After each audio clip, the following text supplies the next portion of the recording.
Okay, hello. Welcome back, folks. Roth here. So I think tonight we're going to be checking out some more magazines. These are the Animerica magazines that I've been keen to get to.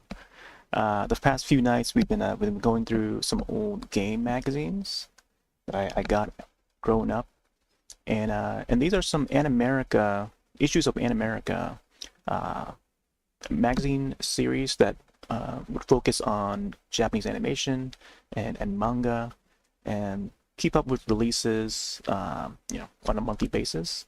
And I would buy a bunch of these at Suncoast Video in the mall. So yeah, we got a bunch of issues of In America and then one issue of Tokyopop here. Um, not sure what else to say there. But I guess we could just go in order. Here, I'll put this back to that spot there. But yeah, there's a good stack here. These are some that I've accumulated on a monthly basis. Sometimes I would skip a month. I would miss out on a month. But for the most part, I think I've got like volume 6 and volume 7 into volume 7. So roughly around like 1998, if I recall. Price tags are still on there. So, and I think I also got this issue of Tokyopop, just a random issue. Either it was like shipped through like an order, or it may have also been from Suncoast Video. So we'll check this one out as well because it also covers some anime, manga, music, games, movies, and cool stuff, as it says there on the cover. So here, let me see if we can get some music going now. And then we'll get started. I'm not sure if there's anything else to mention, so I guess we'll just dive in. If there's anything that comes to mind, I'll try to mention it. But we're streaming on the Twitch Y2K category because I think they're doing like this sort of April Fool's week, and they added like 4 new strange categories. That's I don't know. It's more like the year 2000 themed. So like Y2K and I don't know. There's like a whole bunch of random stuff. There's hauls, so you can show off your collection and whatnot. And then there's snack time and what's the other one? Double Trouble. Yeah. So you can see me play the soundtrack here. Okay, so I guess we'll start off with Tokyopop. Yeah, show the cover here. Hopefully the lighting for the video is fine. I may want to check the options and make sure it's like the camera is set to like 1080p or whatever. Oh, Enter the Dragons in there. It's evolution of Hong Kong cinema. So this is like basically covers like Asian media or Eastern media in general. Getting his Mac. Okay. True player, not all hype, TK product, day in the life, 24 auspicious hours with top model fit fan. Then brother, Takeshi Kitano. How come that name sounds familiar? I'm not sure if that's the composer that I'm thinking of. Then featured anime is Blood, the Last Vampire, Escaflowne, Grandique, and more. Games featuring Xbox, Seaman, The Bouncer, and more. That's a PS2 launch title right there, The Bouncer. So this is roughly around the year 2000. So this was issued November 2000. So this would definitely match well with the Y2K. So this is great. Because I knew that roughly around like this time we would see a bunch of I would purchase some of these magazines around those years. So this is great. All right, so we got Cardcaptor Sakura, uncut version available on VHS and DVD, Japanese with English subtitles. Oh, there's Suncoast Video. There's the logo for Suncoast. This is where I would pick up a lot of my my movies and stuff, including my issues of Animerica. So I mentioned Animerica from time to time, more frequently like the last few months. And I thought this would be a great opportunity to bring out my collection of Animerica magazine, and then show it on stream and stuff. A lot of Fushigi Yugi on VHS and DVD. Cardcaptor, 3x3 Eyes, I remember that series there.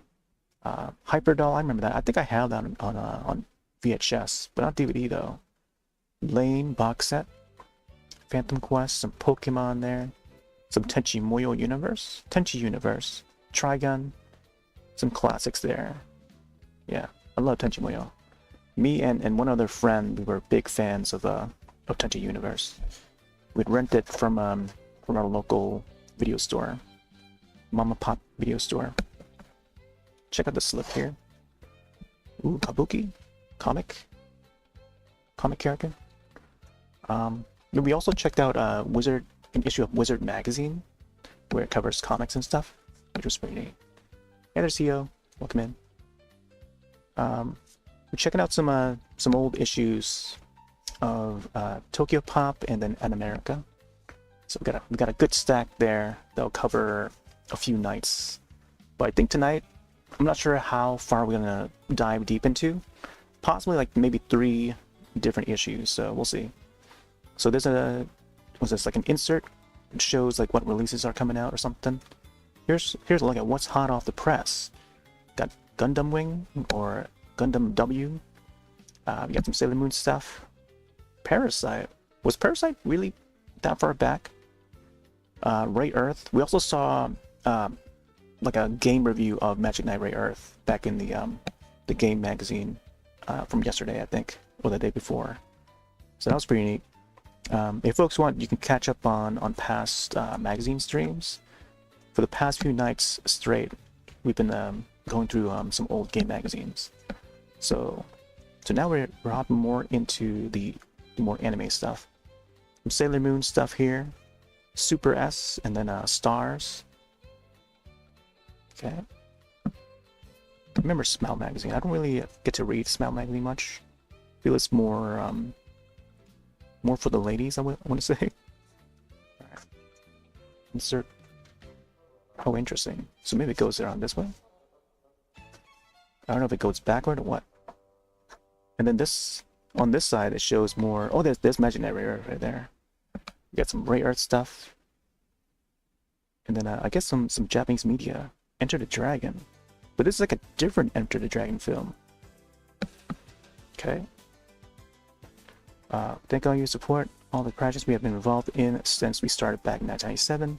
We look forward to providing you with even more Asian entertainment in the future. Shifting gears. After this issue, we're no longer publishing Tokyopop magazine for over 3 years. Wow. So I've been doing it since 1997, and then for 3 years, that's like into the 2000s. So November 2000, this one came out, and that's when they started to take a break. And I think they shortly came back for a little bit, because I remember the label. Oh man, here we go. High School Ghost Hustlers. Okay. Ouija Madness sweeping Ronin High School, destroying the morals of the student body. It's a job for the high school Ghost Hustlers of Keisai. Interesting. We got some wrestling, some Japanese wrestling. Total Carnage, man. Spring and Chaos. I don't think I've seen this one though. Spring and Chaos. Apparently it was an award-winning film. We got some games over here. Parasite Eve 2 from Squaresoft. And then Final Fantasy 9. This was just around the time when Final Fantasy 9 was like out. I think I was in junior high by the time. No, when I was in 8th grade, it was Final Fantasy 8 with Squall. Yeah. 1997, 1998. Somewhere around there. So right after 7, it was 8 with Squall, and then the 9 was by the time when I was like in like I want to say either freshman year or sophomore year in high school. We got tech in there. We got music. I think at the time, 1999, 2000, I was more into Korean pop. there were some, oh my gosh, this is actually a poster. There was some Korean pop artists like Utada Hikaru with First Love. I remember a classmate of mine back in freshman high school, he would email me through AOL an MP3 song, and that MP3 song was Utada Hikaru First Love. And oh man, I don't think I have access to that email anymore. But I remember downloading that, and that was back when I had my my old Dell computer back in 1999. Oh, here's the same issue that I have right now. So from here, oh, they got SES on the cover. What the heck? I'm a big fan of SES. I have all their albums. From the first album, second album, Dreams Comes True, third album, Love. They had some Japanese, they had a Japanese album and also singles too. I have their Japanese single, like their first debut in Japan. 3-member group. They were very much like a Speed. If the folks are old enough to remember Speed, the Japanese pop group. 3-member group. And I think they had a fourth album. And then after that, their contract with the label was over, as well as like many other artists from that same label. So HOT, Shinhwa, SES, Fly to the Sky. I think BoA was still part of the label, but not for long. Hopefully the music is not too loud. I forgot who that was. This looks like a Bruce Timm sort of a design there. Oh, there's Princess Mononoke. Oh, isn't that okay, that's Lisa Ling. Okay, that looks a lot, reminds me of another singer. Japanese horror. This one looks so familiar. Let's see which one this is. Japanese horror films. Doesn't say what it is, but actor seems familiar. I feel like I've seen her in something else. Kazuo Umesu. Okay. Huh. Looks familiar. I feel like I might have seen Coco Lee. I was thinking of Coco Lee. I thought that was Coco Lee, but it's probably someone else. But that's Coco Lee. She was really popular at the time, all across Asia. She actually passed away a few years ago, I think. Heard from my friends, like, wow. Tokyopop magazine, 1997 to 2000. Hopefully that was caught on camera. All right. Yeah, this it's gonna take a while to get through, like, one of these issues. So hang on tight. So I think what the process goes, like once this stream's done, I'll have an archive on YouTube, and then available for public, for people to see. And then I'll chapterize each part, each magazine. So whichever part that I feel like is important, I'll just set it as like a chapter for folks to view. 5-star stories. Is this like a spin-off of Fist of No Star? There's Escaflowne, Trigun. There's some Studio Ghibli stuff up there. What is this? Authentic Studio Ghibli limited cell art. Limited edition cell art. Interesting. 495 each. Holy moly. Crouching Tiger, Hidden Dragon. So here are the chapters here. Table of contents. Kusanagi. Blood the Last Vampire. Okay. I'll probably look at that one. Escaflowne. In the corner there. Xbox the Bouncer. Chocobo on the Job. Pokemon Stadium Gold and Silver. This is gold and silver. Okay.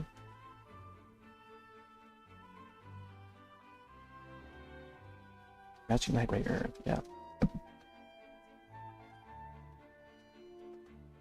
Alright, so let's turn the page. So here's the hotline to dial and order anime and comic catalog. It's also an email. Kinokuniya.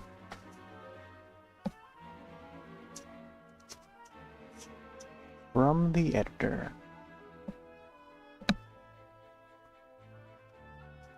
Oh boy, here we go. We got advertisement for manga entertainment. We'll get back to that. Yeah, I always remember the Tokyopop logo there. Really cool art. Letters. Blah blah blah. Some more art there. I like monkeys. See that? I like monkeys.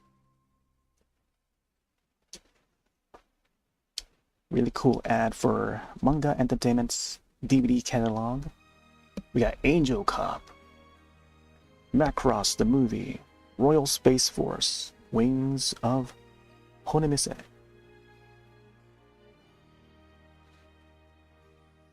Then we got what a Lupin film, Castle of the Cagliostro. This Perfect Blue, one of my personal favorites there. Perfect Blue. Try and get a better view of it. Perfect Blue. That's like 1997 if I recall, whichever year it was. 1997, 1998. Ninja Scroll. I think the same team that worked on Vampire Hunter D also made this particular Ninja Scroll. That's a classic right there. Pat Liber, Ghost in the Shell, 1997. Devilman is the original Devilman. Sword for Truth, Macross Plus. One of the issues of that I have of Animerica has this cover on it, Macross Plus. This Tetsuo 2, I had the first film. I think I have the second one too. This is the DVD release, I think. Yeah, this DVD release. Tokyo Fist. Some great great releases there from manga. I think they're still around. Based in the UK though. They somehow formed in the UK or something. I thought they were like the US release. Or the US region. Oh, this is Blood the Last Vampire. I remember watching this when it came out, and then I watched it again when it came out on Blu-ray, and it looked really good. Pretty dark. I don't remember much from it, but it's pretty good. Pretty good style. Escaflowne. Oh yeah, Escaflowne. This was another great one. Man, the character art looks great. It's pretty cool.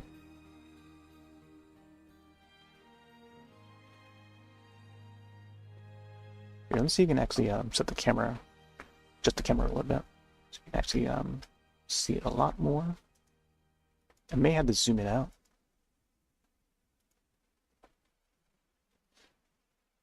I think this is as far as I can go. On zooming it out.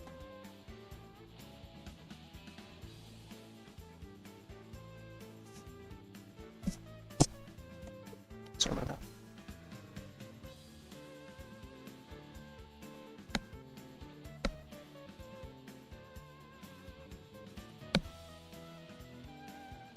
Ooh, we got some Ranma. Sin the movie. Make sure that does that push that right there.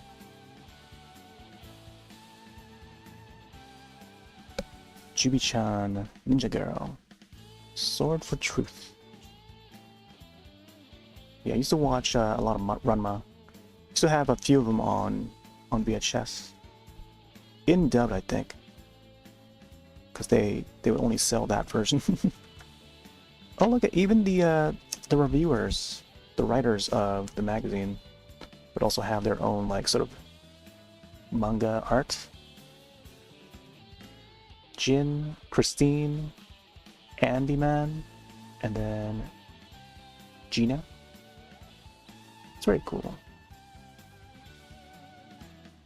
I remember back in the day, back in the late 90s, somewhat in like 96 to 97, 98, me and my friends, my classmates at the time, would draw ourselves in sort of like manga style, because we were curious to see how we would look, you know, self-portrait, in like manga style.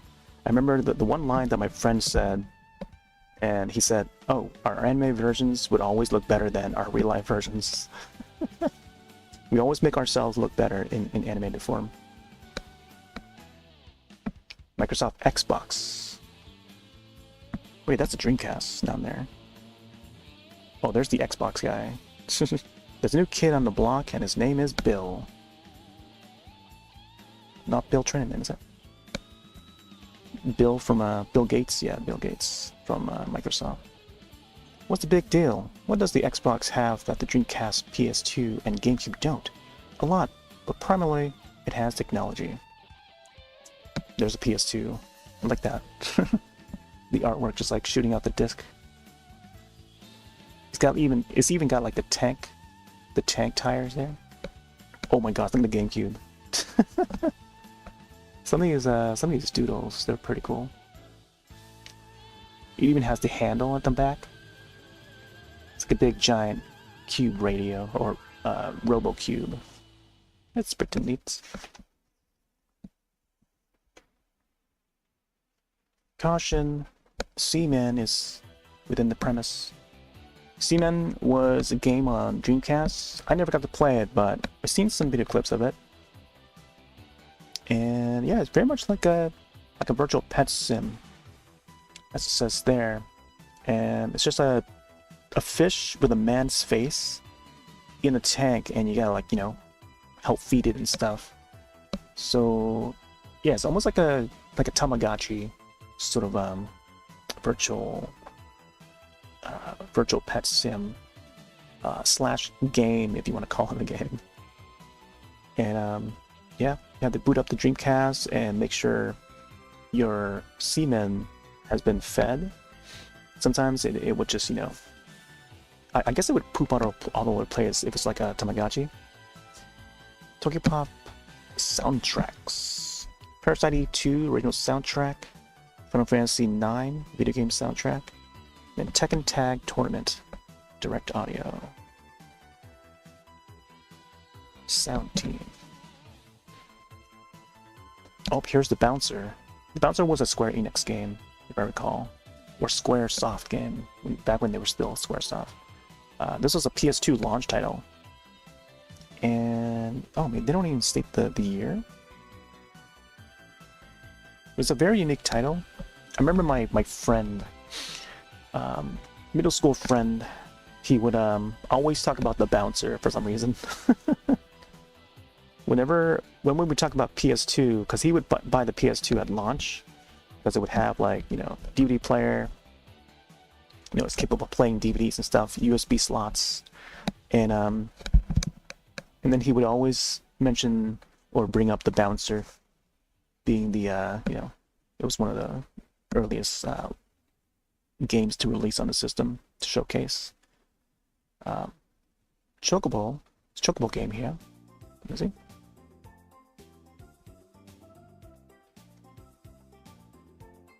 Chocobo on the Job. I'm not sure if this even released outside Japan. Apparently this released in 2000. As well as the Bouncer. Okay, this city here. Now I see it. I didn't look far enough. Oh, there's Pokemon Stadium. Pokemon Stadium was December 2000 for Japan. Almost a year has passed since Pokemon Gold and Silver first appeared in Japanese Game Boy. Not just a few players must have completed the Pokemon Picture Book, but completing the story and collecting all the Pokemon aren't the only fun you can have with your Pokemon. Remember, you gotta fight with trainers using a 64 gig pack. You can take all your Pokemon from the Game Boy. 64 Game Boy pack. Oh right, the adapter. Is that how they call it? I do have that too. In the box of Pokemon Stadium, which is over to the left of me. Test the strength of your Pokemon, their behavior patterns, and hone their fighting skills. Of course, you can also view Pokemon pictures. View Pokemon Picture Book on the new Pokemon Stadium Gold and Silver.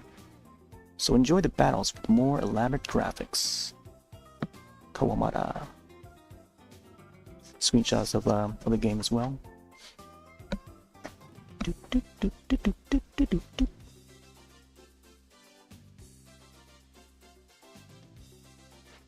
Oh, we got Dynasty Warriors too? Keyboard Mania. Whoa. This is a game on PS2. But were you able to play it with a keyboard? Like a proper keyboard? Maybe a specialized keyboard that was released for PS2 or something. Okay, so although you can play via controller, I strongly advise you to play with a Keyboard Mania controller for a more authentic experience. Interesting. I know about that. Some more video game ads. PS2, the year 2002. Legends of Fierce Warriors Come Alive. Koei. Musuo series. I remember my friend's nephew would be so into Dynasty Warriors. Alright, let's see what this is here. The imagination's the limit. Takahiro Kusanagi draws his dreams, yet lives a modest life. In his drawings, I saw a fantasy which intrigued me, a place I may have only visited once in my dreams. The creator of these visions is Takahiro Kusanagi, Tokyo-based artist with sensitive style. I recently had the opportunity to meet Kusanagi and was expecting to enter a kind of wonderland fantasy extension of the worlds he created in paint. Okay, so this is like an interview with the artist. I'm guessing he's like a manga artist, or maybe he just like does art in general. I'm not sure if he's done any films. So, let's see. Since college days, Kusanagi has published a first book of paintings called Innocence in 1997 and CD-ROM called Kaze no Yukui. Oh, he also designed the characters of the video game Grandia for the Sega Saturn. Oh, there we go. Now we know he's worked on something. Over there, Grandia. We saw the ad for it in last night's video game magazine. It was either EGM or GamePro, whichever it was. But this art looks really nice. Wish I can zoom in a little more and get a clearer image, but there's Grandia.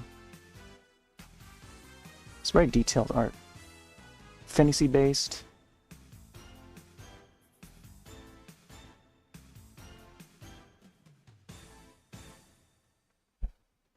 There you go.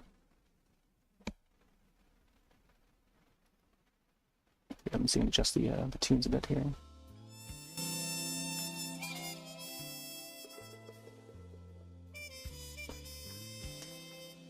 Alright, let's turn the page. Wacky Japanese TV shows. Crazy game shows give intrigue and reality to Japanese TV. Oh, yeah. Over here they mention Puffy Yamayumi. And screenshots of various shows. Oh my gosh, why is there a goat there? Oh, this was like a reality show where I believe, I don't know, this reminds me of like one of the first live streams. Oh yeah, no, this is it. I think this was that live stream. So I think it was this guy, and I think these are screenshots from that same show where I think it was marked as like the first like live stream of the world. Whereas a man in Japan was like he took a chance at entering a contest and to live off in a secluded place, off by himself, and it's only him living there in that place. There's like a little room and barely anything for food, barely any tools to cook food, and you know, barely anything to start with at all. But over time, I forgot what he had to do to gain items, and those items would be sent to the location. But he would get like clothes, he would get like a new rice cooker and whatnot. He would eventually upgrade to a rice cooker and stuff. But he would stay there for like a year or something like that. And each day they would document like, you know, what he's been doing, and all live streamed to TV or something like that, or to the web, to the internet. So that is pretty neat. There's like I think there's a documentary on there. You can probably look it up. I'm not sure what names to type to find it, but it says here, Denpa Shonen Nihon TV. I'm not sure if it's the same exact one, but it looks very similar to how I remember seeing that images of that live stream and stuff. But I don't know why there's a cow there or chickens. Maybe I think he was also raising like animals inside the house. But yeah, he just like stayed at that house for like a long while until eventually he got out and never be found again. Getting his Mac on. Oh, is that Kabuki? Comic illustrator David Mack.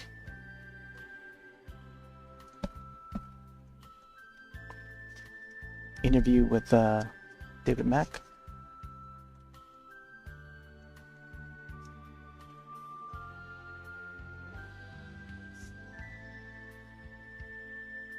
Oh, looks like we got some practical effects artists here. George is mad for gory arts. The horror. Oh my gosh, look at the face. Looks like a makeup artist.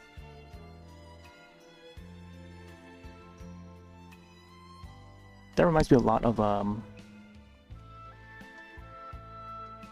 like a live action Guyver film.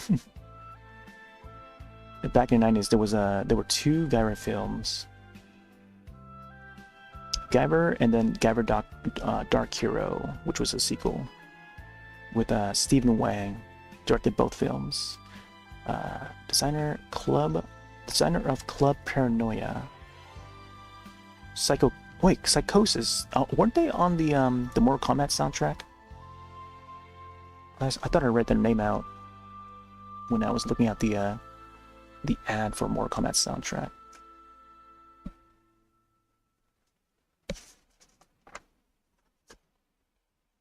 Enter the Dragon.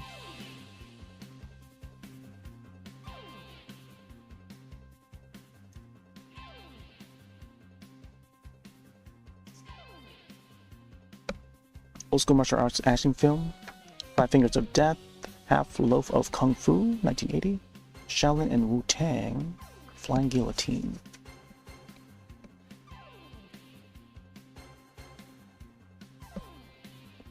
Hong Kong cinema. Entertainment for the 21st century. How on DVD. Oh my gosh. Storm Riders. Holy moly, that's Storm Riders right there. That's a directed film. You got Iron Monkey, Eagle's Claw, Phantom Lover. Okay. I was expecting to see like Dead or Alive, the Takashi Miike films.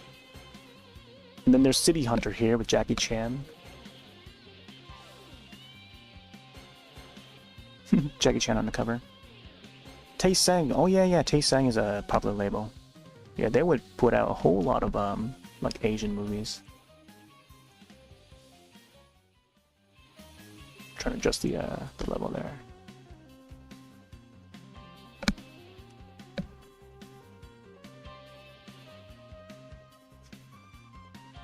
We got Chow Yun-Fat over here.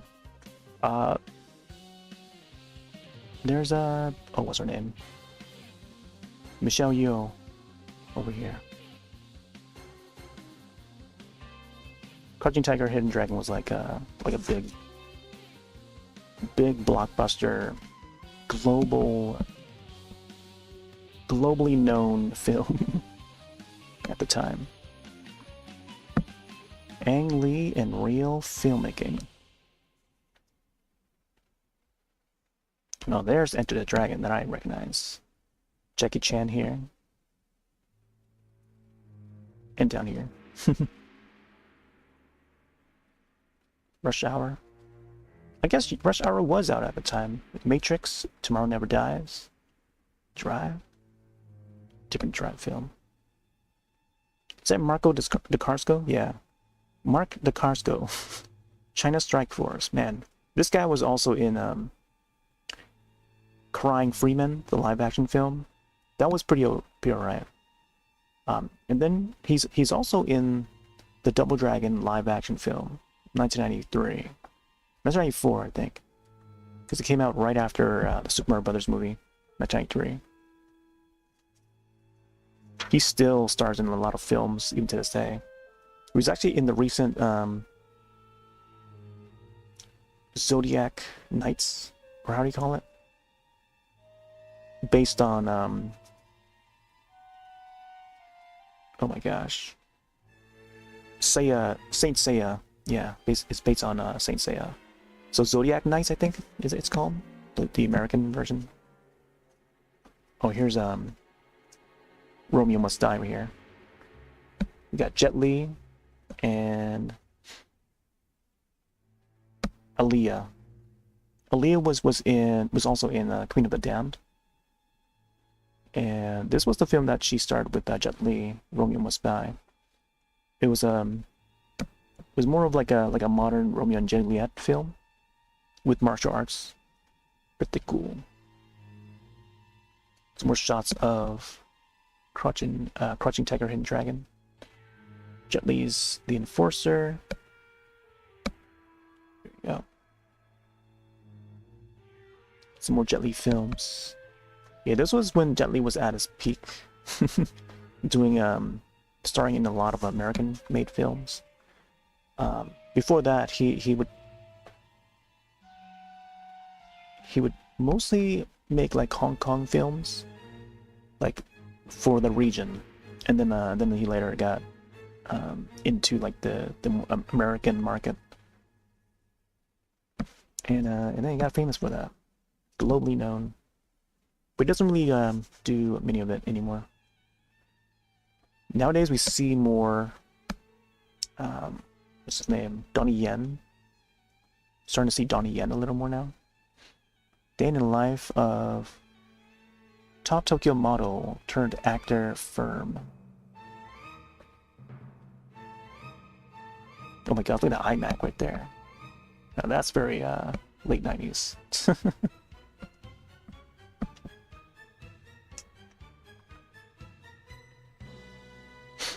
A monster success. Cult fashion house brings beauty to every beast.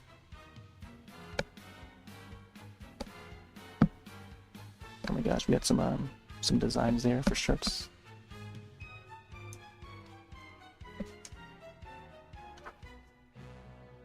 Oh, isn't this yeah, that actor, Takashi. Yeah, Kitano, that's him. That's the actor. That's where I recognize the name from. Kitano. He was in a lot of classic films, man.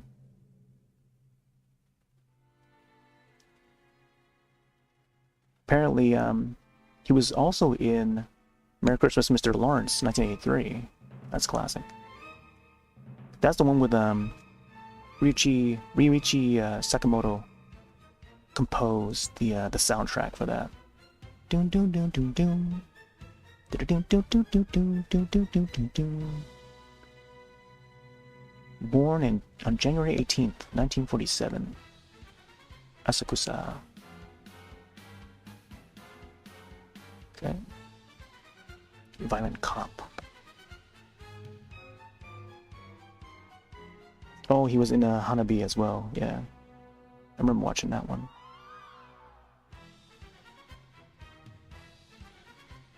The Hanabi, that is the classic right there. I remember that one. There's like that actually came out on Blu-ray recently. Well, maybe not recently, but like a few years back. That was like 1997, whichever year it was. I feel like not many people got to see that one.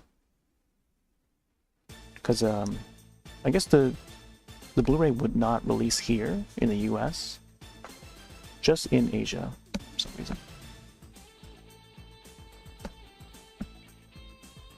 Hellas Twitcher and Juicy Lesbians. Top 2 movie reviews with a cheap Lurio heroin.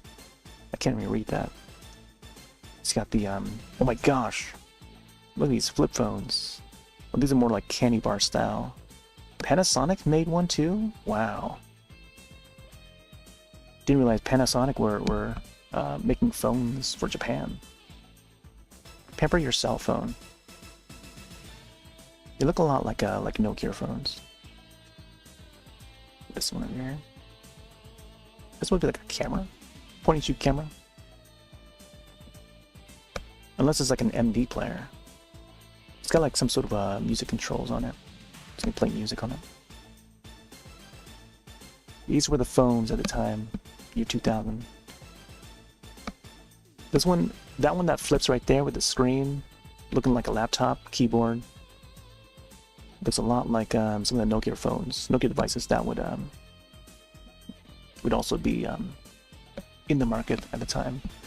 So the Nokia communicator, a much wider piece of the device, looks a lot like that. So Mitsubishi,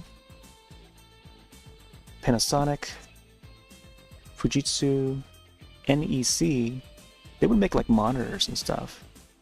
Fujifilm, I'm guessing Fujifilm is the camera that we just saw. Sanyo also make these. Kyocera, interesting. Wow, we get to take a look at the technology side of Japan. How it was like in the 2000s. Hey there, Boots. Panasonic's still around? Yeah, they're still around. They're still making stuff. I think mostly TVs, if I recall. But I don't think they sell as much, though. Yeah, tonight we're going through some issues of Animerica, and I only have one issue of Tokyopop. These were magazines that I bought as a teenager, back in like 1988 into like 1999. Again, part of the Y2K category. I think I'll keep it to the Y2K category for a while. So here's an ad for Parasite E2. It's somewhat related to games as well. Like it does cover games and movies and music, and apparently they also cover technology. So we saw a little bit of phones there. Squaresoft. Rated M for mature. The Threat Returns. It's a great PS2 game. Watch out for the monsters. Yep. Year 2000, I was in high school. Bangkok night markets. So they're describing the markets in Thailand here. Got some polos, Ray-Ban sunglasses, Nike sneakers. Wow, they get it for really good prices. Ray-Ban sunglasses for $10, Nike sneakers for $20. I remember back in like '95, our class would read like this sort of world news pamphlet, what's going on around the world and stuff. I remember like Nike sneakers, no matter in what condition they were, because they were a hot item in Japan for some reason. And I guess if you live in America at the time, or anywhere around the world, like they were cramming to find a pair of Nike sneakers for some reason, because they were like trending, hot new item. Maybe not new, but like for some reason they were trending so much in Japan. And I forgot what the reason was that caused the you know, this whole, I don't know. But even if you have like an old pair of Nike sneakers, it would be worth so much. You know, people would pay so much in yen just for a pair. Oh, we got some music here. Oh, Namie Amuro. We used to listen to her a lot. Ami Suzuki? I have one of her CDs that was a remix album. It was like a trance remix. Interesting. Some more Namie. popular artists, I think I only recognize those two right there from this page.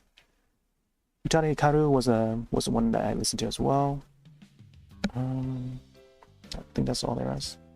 And also Ayumi Hamasaki, I should probably mention them. Oh my gosh, it's Globe. Globe was another artist that I used to listen to. TK, there you go. TK is the producer for Globe. It's part of his group. Tetsuya Kumura. I remember one of my friends, he was a big fan of TK. Dissecting the work of Japan's King of Pop. Yeah, he was more the producer than singer. He would have like a female singer on the group, and that group was Globe. Globe collabed with a Belgium trance artist by the name of Mike Direx, who would produce under the alias Push. So if you look up Globe versus Push, there's a song that they made, I think a couple songs. I'm trying to remember what the song title was, but there's been a couple tracks that they made. Great trance tracks. I feel like it's not as overplayed.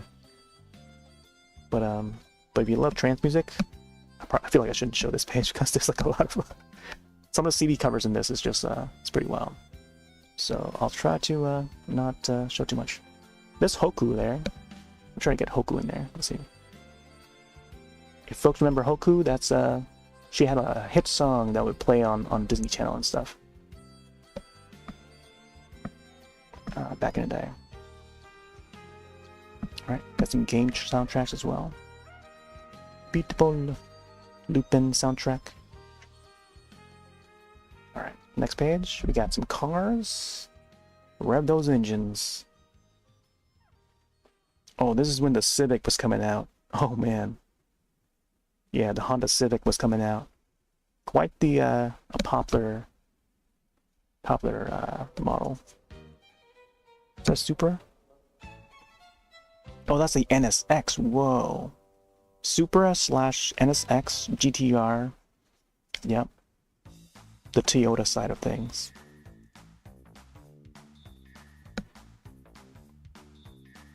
Yeah, some of these they would feature in the first Fast and Furious film, which I think was either 1999 or 2000. That first Fast and Furious film is probably my favorite of all of them, because it felt more indie, it felt more like underground, and not as mainstream, not as actiony. Like it was just street racing, you know? And you got the characters to follow. And also the soundtrack for that first film was by BT. Brian Transu who's very well known in the trance scene. Oh, they got some art sent in too? Wow. Look, this SES. One of my favorite pop groups at the time. But they were, I guess this is around the time when they would have their Japan tour, or they would release an album and singles in Japan. But that's pretty cool that someone actually sent some artwork in. I totally forgot about like this exact thing where, you know, they would cover stuff around like Tokyo stuff, but then like SES, who's actually Korean, only one of the members, so there's C, there's Eugene, or Bada. Bada means C, Eugene, and then Shu. Shu would be the one who is like part Japanese, but mostly Korean.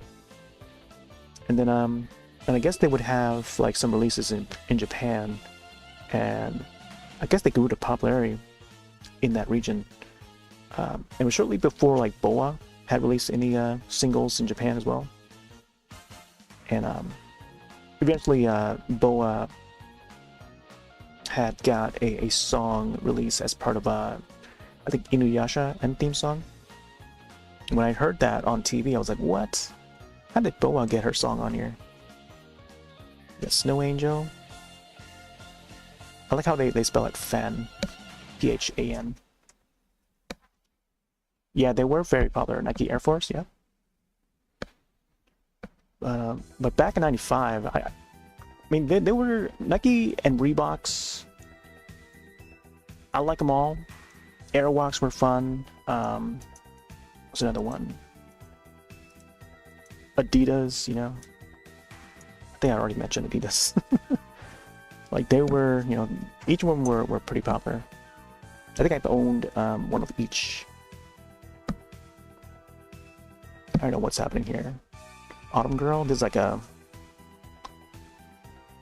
artist, so it's like a short comic.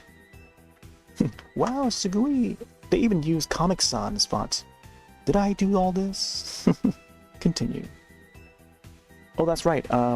Twitch has also turned all of the live chats over on Twitch to Comic Sans fonts. I think they changed it back to normal now, but it used to have like Comic Sans. Alright, Tokyopop Picks. Tokyopop Picks. So we got Slayers at the top. There's a Slayers TV DVD box set. Maisen Ikoku. I think I have some VHS of Maisen. And then Tenchi Muyo, I have some as well. Beast Wars DVD metal box. Wow. Gundam Yamato series. Slayers Try. I think I have a couple of the Try episodes on VHS. This Serial Experience Lane. That's another great one right there. Very well talked about and ahead of its time. It would be explaining a lot about like the internet and stuff and how the internet would take over. And then now thus here we are, live streaming on the internet. Kind of like how like the Matrix was sort of mind-blowing and sort of ahead of its time. Oh my gosh, we got a Soul Calibur ad here. Rurouni Kenshin. Oh man. Imaginary Rare Earth DVD collection there. Mazinger. Sailor Moon Super S theme song. Alright, we got Street Fighter 2, the movie. This is the animated movie. I have that on DVD. Dragon Quest 1 and 2, wow. Pokemon. Episodes of Pokemon. Bubblegum Crisis. Alright, so here's a Soul Calibur ad. PS1, PS2 game. Oh, these are action figures. What the heck? I thought it was the wait, it says from Namco's hit video game for Sega Dreamcast comes Soul Calibur. Action figures. I forgot these weren't even a thing. DiamondComics.com. 1988, 1989 Namco. Oh, we got some Magic Knight Rare Earth manga. Hold on, let me see. Cue up the next soundtrack. We've been listening to the Sailor Moon game soundtrack. So that was Sailor Moon R. Here's Sailor Moon S from Super Famicom. It's pretty relaxing.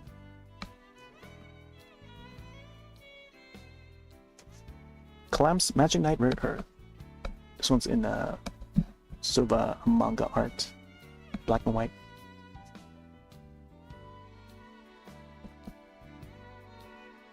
Hikaru, Umi, and Fu. I wonder if I can still find my my old drawings. I may want to grab some of the drawings that I did way back when.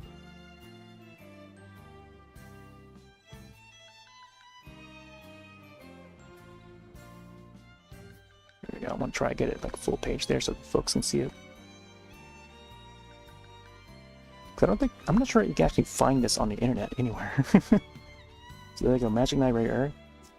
A little manga excerpt. And there's more. This is almost like similar to like the Pokemon comics that they would include in Nintendo Power. See Umi there. Very stylish design. Almost like Sailor Moon in a way. It's like how the artist Like the Sailor Moon manga would look similar in style, like the eyes, the way they design the eyes and stuff. Yeah, still going.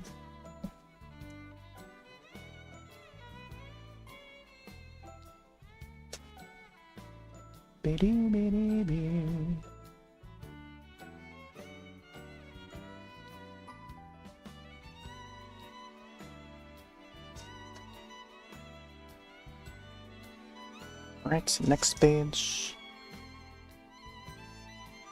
Seems like there's gonna be a lot here. Let me see. Yeah, oh, there's quite a lot. I'm just gonna... Yeah, I guess that'll just be a preview here. I'll show this last one here. I'll show 3 pages, and then I'll just flip through the next.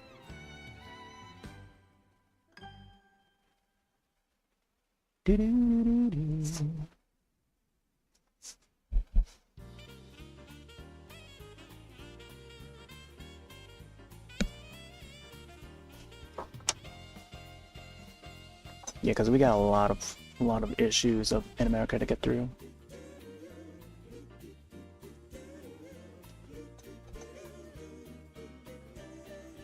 Oh, they got a superpower going. Road of Light, reach the Sephiroth, and giant, and grant our wish. Spring. Roar. Some cool looking effects there.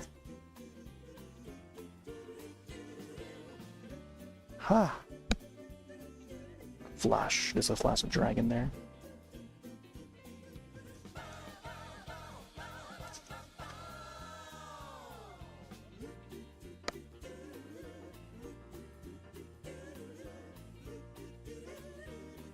Magic Knights.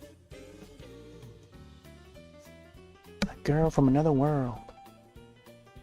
The eyes of someone with a heart stronger than anyone else.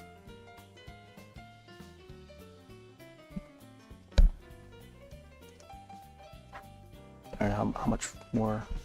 I feel like there's like a bunch more. Man, they just included like an entire manga in this.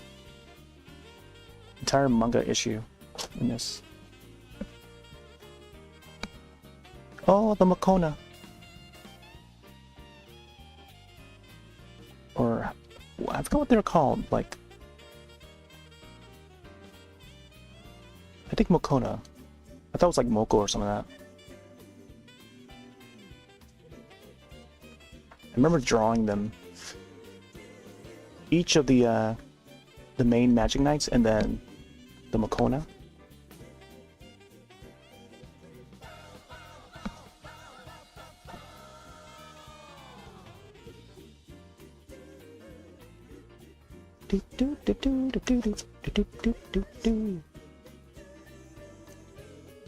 That his world, that the pillar system that creates it, may be wrong.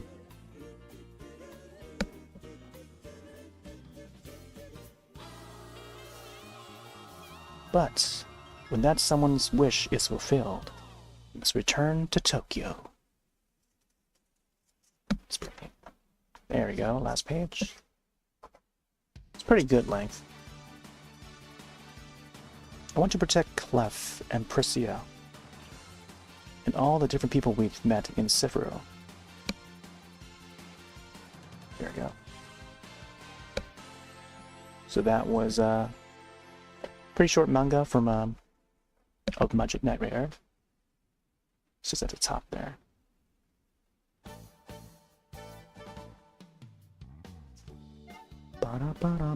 Join Tokyopop.com.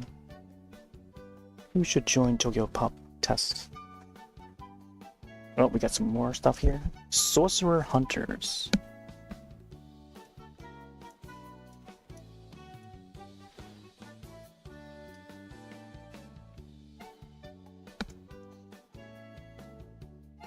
Alright.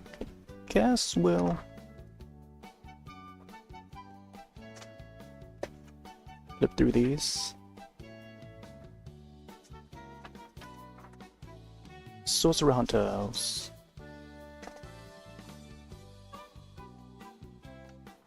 Getting close to the end. Oh my gosh. Gotta watch out what I show on here.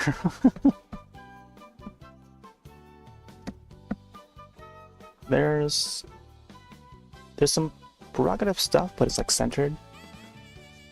Like what's over here on the right side here.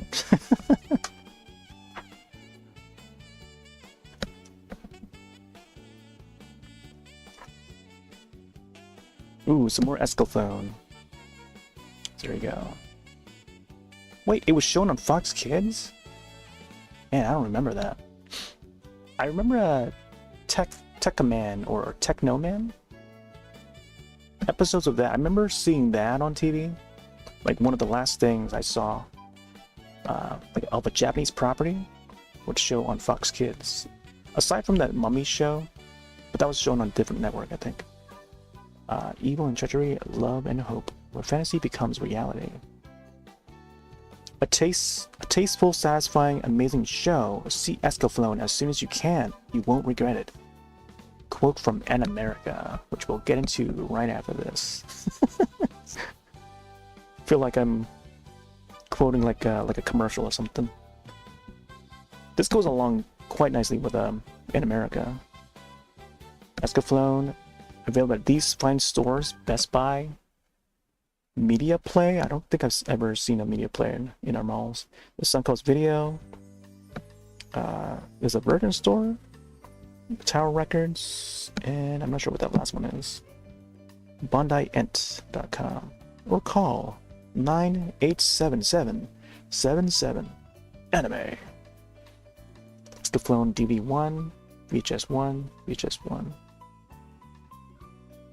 I don't know what the difference is. Oh, wait, English? Oh, there's an uncut version, and then there's a Fox edition. Interesting. I didn't know they put out like Fox edited versions of like the VHS airings and stuff. That's pretty neat. Free collectible Escalphone tarot cards offer. That's cool. Man, that makes me want to watch Escalphone. I haven't seen it for a long time. Project Generation. There was another series.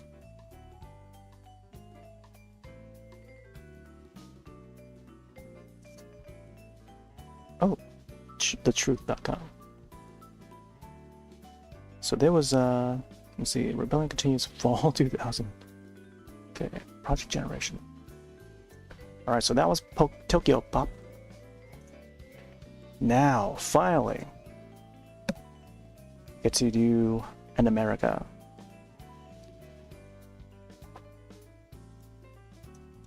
Okay, let me see. Was there anything I want to mention?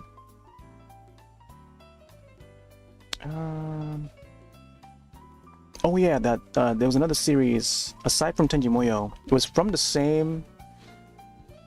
It was from the same label, Pioneer. It was Pioneer Animation, which was like a great label, I think, for Japanese animation at the time. So the Tenji Muyo series, and then there was, I'm trying to remember the other one. I can't remember it right now. I think it had like, oh, El Hazard. Yeah, El Hazard. Yeah, that series is another one. Whenever I think of Escalphone, I also think of El Hazard, because they both would start with the letter E. And yeah, I've been meaning to revisit El Hazard. I think it's gotten like a Blu-ray re-release more recently, so it's been remastered. So I wonder if like some of the streaming services would have the updated version. Anyways, let's get to this issue of Animerica. Finally, we're about like an hour in. Good timing. So this is volume 6, and then issue 5 with Dirty Pair. This is like a new version of Dirty Pair. New design of Kei and Yuri, which was yeah, it was fresh and new at the time. And yeah, so each of these issues, I told the story yesterday, where when I came upon like these issues of Animerica, first of which was, I think it was a Sailor Moon one. I also saw like a Pokemon one too. There was like a Pokemon, there was a Ash, big picture of Ash from Ash and Pikachu, I think. I'm not sure if Pikachu was on it, but Ash was definitely on there, on the cover of Animerica. So I don't know exactly what that issue was. I think it was shortly before this one.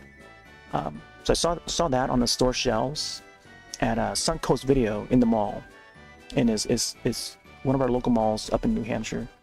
And then I looked through it and I thought it was pretty cool. I thought to buy it, but then like I didn't buy it for some reason. I thought that, oh yeah, what if I come back next time, I'll grab that issue.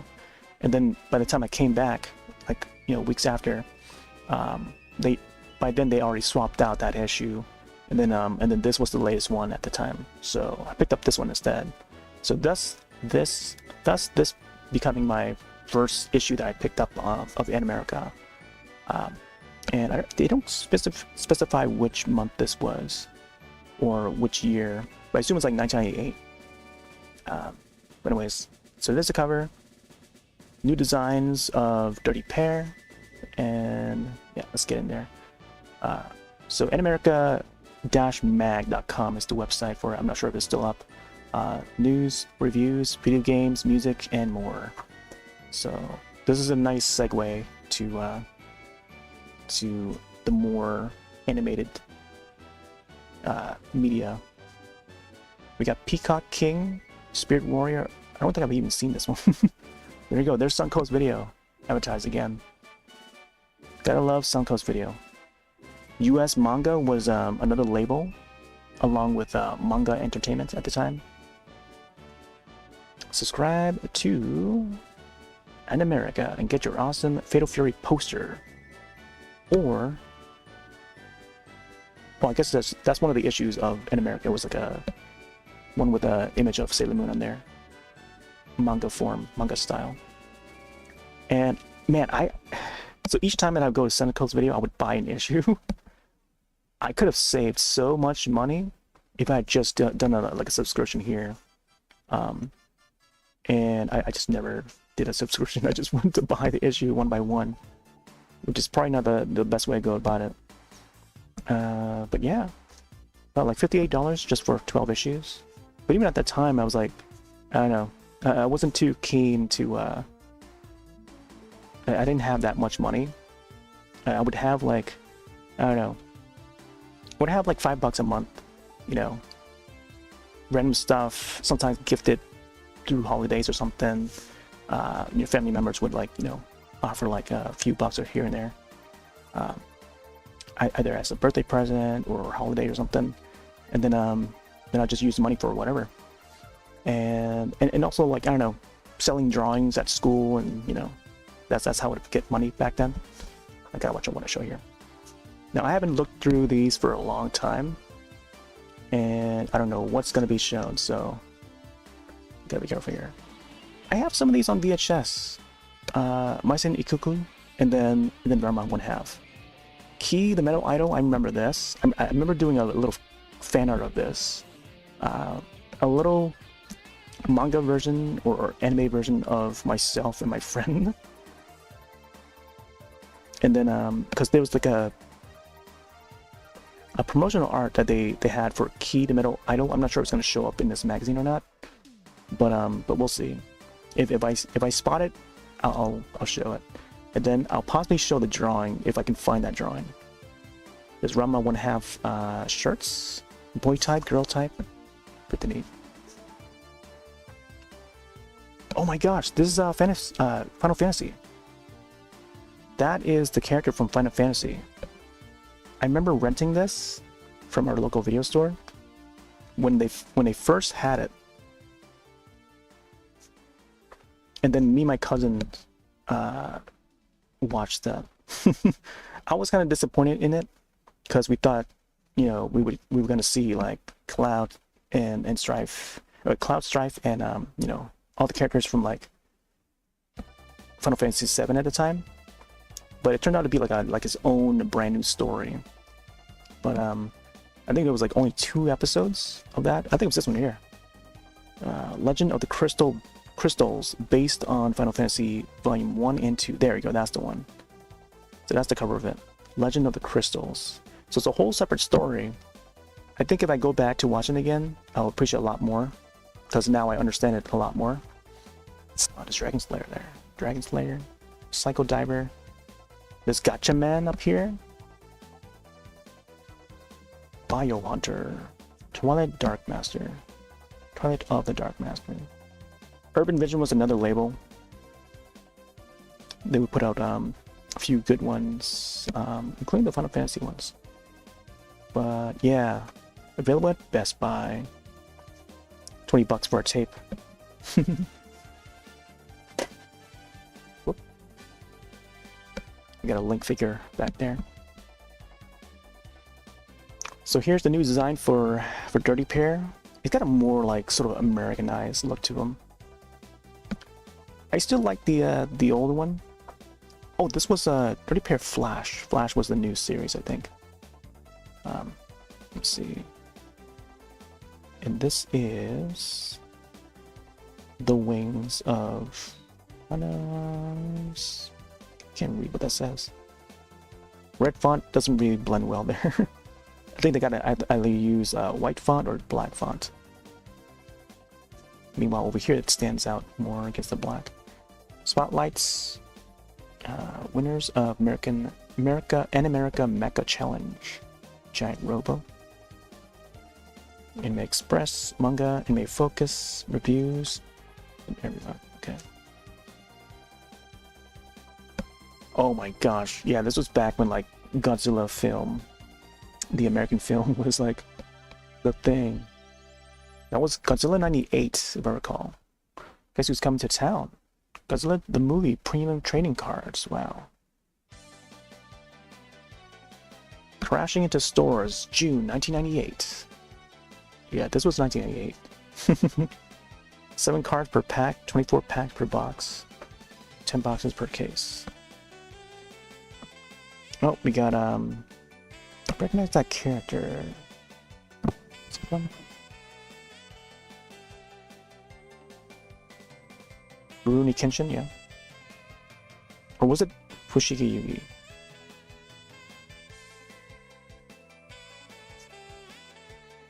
Tales from Woodshed.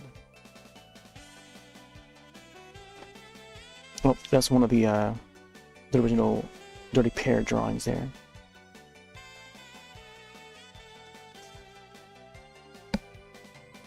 See, I like this style more. Dirty Pair Flash. This was the style that I like more. This was the original style right here. Yuri has influenced a few other different IPs, but I like this style more. It's very 90s. So you get the 80s look, the 90s look, and then I guess into the 2000s this was more like Americanized look. Just strange to, I don't know. I still prefer like this style more.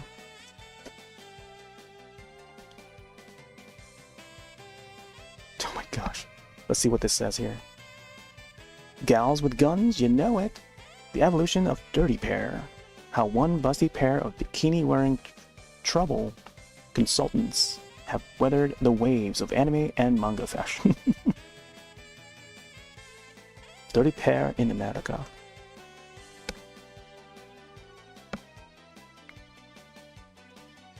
Or DP for short. Let's see. Warren's own history as an anime fan goes way back and cite gags within the story. Riley acknowledged the pair's anime roots by subtly crossing over characters from different shows, such as anime in-jokes appears. Such anime in-jokes appear in DP right from the start, dropping in characters from Appleseed, Akira, Bubblegum Crisis, Silent Mobius, and Vampire Princess Miyu, and more in various crowd scenes. Oh man, there were some cameos in that.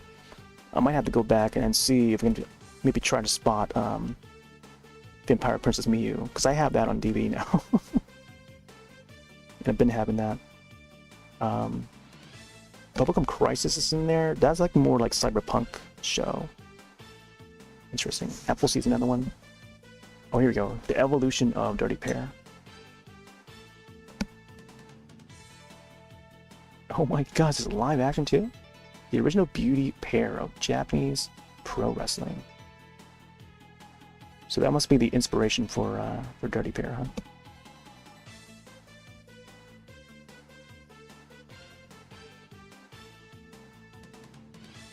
There's Kei in a spacesuit with Mugi from the animated TV series. Mugi, pet or protector. It's kind of like the trying to remember the name of the tiger that's in Masters of the Universe. There's the more American comic style there. Very similar to, very reminiscent of Tank Girl. Adam Warren, self-portrait of the artist as a young madman. So it must have been drawn by Adam Warren.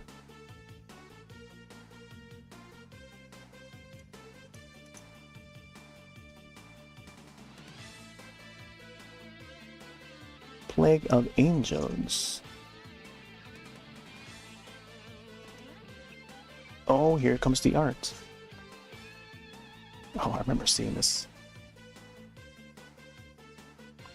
Well, I like how they removed the that bottom piece and then you see the characters inside there. That's ripped and neat.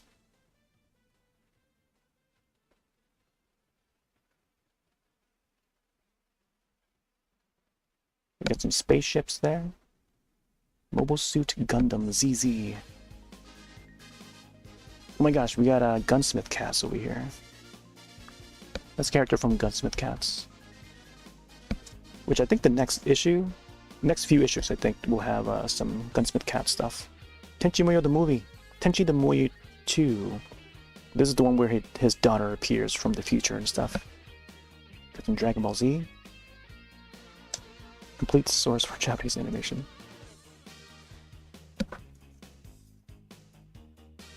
Oh, here's Wings of Honie Messi. Misse? AKA Wings. Haven't seen this one.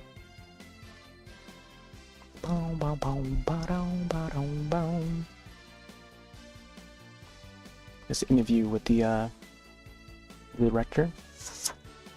Oh, here's the Pokemon section. AKA Pocket Monsters.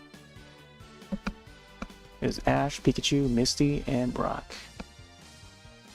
Just when you thought you were over Tamagotchi, the next Japanese cultural import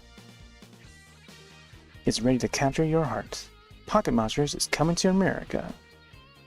Pocket Monsters, or Pokemon, as it's often called in Japan, began life as a game for Nintendo's Game Boy.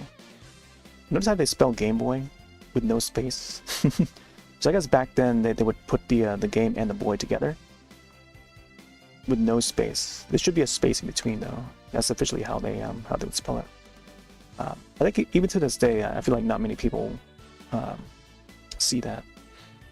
Two versions of the game, Pocket Monsters Red and Pocket Monsters Green, were launched in February 1996. The unique twist was that the gameplay allowed players to collect monsters as they play the game against each other. The two versions, plus a third, Pocket Monsters Blue, had different monsters to collect. In addition, there were secret monsters that could be found only at special events. The video game was followed by a collectible card game with similar rules, and then an animated TV show which rose quickly to the top popularity among Japanese school kids. Pocket Monsters, the TV show, will be known in the US under Pokemon, under the title Pokemon. Some of the characters' names will be changed for the US audiences. In the anime, boy hero Satoshi will be known as Casey. Casey? So Ash was supposed to be called Casey. His companions Kasumi and Takeshi will be renamed Misty and Brock. Wow. I wonder why they renamed it afterward, respectively. The monsters too will have new names for the US, such as Bulbasaur, Squirtle, Charmander, Pikachu, and Button-Eye Too Cute Star Pokemon TV show. Oh, Pikachu the Button-Eyed. Will keep its original name. In case you were worried, the infamous seizure episode, I remember our news station would write about that. That specific episode, and this was just like shortly before they started airing the show on TV. So somewhere around like 98, 99, and this was 98 when we heard about the seizure episode.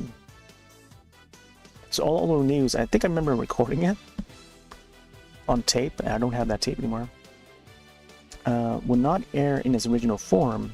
Animators in Japan have reworked the episode to eliminate the flashing that caused the Japanese school children to collapse from photosensitive epilepsy. Don't be scared, it's a cute show. Look for Pokemon to air beginning this September, and the Game Boy game to debut in the US in the later half of 1988. Pokemon and the Summit Media Group on air in the US on TV stations nationwide starting in September. Look to Animerica for more information as it becomes available. Neat. Oh my gosh. Eon Flux. Alexander. I think I've seen the Alexander. Archangel Thunderbird. I think of the marionette series called Thunderbirds. Thunderbirds, plural. Dragon there. Sakura.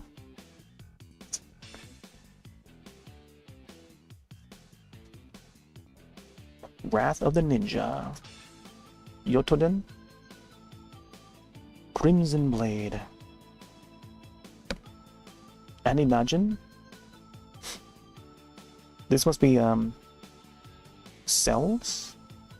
Man, they had Slayer cells here. Oh, Bubblegum Crisis, neat. I remember oh my god, yeah, I remember these being sold at Suncoast. I remember seeing these. I remember one of my classmates in, I think, was it senior year of high school. They brought in like an animated cell because that class was animation class, and we were learning animation the first day too, going in, and I think she brought in like an animated. No, it's not the first day. It was like the second day or something like that, second or third day, or within the first week. And we were talking about cells and cell animation. And then she brought in an actual cell from like a film or a show. And then it was passed around in class. Like we were sitting in a circle. That's like one memory of like, of the past. Catgirl Dash. Gold 13. Slayer's Gorgeous. Oh, there's some Usagi Yojimbo action figure here. This was another comic series by Stan Sakai, and the character would be cameoed in Teenage Mutant Ninja Turtles, the '87 series, like with one episode, I think, at least one episode. And then, like, each new iteration of the Turtles shows, they would have like a cameo of that feature Usagi Yojimbo. Each iteration, and even in the games, like even in the Shredder's Revenge, that is the recent one, you get to actually play as Yojimbo, which is a cool part about it. 5-star stories. Was this not related to Fifth and North Star? Yeah, it doesn't look like it. I thought it was because the logo looked familiar. Might have been mixing things up. Oh, can I watch out for the art here?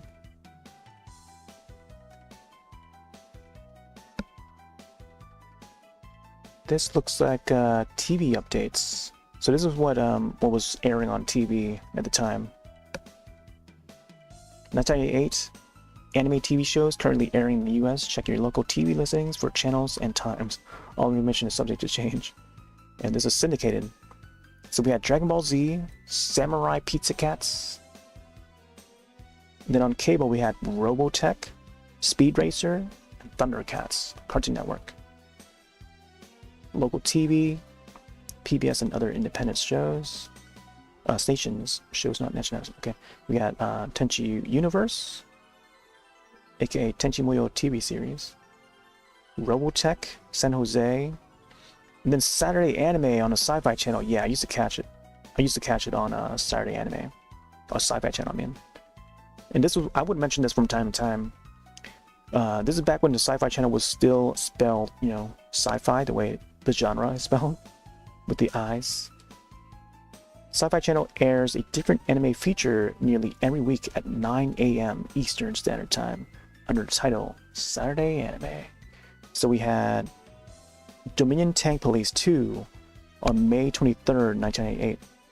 And then Record of Lotus War, Akira, Kashan Robot Hunter, Demon City Shinjuku. Oh my gosh, that is like that's a very provocative one to show on TV. And then Venus Wars, which I do have. I own most of these, I think. Aside from Demon City, I think. But oh, there was also, oh my gosh, what was it? City. Oh my gosh, no. I'm trying to remember the name of it. There was another one that they showed. And it was like it would show the it would show a very provocative scene, and it's the first time I've seen anything like it on TV. It was strange that they even had it on TV. They were even allowed to show that on TV. But yeah. Oh, there's more here. Japanese best-selling manga in the US. And then Laserdisc box sets. Wow. Hey there, Clyde. Welcome back.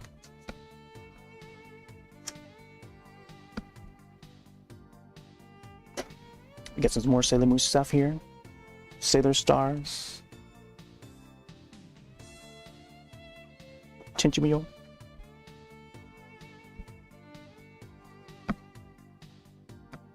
We got some more Dirty Pair stuff.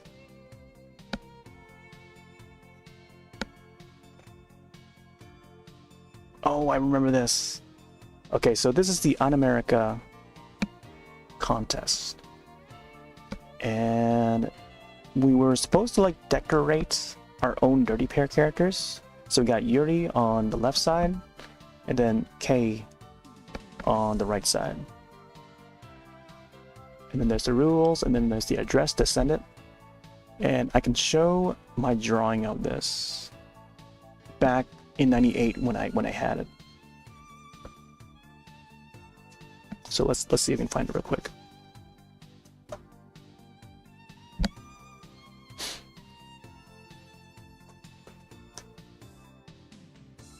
I think this was back in the my Batman folder. So this is a folder that I had back in '98 and into '99. And you can tell, you know, Batman and Robin is the is on the cover there. There's the Batman and Robin logo, but it had like a more comic look instead of the live action. It was George Clooney that starred as the Batman for that entry. Because they swapped the Bruce Wayne characters, the actors. Val Kilmer was in Batman Forever, and then Chris O'Donnell returns as Robin. And then Batgirl would be played by Alicia Silverstone, which is great.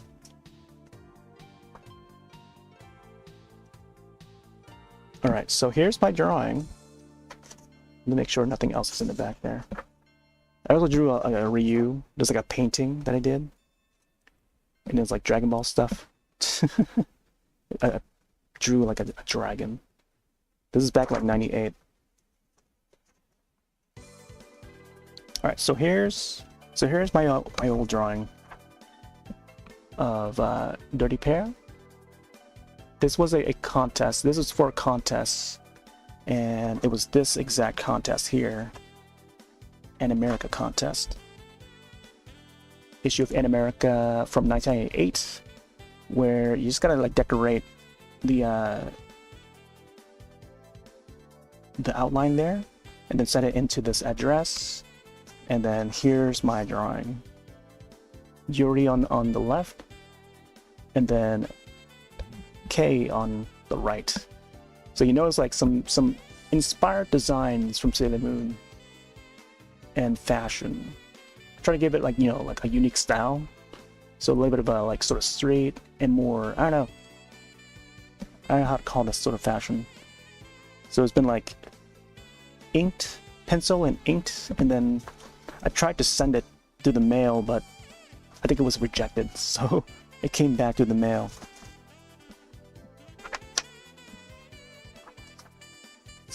So yeah, that's my drawing. I could probably show more of it, more from this folder. A majority of the content that's in this folder are like printed pages from way back when. So, oh, there's X1999. You can see like the address on there,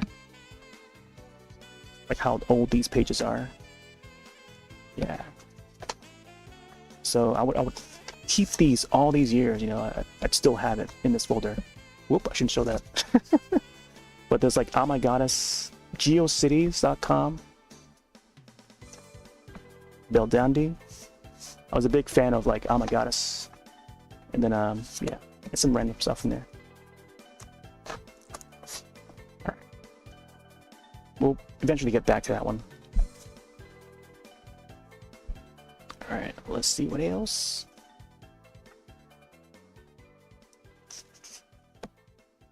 Oh, there's some Melvin toys there. A variety of different action figures and toys. There's Mega Man, aka Rockman here. Model kits. Bomberman. Some Dragon Ball stuff.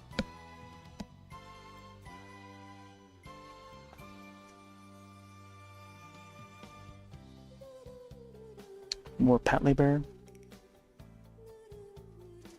Oh, we got some Slayers up here. Cutie Honey.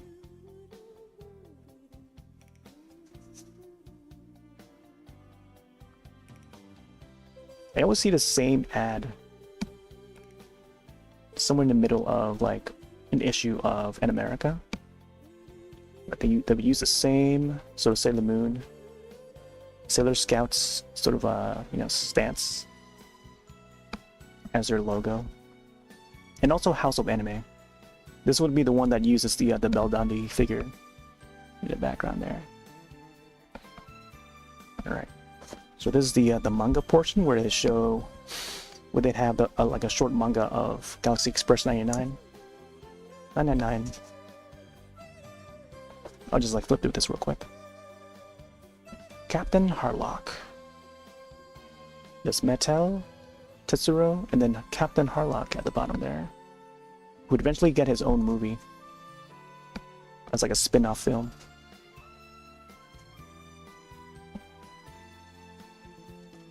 Grunk at the top there.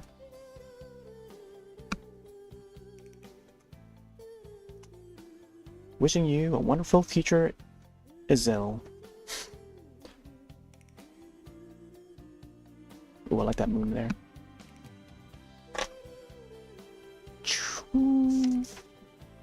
Through the galaxy. There's a film, I forgot what the name of the film was called, where it was like two cats. It's a colored film. I think it was made in the 80s. Two cats. It's a very bizarre, surreal visuals.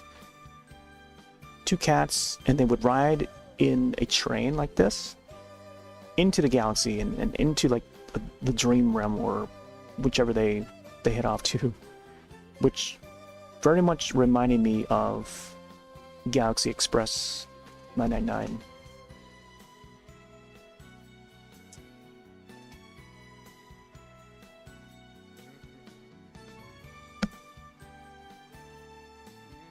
Bum, bum, bum. Scream.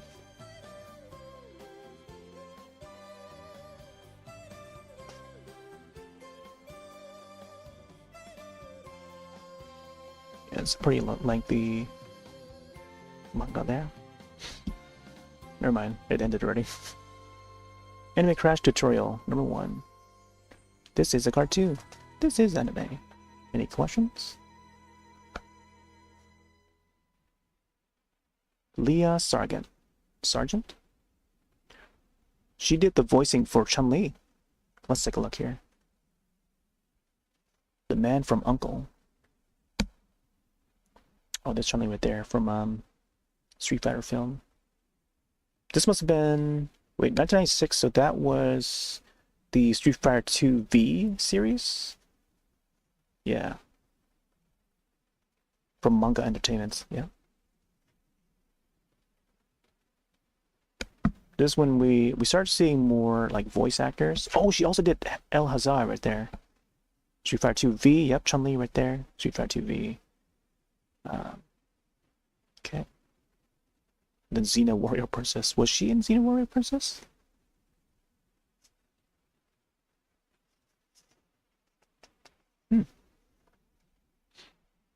Oh my gosh. How to draw Sailor Jupiter. Let's take a look at this. Benji Coloma. Fun with pork and beans. There we go. This is how you can draw your own Sailor Jupiter. Simple shapes. Step 1, step 2. Like this one here. Creator of Astro Boy, I presume.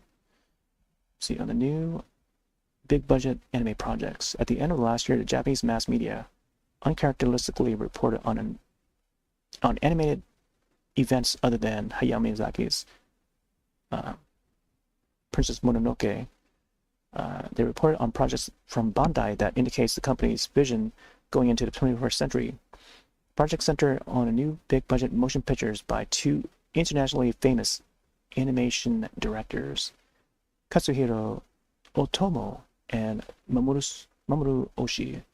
Yeah, those guys worked on Astro Boy and I think Akira Motomo. Oh, he also did Steam Boy. Yeah, Steam Boy came out just around this time too. Yeah, that was a great one too. That's like so Akira was like the cyberpunk, whereas Steam Boy was like the steampunk, like display showcase steampunk. Steam Boy is scheduled for 1999 release, and GRM is scheduled for the year 2000. Oh man, Spriggan was another good one too, aka Striker. Yeah, some good ones there. X1999, I see that. That's another one that came out around that time too. I also watched that, rented it. That's why you saw some printed images in that folder earlier. Free mini poster, Dragon Ball. On sale now. Viz Comics. Yeah, Viz was around at the time. Otakon 1988, this was the convention for otakus. I've never been to Otaku or Otakon. I wonder if they still do that. Oh my gosh, Ayana's High Kick. I used to rent this one. Ayana's High Kick. I rented that one. I had it. I made a copy of it. Like I recorded a copy on tape, and I don't know if I still have it. Most of my VHS tapes have been lost after move, and yeah, a lot of them were like anime. Some that I would make copies of when I would rent the tapes, and then a lot of which were recorded from TV. So like Sailor Moon, Dragon Ball, all of the Saturday anime films like Akira and stuff. Like I don't know if I even still have those. I have whatever box I have remaining, and I haven't checked that box, whatever the contents that's in it, for a long time. But yeah, Ayana's High Kick. I feel like not many people remember this one because there's only been like one episode of it. It was just like a mini film, 60 minutes long, and it was almost like what do you call it, like Ippo, the Ippo boxing series, except like there's a female lead, and you know she's kicking butt. Oh my gosh, there's Magical Girl Pretty Sammy. That's another awesome one there. Spin-off of the Tenjimoyo series where Sasami becomes like a magical girl. and saves the world and stuff, or saves the town. There's Tenchi Moyo in love. This is the first film. Pretty big one at the time, I think, around like 97, 98. And this is the pioneer release for the DVD. Chimera. I had a friend. Oh, Animerica is another great label there. These are all the labels at the time. So ADV Films, Animerica. I think they're still around. They actually put out Gunsmith Cats on that Blu-ray. In part, they actually helped put that out through the Kickstarter. Central Park Media. Manga Entertainment was a big one. Media Blasters was another big one. Pioneer. The Right Stuff. Sadly, they're part of Crunchyroll now. Viz is still around. They're still pretty big. They handled the Sailor Moon series more recently. New dub and all. Vampire Hunter D also aired on Sci-Fi Saturday Anime. Got that on tape. I always remember that one. Now I do own that on Blu-ray now. Bought it many years ago. I was gonna say I have a friend who has a similar name as the title of this film here. I was like, hey. I would show him that image. This is an ad for Frank Frazetta Fantasy Illustrated. Plus limited edition Joe Madureira alternate cover. Z Gundam. Oh, there's a what's this, like Pikachu Pocket Monsters singles Pikachu CD there. I remember trying to draw. Oh, I still have the drawing of this Pikachu. It's a very chubby looking Pikachu. Evangelion. Mamahono Hunter Yoko. Yeah, I remember drawing this exact Pikachu. And multiple times I would draw this exact Pikachu and then pass it around class before they started airing Pokemon on TV. And then only the cool kids that were, you know, ready for that that Pokemon series was all into it. So they would recognize Pikachu right away. Best of the East. We got 3x3 Eyes. Wait. This is a different show, but looks like it's based on story by Yuzo Takada, who's known for 3x3 Eyes and then Blue Seed.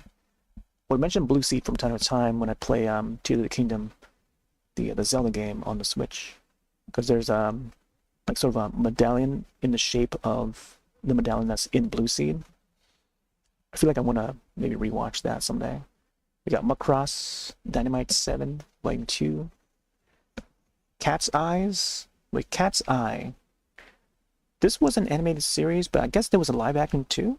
Yeah, this is a live action movie based on manga by Tsukasa Hojo, known for City Hunter. Yeah, there's also a Cat's Eye film. More of like a detective thriller, I think, if I recall. It might still be up on Retro Crush streaming service. Either that or Tubi. One of them. Tubi would have a whole bunch of cool stuff free to watch too. Oh my gosh, I love this right here. A mix of Gundam Wing and X-Files. Planet Anime, trust no one else. This is where they advertise some of the other websites. Joy's Japanimation, Pennsylvania. I like how she has like a customized artwork of her character, possibly like an OC, like an original character, themed after like a magical girl, maybe like a Sailor Mercury sort of look to it. Some more here, custom designed characters. Back in the 90s, there were some OCs created. But especially if you were a drawer yourself, like I would create our own OC, like animated versions of ourselves, like self-portraits, as I mentioned earlier. And I can probably show some of them in my pile of drawings over there. Vampire Hunter, on the Sega Saturn. I think this is referring to the Darkstalkers games from Capcom. Speaking of Darkstalkers, right here. Night Warriors, Darkstalkers. Got Sakura Wars, Evangelion, some more Sakura Wars there. Oh my gosh, Mihoshi. Mihoshi looking hot for the summer right now. She's a great one. She's a fun character in Tenchi Muyo. I love that. I love a lot of the characters in there. Mihoshi and Kione. Yeah, those two. Those are the two duo. But Mihoshi is a great one. He's always so silly. Man, I really want to. Even viewing these issues makes me want to go back to watch like Tenchi Muyo again. All right, we got some CG going on here. A cybernetic centipede. Some more drawings there. Nice. ADV Films. Classic anime story comes to a climax in a glorious new beginning. This was New Kimagure Core. KOR? Orange Road. Oh, okay, so Kimagure Orange Road. I know that there was like just regular Orange Road, but I guess this is like the next follow-up to Orange Road, that is Kamagure Orange Road. Interesting. I hadn't really got too into that, to the Orange Roads films. There's Dirty Pair Flash. I also want to watch Dirty Pair Flash again. There's Act 2, Samurai Showdown. This is the Samurai Showdown movie, the motion picture, and was sold at Suncoast. And from ADV Films, $20 for Samurai Showdown. Pretty neat. I like that they show the price for each one. All right, getting close to the last page. The Right Stuff. Man, this is their logo back then. Red font. I think they still use red font before they closed down and formed into Crunchyroll. We got Tenchi Muyo 2, Dawn of Darkness, dubbed, Goes in a Shell, Macross Plus, Ranma 1/2, Dragon Ball, Violent Jack. Yeah, Violent Jack's another very violent, bloody series. Some Darkstalkers there.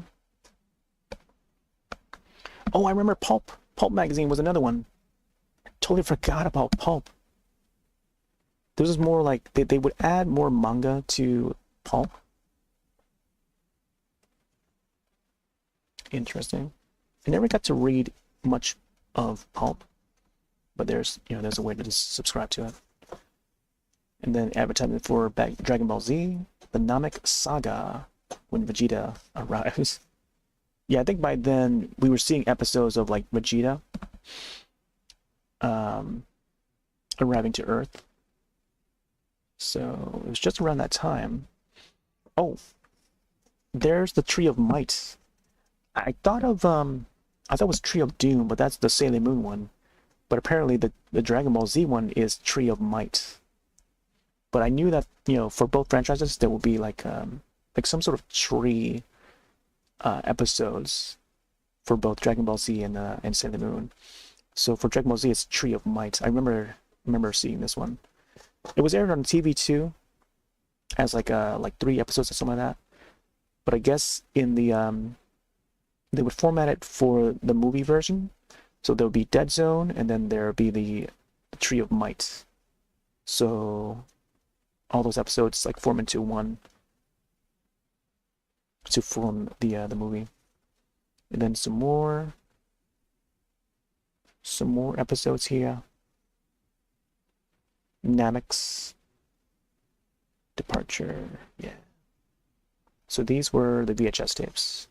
Man, I remember seeing a whole row of them on the shelves that would showcase the VHS tapes for Dragon Ball Z. They were really popular back then. And then here's the back. with manga entertainment, manga video advertisement for the releases here. Director of Tetsuo Body Horror, Tokyo Fist. Available at Suncoast Motion Picture Company. Suncoast Video. I just call them Suncoast Video for some reason. But I guess the logo would just suggest Suncoast, you know. But for some reason I still call it Suncoast Video. Not sure why. Alright. On to the next issue. Here, I should probably put this underneath, huh? There's a lot of issues here. This is pretty much all that I ever bought. I think probably by the time that it hits like 1999 into high school, I think I would probably use money for other things like video games or something. By then I would have like, I guess I was away from video games for a bit through high school until I got out of high school, and then I picked up the GameCube by 2002, 2003, I think. But I think what is it, 2001 was when the GameCube came out, so it was like a few years because I was busy with school. But I would buy music. I would import music from like Korea, because I think at that time I was into like K-pop music, and maybe in one of these streams I could probably do like a music stream, and not only play music but showcase my CD collection. So maybe I'll do like a trance collection. That will probably be its own session, and then like a K-pop session or Asian pop session, because I have a whole lot of that. Here, let's see if we can get the next soundtrack playing. This next one is Tenchi Muyo, the PS1 game. I'll just probably repeat the other soundtracks out there. Alright, so this is Animerica Volume 6, Issue 6. And then we have Darkstalkers on the cover here. Donovan with his sister, and then Hasanko. And then I forgot what his name is in the reflection there. Pretty cool piece of art. Price tag $4.95. Of course, it all comes out of my pocket when I went to buy this. Typically, I would walk into Suncoast, either like Sears first or Suncoast or Electronics Boutique, which is right next door, and it will be on the left side of Suncoast Video when I walk in. The horror section would be on the right. In the DVD, there's an aisle of DVDs. They would swap things around periodically, but most of the time, most of 98, 99, it was on the left side. So I would walk in, head over there. Sometimes not straight there. Sometimes I would check the horror section first to view what's new, whatever's new from Tartan Asia release, and then over to the left to check the latest issue of Animerica or whatever was out at the time on VHS. But I was like skimmed through the issue for a little bit, and then once I was done, I'd go check out and grab the cleanest looking issue that has like less fingerprints, you know. So, and nowadays it's, you know, I don't know, then put in storage and boxes here and there. Try to keep it as neat as I can, and they used to not be rips, but then I guess over time it starts to, you know, maybe there was a time where I sorted in a way where it's like, you know, sort of bending a bit. So then I guess the creases start to rip on its own. So this is how it looks like now.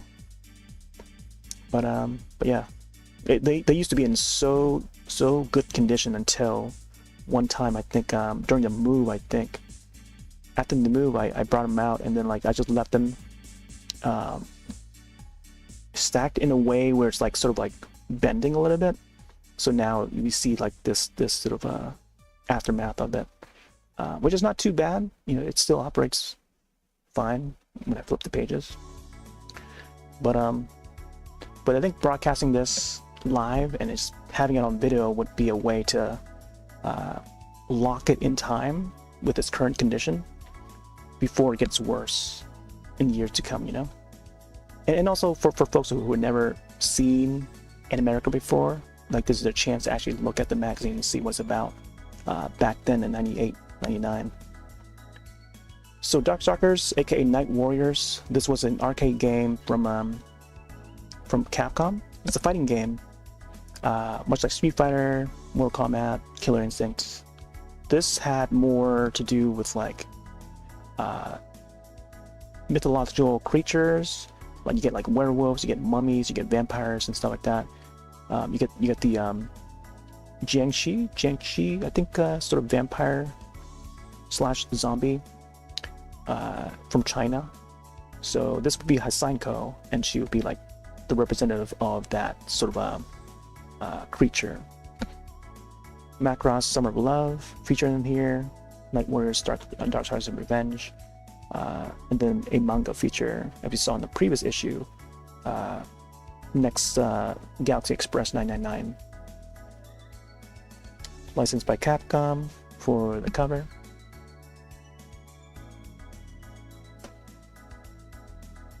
And then off we go. Wrath of the Ninja. Blood, Betrayal, and Revenge. The Yotoden movie. Is released from US Manga. 1995. Oh man. The Suncoast logo.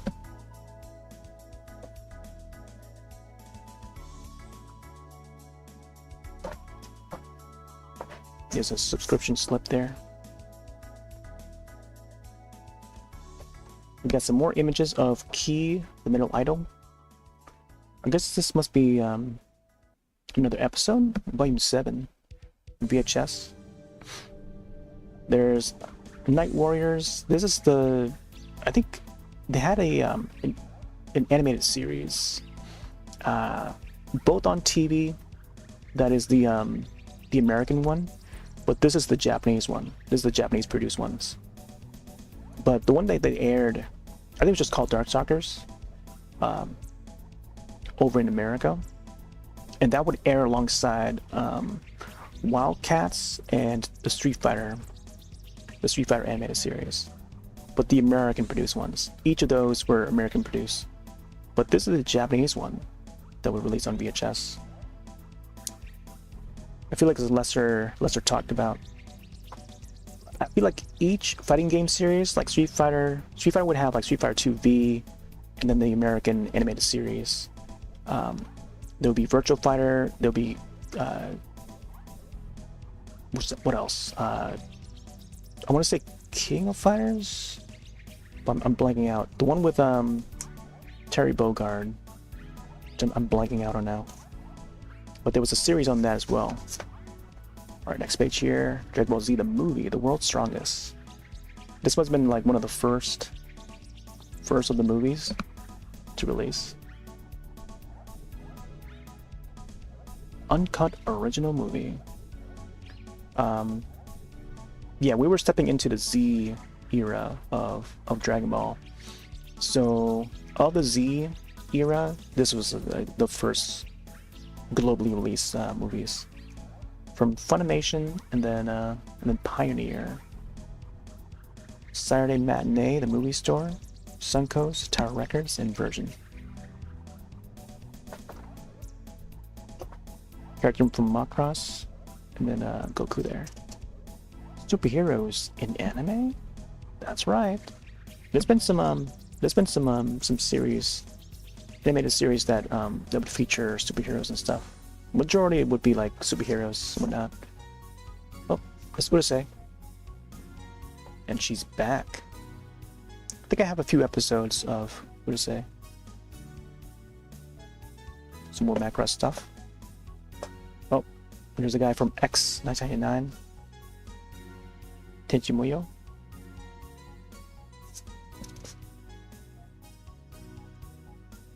Oh, here we go, superheroes. There's Morrigan. Morrigan was like the succubus.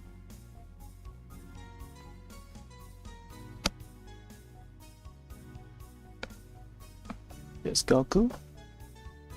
Goku winds up for a power blast in Dragon Ball Z.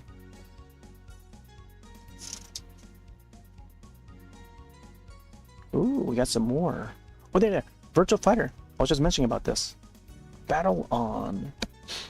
We got Street Fighter 2V up at the top there. I really like Ryu's design up there. That was a cool design. Reminds me of another Tokyopop idol. Just around that time too, when they would have the similar hairstyle, along with the Ken there with the longer hair. Virtual Fighter. I think that's forgetting her name. Totally forgot her name, but she was from Virtual Fighter.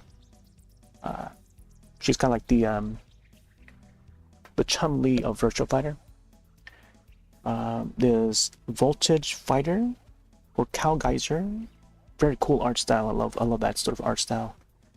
Fate of Fury, the motion picture. Then there's Fate of Fury, the series. Street Fighter 2, the animated movie. Tekken animated series. Yeah, there you go.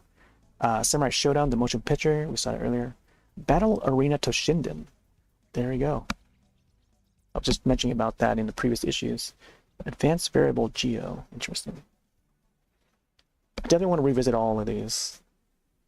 I think 1994 was a great time for all of these.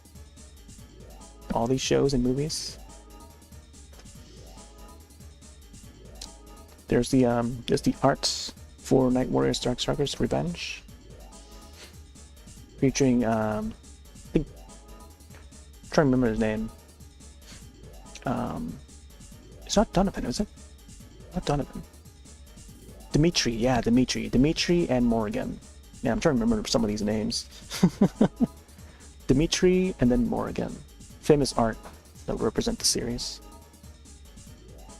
Space Adventure Cobra. This has been re-released recently for Blu-ray. I think Sentai Filmworks had handled the remaster. Got Final Fantasy down here. Biohunter, Dragon Slayer, Gatchaman. There's Macross. Summer of Love. Get a closer up image here. Summer of Love. Oh, more advertisements for Dirty Pair Flash. I really want to watch Dirty Pair Flash again. Been a long time. 4 gorgeous girls. 2 great tapes. Down here would be Rune Explorers, a very RPG fantasy-based series. On tape. Oh wow, it was sold at Electronics Boutique as well. Down here. Gundam suit.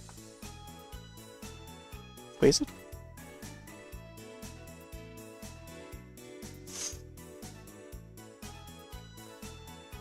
Oh my gosh, Tokyo, the Last Metalopolis. This guy right here, this exact character was the inspiration for M. Bison, if I recall. So this was a film, there were 2 of them, 2 films I think, called Tokyo, the Last Megalopolis. Let me see, a live-action version of the anime known here as Doomed Megalopolis, Taito Monogatari, aka Tokyo, the Last Megalopolis, actually came first, based on the Capital City novel series by award-winning author Hiroshi Aramata. This film featured an evil sorcerer named Kato. Or Kato? His origin story reveals him to be a Japanese military officer, long since gone bad, and became one of the undead, and attempts to resurrect a malevolent spirit. Yeah. Creature designs for movies are H.R. Giger. Wow. Yeah. Yeah, there were 2 movies, 2 live-action movies, and I would like to revisit those. But yeah, that guy right there was like the inspiration for M. Bison.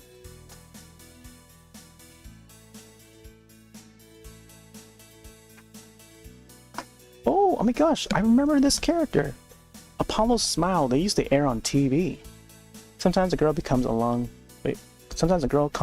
whose beauty skill and all-out grooviness inspires a story of epic proportions. A girl who looks like she popped out of an anime cell is Apollo Smile. Bi-monthly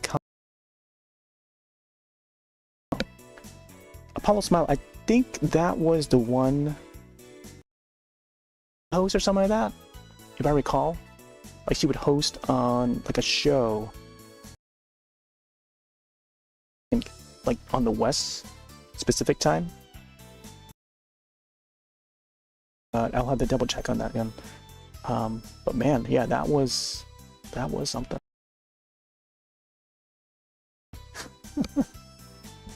Oh, we got a booty shot. That's Cobra right there. Rune Explorers. I need to check out Rune Explorers again. Along with Rune Explorers, I think of Key Metal Idol. Like that's another one that I sort of tie it with, compared to Yu Yu Hakusho. That would air on TV as well. But I wouldn't know about Yu Yu Hakusho back in like 95, 96, when we had a family trip to Canada. And I remember getting a shirt that was based on this show, and I didn't even know what the show was until much later. I found out, well, yeah, this is the name of that show, where the character, you know, points his hand like that with the finger and stuff. So, yeah, when I had that shirt, I didn't know what it was, but I was so into, like, you know, the like Japanese animation at the time, and upon seeing that shirt, I was like, wow, I gotta have that, you know. Didn't know what show it was until I found out later. Sailor Moon RPG. Is the RPG game, looks like. Sailor Moon RPG and Resource Book, the summer of 1998. Now serialized in the US in the Mixzine. I remember Mixzine. Oh, we had the loose page that I brought out last night. That was from Mixzine. Anime-based game, Big Eyes, Small Mouth, RPG source book written by Mark McKinnon. Alright. Okay, here we go. TV update. Syndicated. We got Dragon Ball Z, Samurai Pizza Cats. On cable, we got Dragon Ball Z. On the I channel, this is when I started watching, like, Dragon Ball Z on the I channel right there. International channel, aka the I channel. We got Robotech on Cartoon Network, Sailor Moon on Cartoon Network, Speed Racer on Cartoon Network, Thundercats on Cartoon Network. And then local TV here, still airing Robotech, Tenchi Muyo, and Voltron on Fox. Really? Did they really air Voltron on Fox? I think initially it was on USA back in like the early 90s. I guess that it would jump to like different networks, since they would offer like different networks would buy the license to air it on their channel and stuff. Much like how you know, The Simpsons would air on both Fox and then like a local channel or something like that, which I've seen before. I would catch like Simpsons on 2 different channels in the same day, but air at different times. But there was also the Voltron 3D animated series that would air in 1995, and I think that might have been on Fox, but I didn't really pay much attention there. Saturday Anime on the Sci-Fi Channel. Here we go.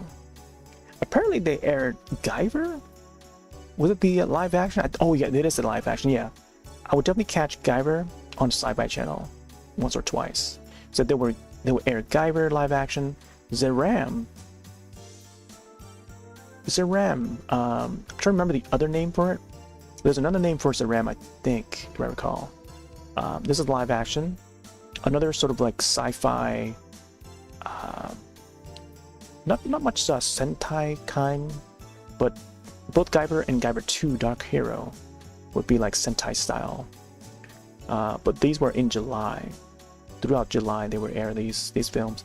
Then we got Venus Wars, Wow, 4th of July, no anime showing. Interesting. In July 11th, we had Ronin Z. Ooh, I love that Ronin Z one. That's a very great one that not many people know nowadays. Gal Force, Eternal Story, 8-Man After. That's another good one. Anime 98, Sci-Fi Channel's annual Anime Theme Week Festival will air in July from 28th to 31st. Titles will be announced. All right.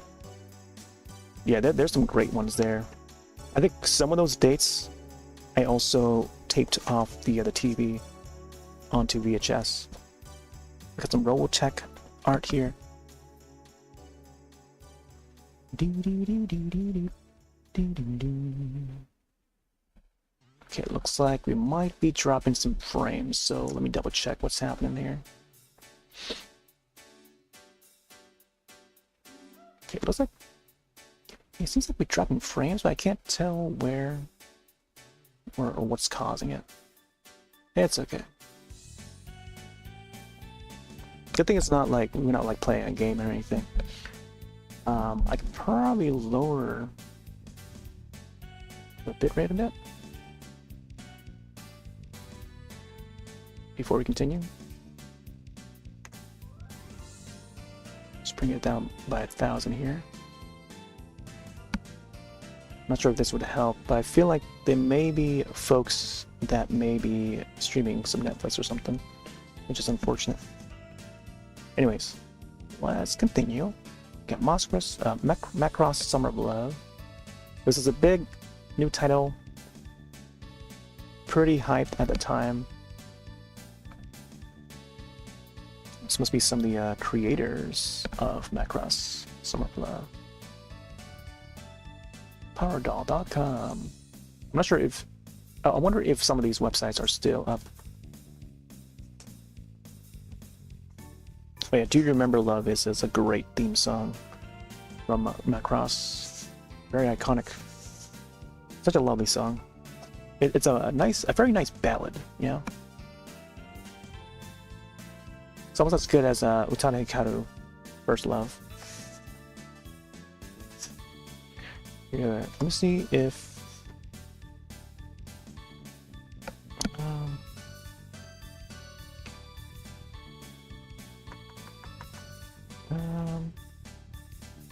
dropping frames, trying to adjust bitrate.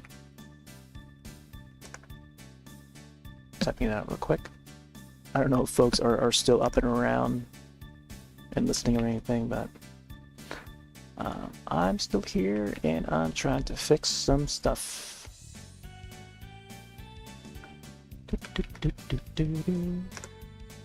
Hopefully it's still... Hopefully it doesn't disconnect us from the internet, you know? Two pieces. I hope.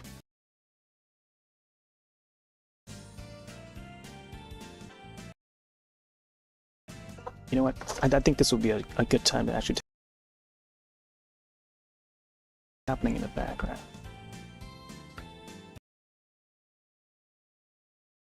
While I maybe refresh on like a drink or something.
Yeah.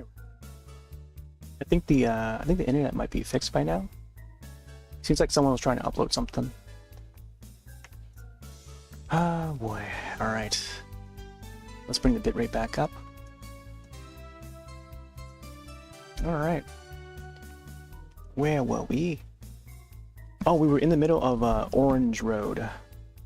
There's an Orange Road character spotlight. I remember these characters, yeah. This is where I saw Orange Road.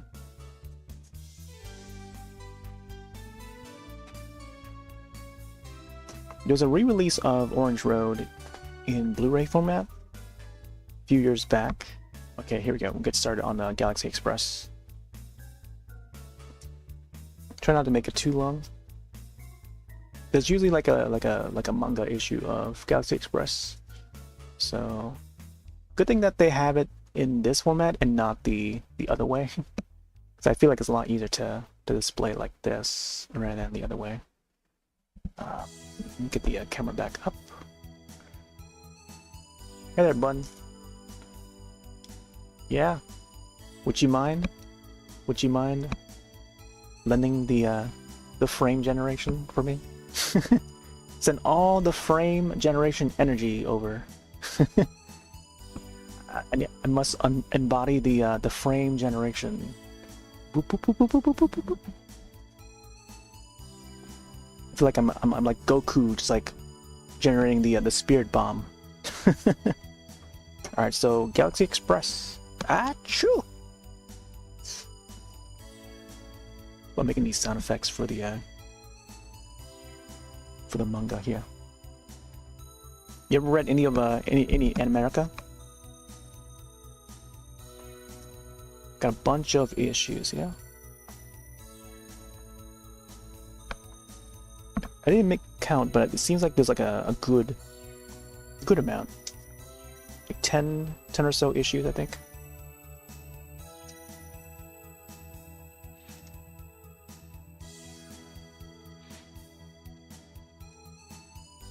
I think you remember seeing them, but never delved into them. Oh yeah. Yeah, I would find these on the store shelves. I was like, whoa, I gotta get that. There was another one called I'm trying to remember the name of it. It was like a simple title, like Next or something like that, or New Type. Yeah, it was New Type. Yeah, so alternate to Animerica, there was another magazine series called New Type. Let me move forward a little bit so I don't arch my back too much.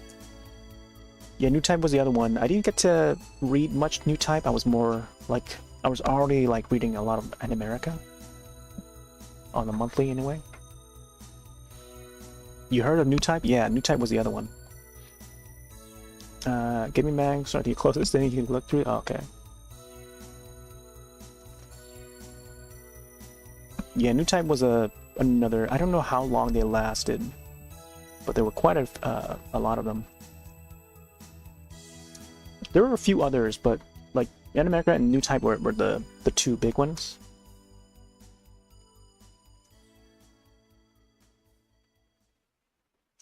This is a place where we send out the will of the people, one body and one mind, into the sea of stars.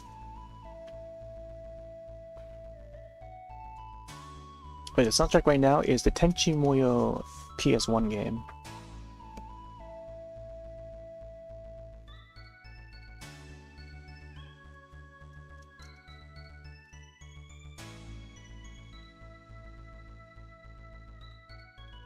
No, it's still sounding through the... Okay, yeah, still playing. I keep my eye on the level. Bum bum ba dum bum bum.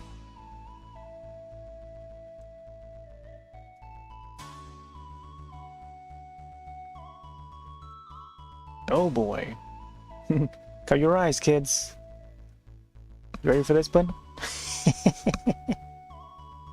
We got the Hex Files. Oh boy. We got Dragon Pink. You ever watch Dragon Pink, bud? The Slayers, Night Warriors. It's Space Adventure Cobra. Key, the Metal Idol. Oh yeah, this is that show. Neon Genesis Evangelion. Lunatic Knight. Ooh la la. Gundam, the Mobile Police. Wait, Pat Labor. The Mobile Police.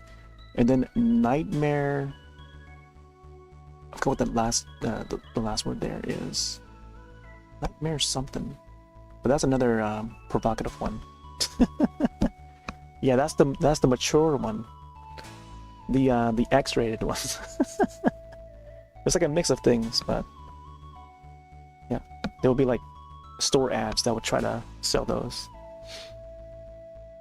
Dawn Warren, actor you surely heard if not heard of, voice of Robotech's worldly ace Roy Fokker. His name, Roy Fokker. Yeah, they would interview voice actors and stuff.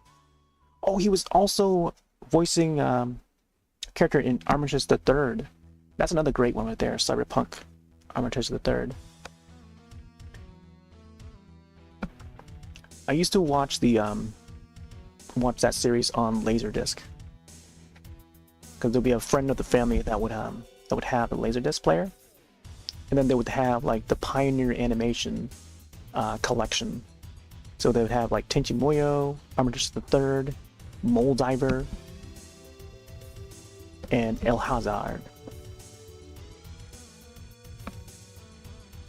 I actually have Moldiver on DVD, and I think some of the other series they would also release on DVD through Pioneer. I think Pioneer Animation, which later got renamed to Geneon. They would rebrand themselves.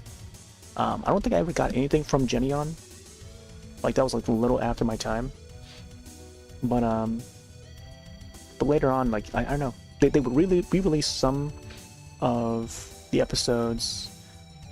I think at some point Geneon, when they were already rebranded to Geneon, they got hold of the Sailor Moon IP, and then they re-released some of the old dubs onto like DVD, and that's like probably the one to get if you're looking to pick up some like Sailor Moon, like old school Sailor Moon and stuff.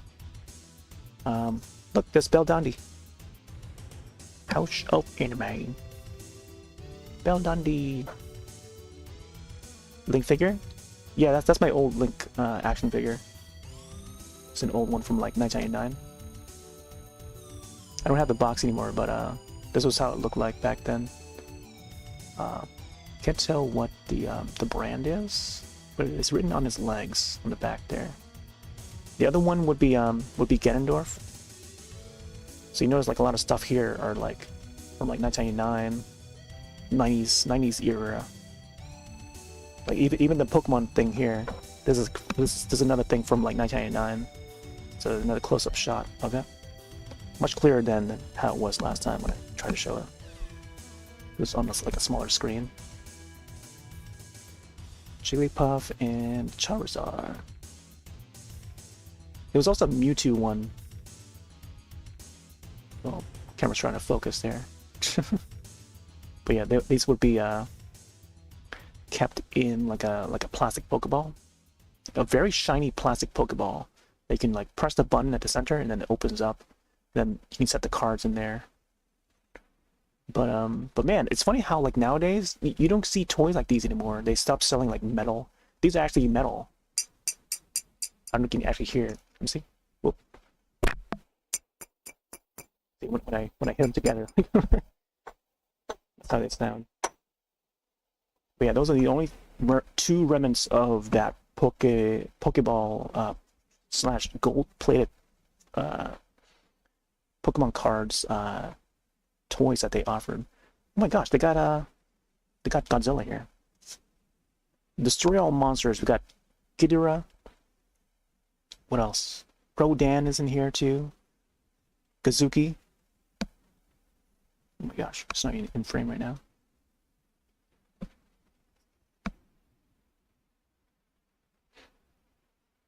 Okay.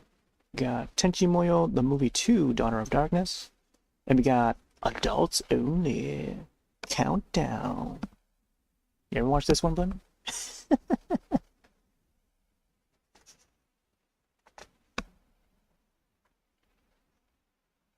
Irresponsible Captain Tyler. Anime Nation. Not sure what show this is from.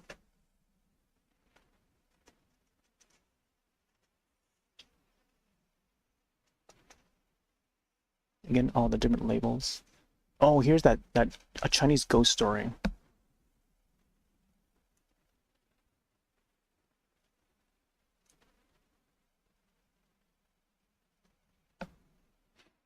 Oh, there's Berserk. This must have been where I first discovered Berserk. It was through this issue here. Based on Kentaro Miura, serialized in Young Animal magazine. Sadly, the artist has passed away. And I don't think he finished the manga of Berserk. Just a few years ago, too. I remember being a pretty big impact. Same thing happened with Akira Toriyama. Sakura Wars here. Sakura in the background. Yeah.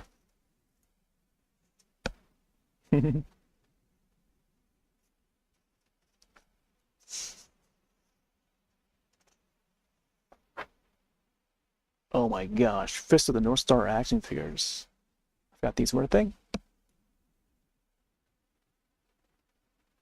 It makes sense that they would turn like a lot of martial arts films and TV shows into action figures that you can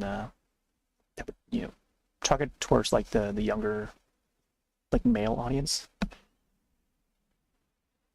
Another Macross there. Oh my gosh, another Slayer soundtrack here. I definitely remember that character there.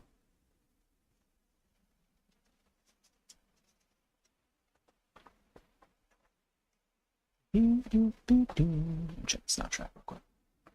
Alright, let's go back to this one again.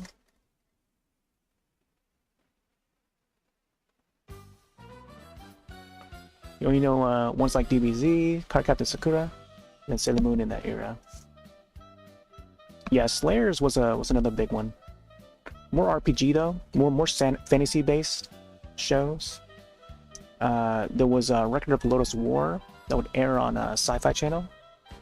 I don't know if you watch enough Sci-Fi Channel to remember like Saturday anime, but they would also mention it in these issues of Animerica and stuff.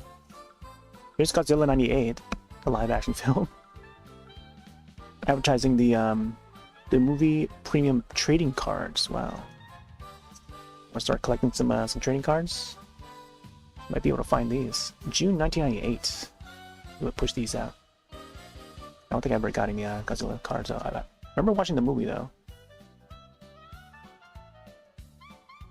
I remember I think there was a cup. There was a big cup themed after the Godzilla 98 that they passed out for Burger King.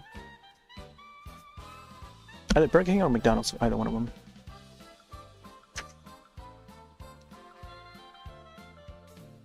Whole tune catalog. There's Yu Yu Hakusho, Pat Liber, and then Tenchi Muyo there, Night Warriors, same as we saw before. Oh, here we go. Here's the fan art. Oh man, I remember like there's the one person that keeps on sending the same. There's the same person that keeps on sending the drawings, and they keep on winning. They keep on being featured and keep on winning the fan art gallery. So of course, lots of fans of Sailor Moon here. Look at all the little drawings here. Yeah, I think it was Jenny. I think it's Jenny Andrews that kept on sending. Jenny Andrews from Midland, Michigan, age 14.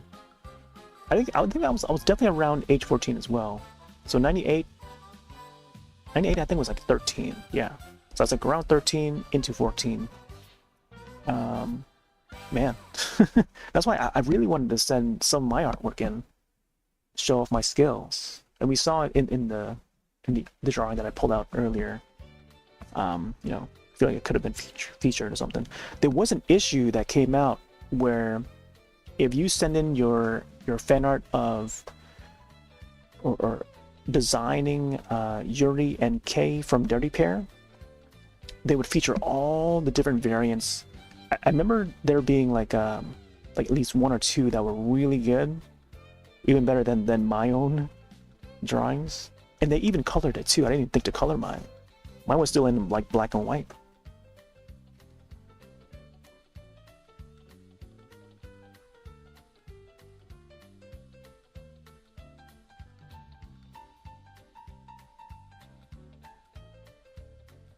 Usagi Ice Cream Parlor.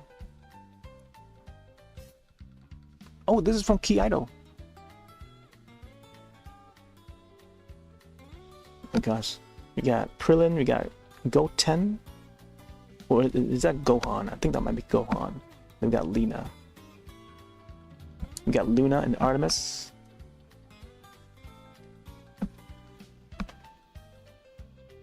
Very very typical of fan art of the time.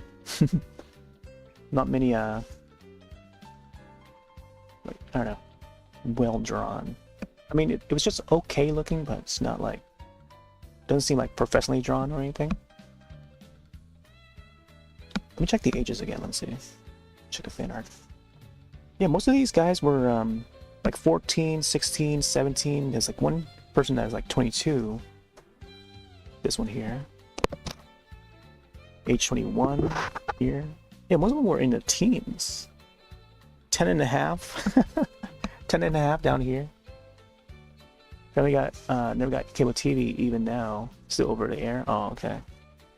Yeah, I feel like anyone who's had like cable or anything, you gotta pay like premium for that or something, or get one of those you know, black box. We would have the black box. Like we'd have like, I guess you would have to have like connections with people that would have access to it.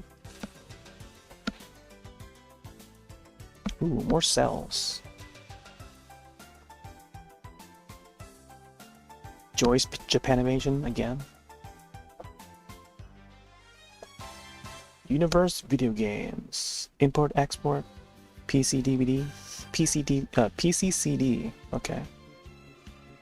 Yeah, DVDs were not a thing yet, or at least not commercialized yet until like a little later. Like we were still using VHS around this year. Gunsmith Cat there. We got some more fan art. Now this is some original stuff right here.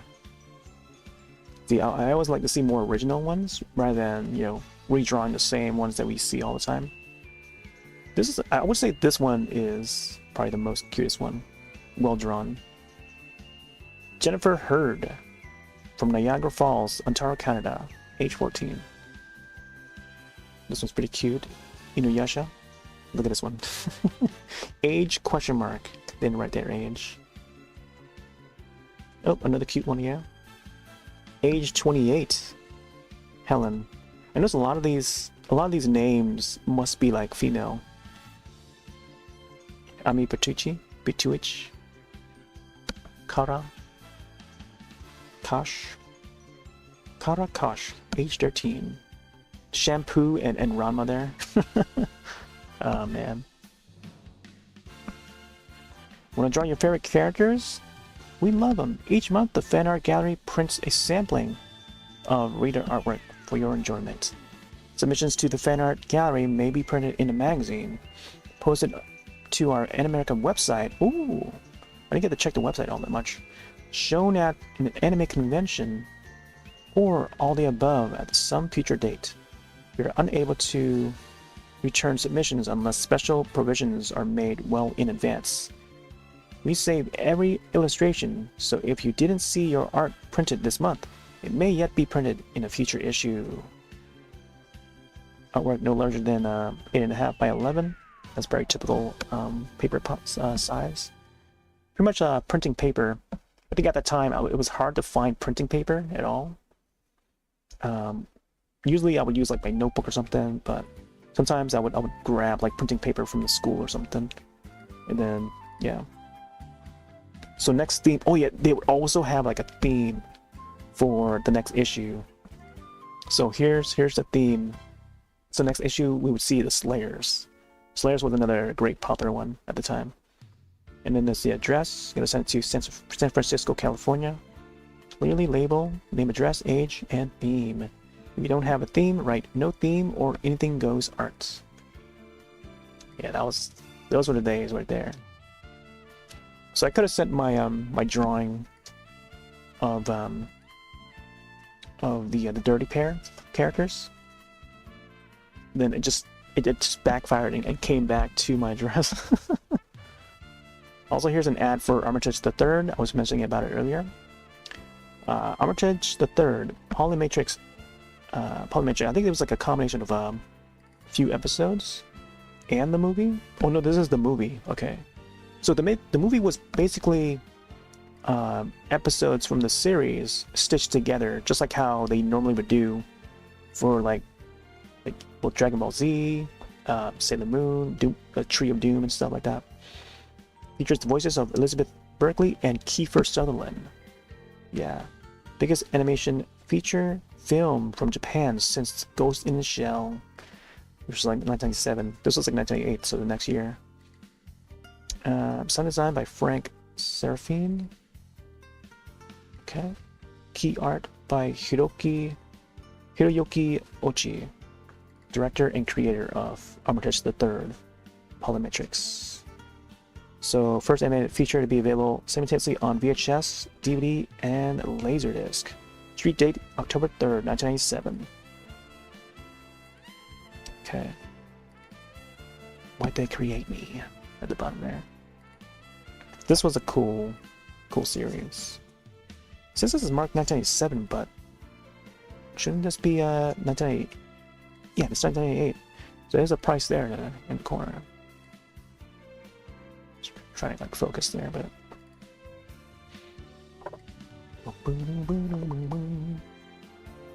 Attention, Sailor Moonies. This is how they call the fans, Sailor Moonies. Now it's shortened to just Moonies. Luna and Artemis plushies. Look at that, $20 each, or $15 each. Luna and then Artemis.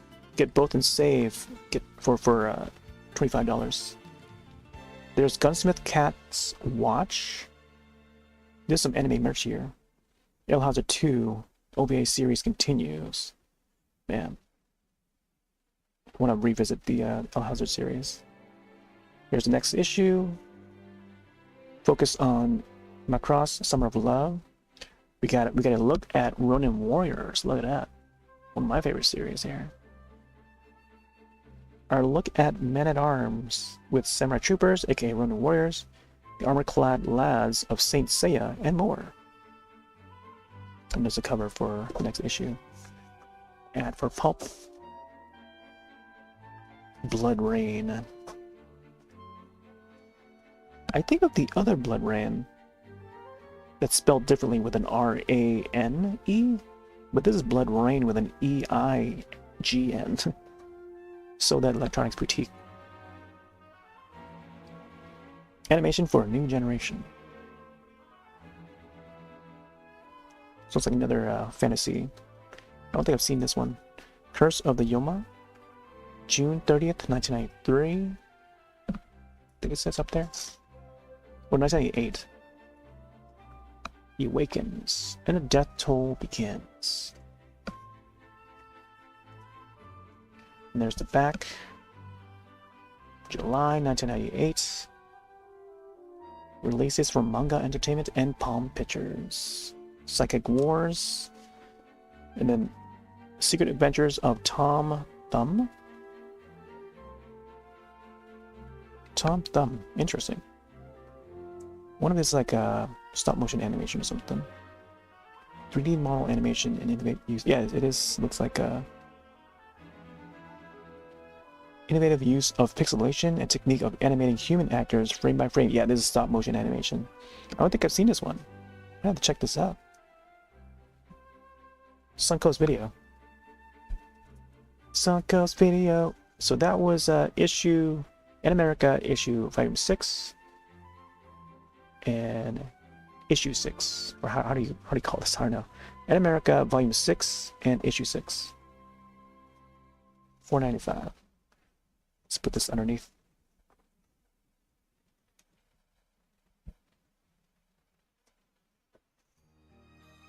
Gotta be careful when I move these things. I don't want to rip it, because I feel like they're a little more vulnerable now.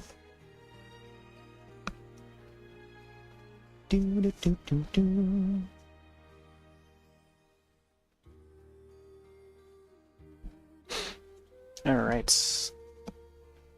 On to a third issue. I feel like we might fit in maybe 2, 3 more. Oh, I also have some catalogs from the Right Stuff. They're more newer, but I gotta double check how they spell Right Stuff back then versus now. Because it's 1 F now. I'm not sure if they had like 2 Fs, so maybe we'll see it. So it is Animerica Volume 6, Episode 7. Special Musical Edition, Macross Summer of Love.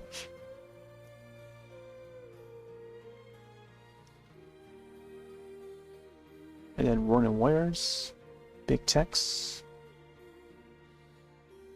Galaxy Express 999. And there's the price tag. I think it marks as July 24th, 1988.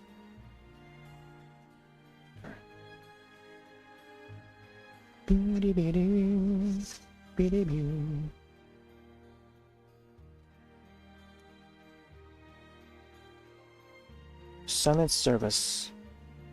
This is from US Manga. Oh, Borders. Yeah, Borders was the other store. We would see like a bunch of DVDs and magazines. Man, get a free Fatal Fury posters for subscribing.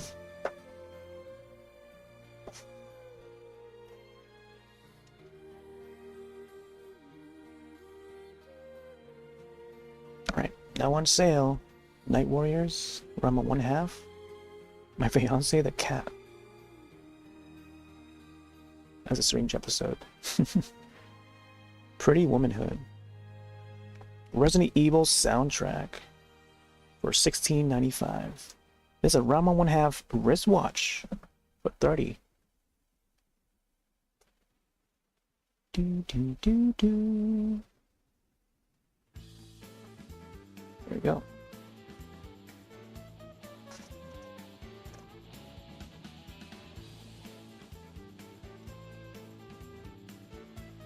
Neon Genesis, Evangelion, Genesis 013. Here before release on video. Suncoast.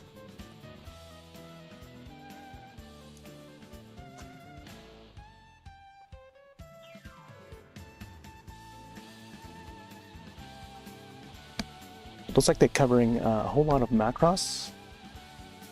And then, I guess page 11 will have some Saint Seiya, Samurai Troopers, aka Ronin Warriors. Can't wait to see that part. Oh, Key, the Middle Idol, is also shown in this one as well. More Cobra. Already seen that one. Advertisement for Urban Vision. Saint Seiya. Oh, look at the spread here. Yeah, I remember watching. I remember watching Robotech, aka it will be like a mix of like different shows in one when it comes to Robotech. So Macross would be the main one that they would take the animation from.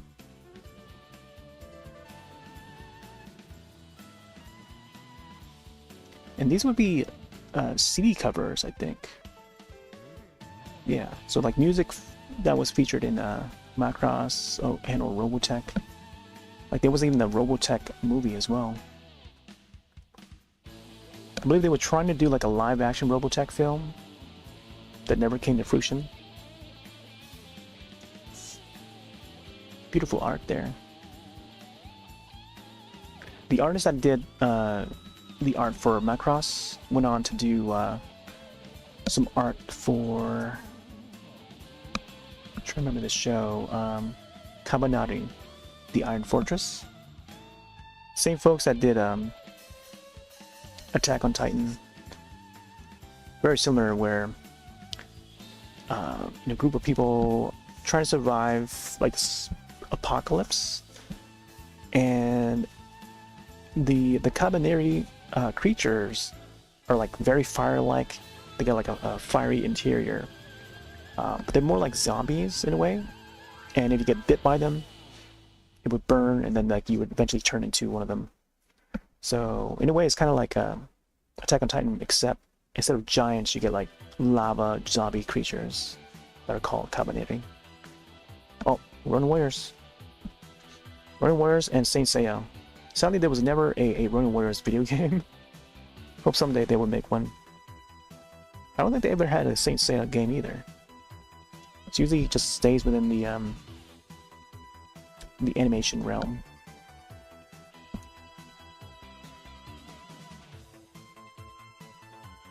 Got some Pat Labor there. There's Rowan.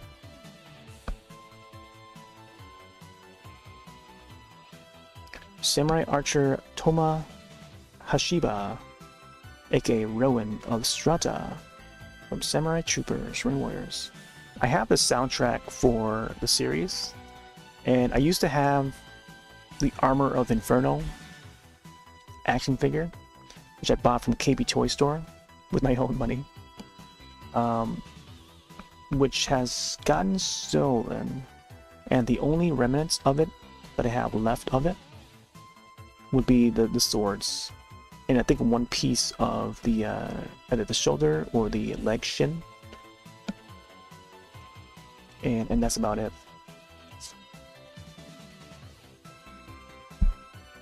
There was a kid that came over and like just took it from my room.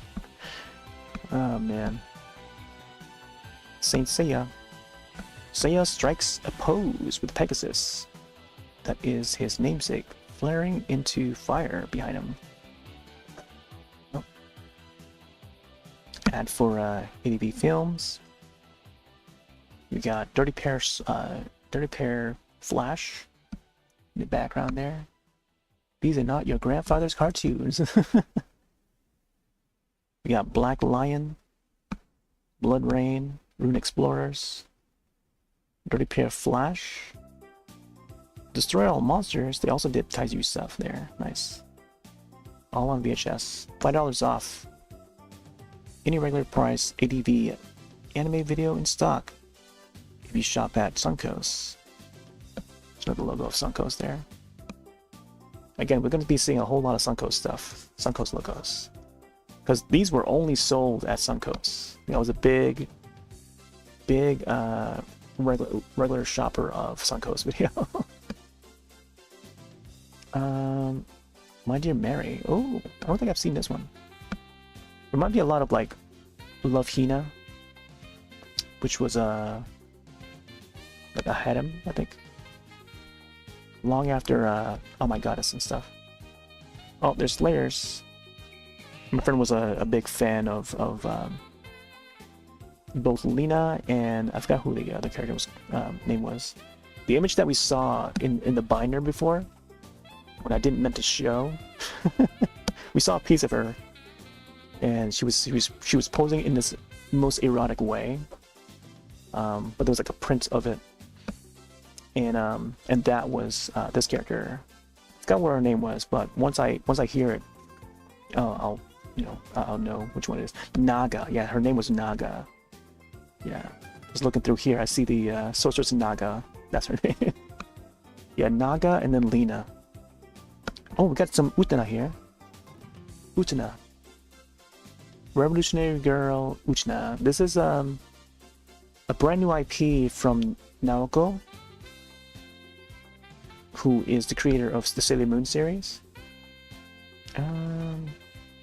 Yeah, Naoko, and this show did alright. It was pretty popular for a moment.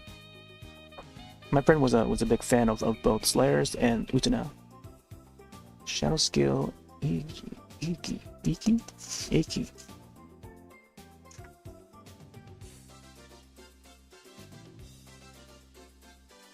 We got Gundress, Silent Service.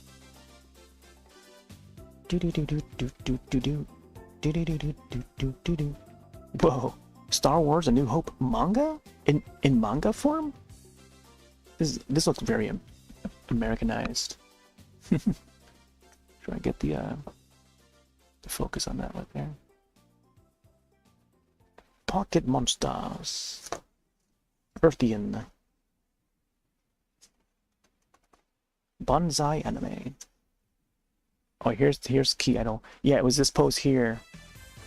I don't know where the drawing is, but I based my drawing of me and my friend. We did like a self-portrait. Well, I did the self-portrait, and I posed it after this piece of art here. Key art from Key, the Metal Idol. Self-portrait of myself, and then my friend would be on the side there, looking towards the right.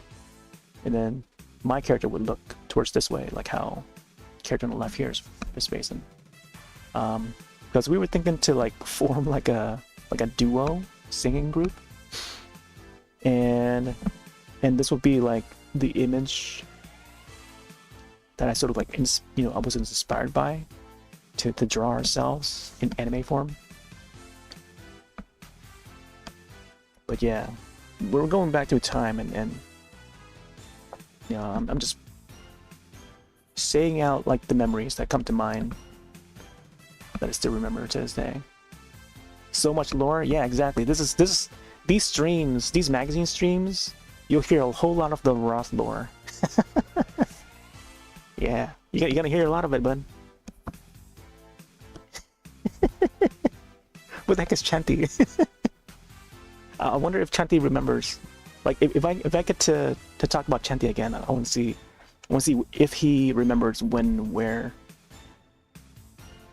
like we first exchanged messages. I think it was through like AIM or something. I think you invited your brother to the AIM chat one night. I think because maybe it was around the time like when Animal Crossing City Folk was a thing.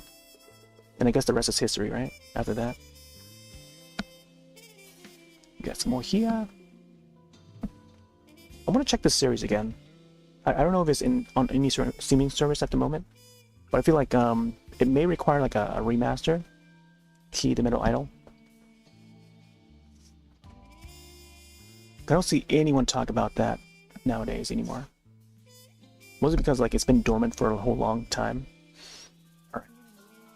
TV update. Let's see what's been airing around this time. Syndication. So we got Dragon Ball Z and Samurai Pizza Cats. It was back in '98. Cable, Dragon Ball Z, Robotech, Sailor Moon, Cartoon Network. Dragon Ball Z was on the iChannel. Speed Racer, Thundercats, Local TV, Robotech, Chenchi Universe, and Voltron.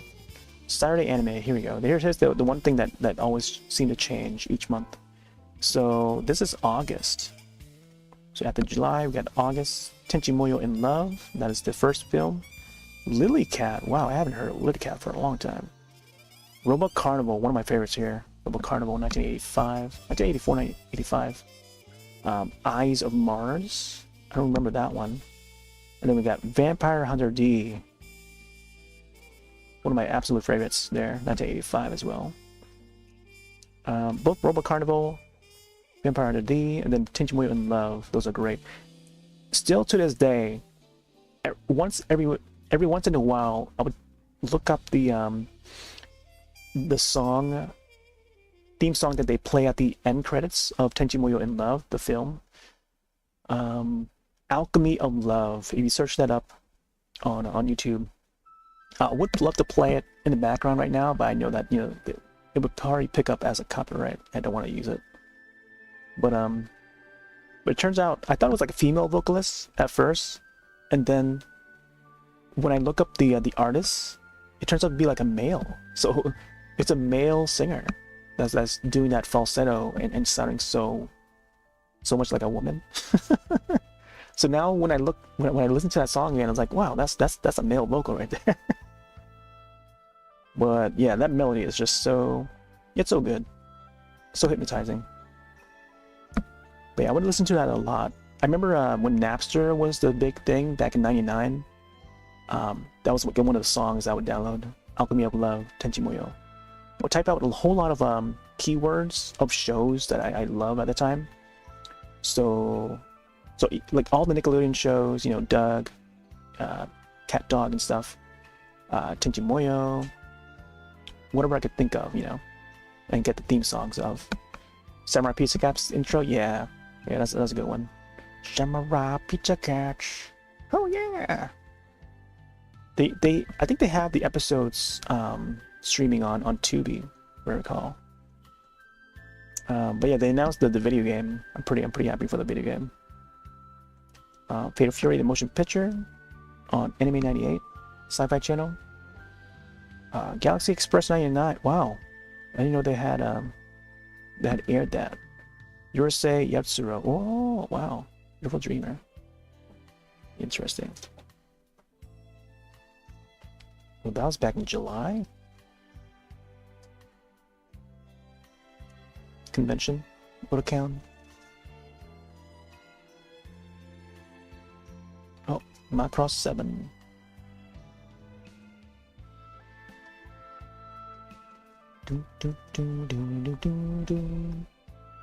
Miss DJ. Some more album covers there. Rhapsody in Love. I actually went back to listen to some of the Macross song. So the title of the song was Do You Remember Me or something like that? Do you remember? Oh, Do You Remember Love? Yeah. And that's the song that I linked in the Discord server the other day. Oh my gosh, here he comes again. 20% off these naughty videos. Some of them are naughty. Trying to not like rip these. Okay. Here we go, Samurai Troopers. We got Rio. Good thing that his name is still Rio in the American airing of it. Rio. We got Rowan. We got Kento. Sai. And then Sage. Man, I love the Ronin Warriors. I miss this show.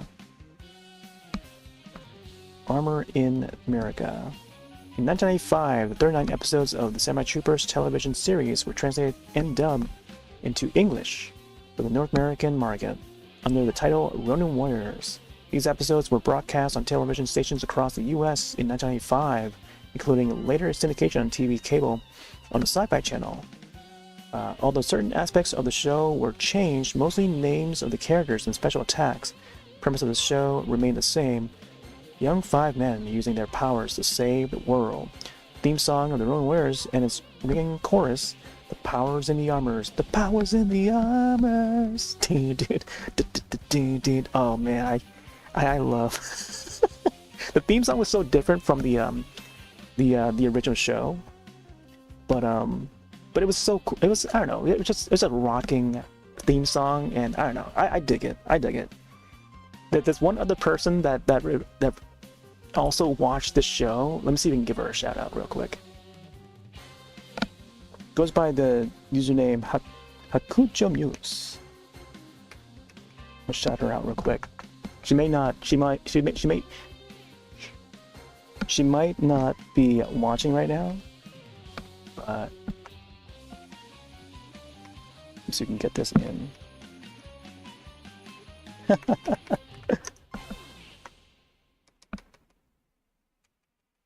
Right, type on this keyboard one-handedly.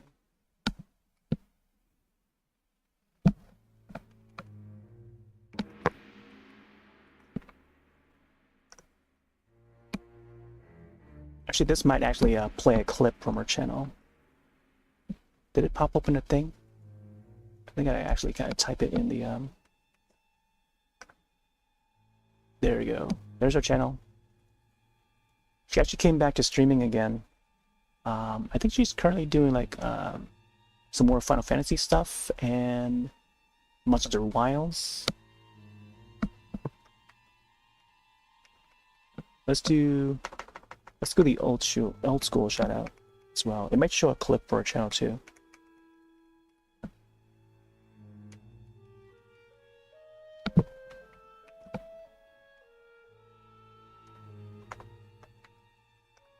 There we go.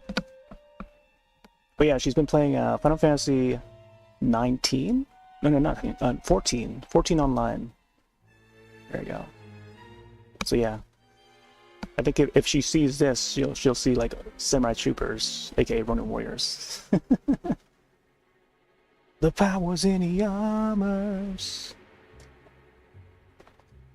may not have the elegance of the original Samurai Troopers theme music, but it nonetheless became a clarion call to female fans in America, including Christine, aka Hakuchi Muse. Just as in Japan, Saint Seiya has enjoyed successful runs in Mexico and South America. In Brazil, the show is known as Cavaleiros do Zodiaco, or Warriors of the Zodiac, and in Europe as well, earning new legions of fans, but it remains relatively obscure in the US. Wow. Does it remain obscure in the US? I feel like it has remained obscure, because I think even till now, not many people remember Ronin Warriors. You know, I still only know like one other person online, maybe two other people online that remembers Ronin Warriors or Samurai Troopers. You know, and I think the other biggest fan I know is Hakuji Muse, who I gave a shout out just now. Like, she's the only other person that I met on Twitch who knows about this series, and is also a big fan. And here you go. Here's a good spread of the character layout.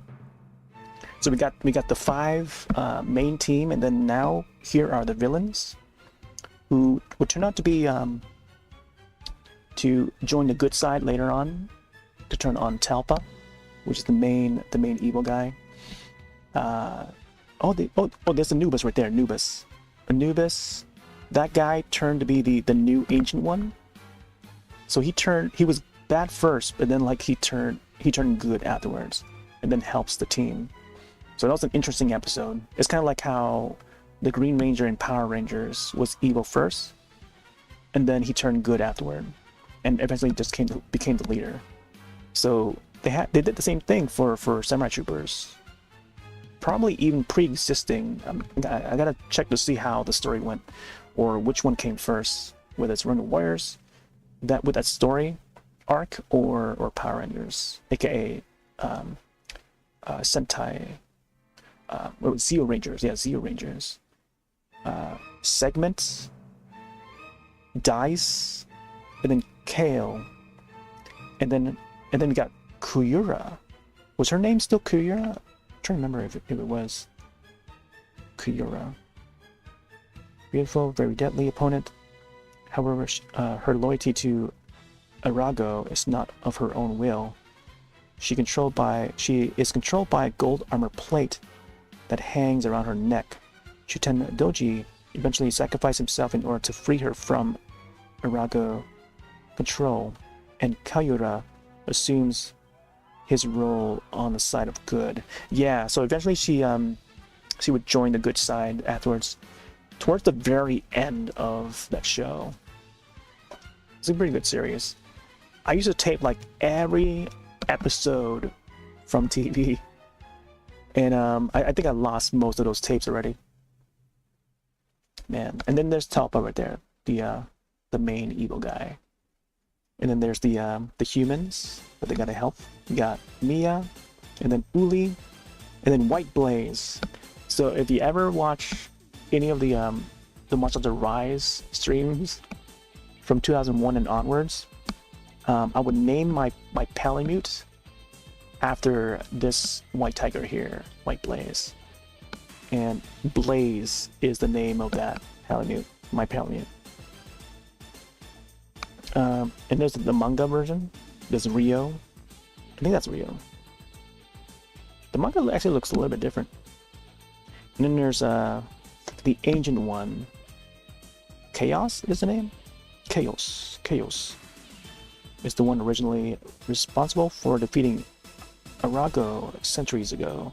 Once Arago was defeated, Chaos broke Arago's mystical armor into 9 separate sets in order to prevent him from returning. When Arago returns to conquer Earth, Chaos guides the troopers and eventually sacrifices his life in order to create a portal to Arago's domain. Oh man. This makes me want to watch the series again. It's a good series. The power's in the armors. Here's Saint Seiya. Oh my gosh, we got the outline art for Saint Seiya here. It's another classic series. This one, I think, existed before World Warriors. For some reason, I thought they were from the same like studio or something, but I think they're from different creators. I thought they were from the same for a long while because they were so similar too. This one's more like they have the 5 heroes, maybe more than 5, and they were based on like zodiacs, constellations, more astronomy based, and more Greek mythology. So we got Athena, as in like, you know, representative of, you know, Greek mythology, Athena. We got Ares. Oh, speaking of Ares, there's a new trailer for Tron Ares. Ares, God of War, as seen on Xena and Hercules television shows. But unlike that rendition of Ares, this guy is bad, real bad. Having failed to kill Saori when she was a baby, Ares turns almost all the saints of the world against her and her protectors. Nothing is gonna stop Ares from ruling the land of the gods. Sanctuary, nothing. That is, except Seiya and the saints of Athena. Check the soundtrack real quick. Alright. We got Shun, we got Ikki, we got Hyoga, Seiya, and then Shiru, which is the dragon. Shiru. And then Seiya would be the Pegasus. There was one of them that is the Taurus. Let's see if you can actually... Nope. Oh, they don't showcase it. It's in like a later series, I think. They'll show the Taurus. Hey there, Josh. Welcome back. Saw the room tour with the Power Rangers running in the background. Okay, so here's another issue of Galaxy Express 999. Just gonna flip through these. I do appreciate how now they spread it out where it's like horizontal and not vertical, so it's easier for us to like read and turn the pages for. I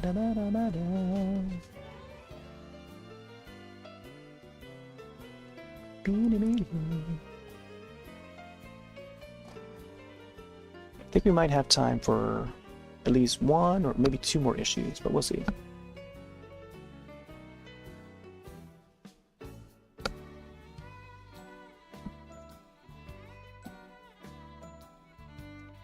Still a few more pages of this current issue. And afterwards, I'll probably add the chapters to it as soon as possible. But so far we've gone through, I won't say 2.5 issues. I should make that 3 different issues. And so that will be 3.5. We're like halfway through this one here.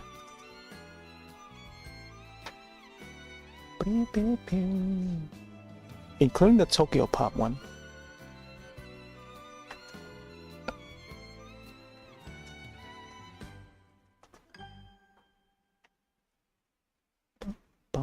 bottom.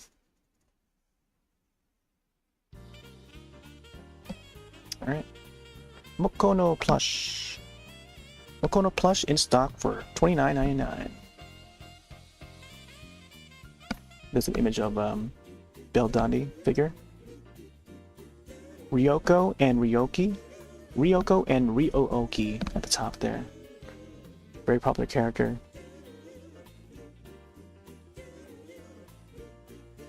I think I did a drawing of, maybe a couple of drawings of Ryoko. Ooh, Megan. It's another voice actor interview. Megan Leach. Animation voice actor or voiceover for Sakura in Key, the Metal Idol. And then, wow, she actually did voiceover for the X-Files? Samantha Mulder. Really? Holy moly.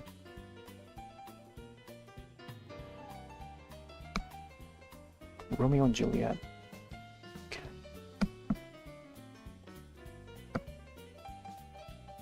I would read more of these interviews, but I want to try and keep it short. Wow, they even have a fan mail for the voice actress. I feel like a lot of them would be like hanging out at Viz Video's offices in California. I remember when Viz would do their Sailor Moon marathon, because I think once Viz got a hold of the Sailor Moon license to re-release the episodes, the old episodes, with a new dub, they would have like a watch-along marathon to celebrate the release, and they did a few of them. Like they did at least like 4 or 5 of them, and they would number each one, and I would hang out as they're airing it. And this was right around the time when like the series was like celebrating its like anniversaries, and like I guess the series was like gaining popularity again and becoming way more popular than it once was. Because even in the years before that, before Viz got the license, it wasn't as celebrated across the internet until after, which is I felt that momentum, I felt that fandom afterwards, which is strange because, you know, like a lot of us been fans of the series for a long time, and we barely hear anyone else, you know, express their fandom. And then like after Viz got the license, like I guess more people got to watch it because they re-released the episodes on Blu-ray and DVD and stuff, and streaming services. So that you know, that's I guess that's a good time to actually, if anyone who's not watched the series at all, to finally catch up and see what the hype is about. But yeah, that was I don't know, pretty good time to you know, express our fandom for the series. There's Appleseed, classic Appleseed. More Orange Road. Look at that wire telephone, landline telephone. Oh, man. This is from Anime Eagle. Some Ghost in the Shell.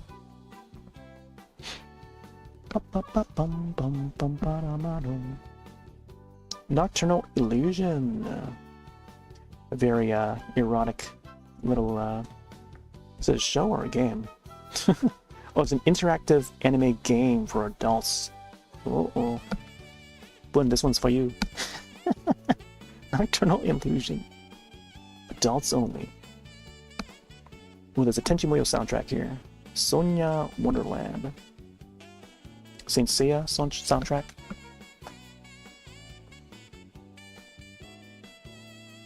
Oh, Dr. Slump.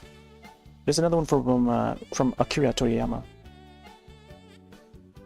Urgies? Urgies. I don't know how to pronounce that. It sounds German. Urgies.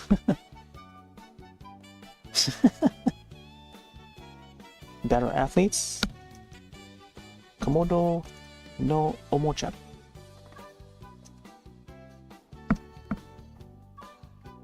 Got some more Dragon Ball Z. Please call for your catalog and updates. Free swag. Wait, see, we give away free stuff every month in a drawing from our readers who send in their response cards. Those pesky inserts in front of the mag. Oh yeah. This month's winners from cards dated May 1998 took home a new Rama 1/2 t-shirt from this video. But if you want to win too, you gotta send in your cards to enter the drawing for videos, comics, and all sorts of cool stuff. Oh man, why didn't I send any in? I didn't know how to write a letter. I know how to write a letter, but I didn't know how to like send it properly or something. I don't know. I think back then they would have already taught us how to write letters in school and stuff. But I guess I didn't have like a stamp to send or something. Oh, I remember this. This is like another like a spin-off where they interview. It's like special interviews, or maybe celebrating like, yeah, this is like to celebrate the first 5 years of Animerica, 1992 to 1997. But this is actually the full cover. They just have like a bunch of the covers of Animerica in like one single page, resize it to one single page as a collage. And I don't think I ever got this one thing. So like an anniversary of anime interviews. So they would have exclusive interviews just for that issue, which is pretty neat. Since I've never before seen filmographies, the most detailed ever put into English. Generous black and white illustration for each interview, newly edited, expanded, revised. Yeah, I gotta see if I can find that one anywhere. Oh, here comes the artwork. And again, like a lot of these are like teenagers, and I feel like I should have sent one in because I was also around like this age too. 14, 13. Age question mark. Even though the artwork looks really good for the time, I guess. We got Amy, a lot of Sailor Moon, a lot of Tenchi Muyo, a lot of Slayers. From the looks of it. We got Monoko there. Oh, we got Dirty Pair down there. Some more Ranma. Rock and Roll to the Stars. That's pretty good, pretty decent. Oh my gosh. Sasami and Rini from Sailor Moon. Oh my gosh, I love this. I think this must have been what spawned my idea for the Ronin Warriors Backstreet Boys cover. This here, right here. Someone did a Sailor Spice Girls artwork. That is great. I don't know. I don't remember what it was that spawned the idea. It must have been this, because maybe I must have seen this. But then again, like this one here would be the sort of like Backstreet Boys like, because they've got the background there. But here, let me see if I can actually find the old tweet, because I know I tweeted out the old drawing that I did. So if I can't find the actual drawing like in person, I could probably find it on Twitter, because I know I tweeted on Twitter. How do I do like a little search?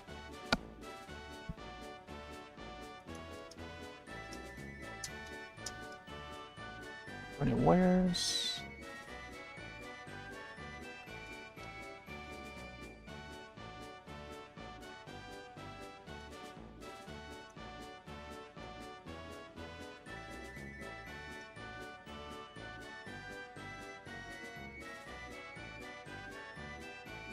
See if this pops up or not. Oh, here, I found it. I found it.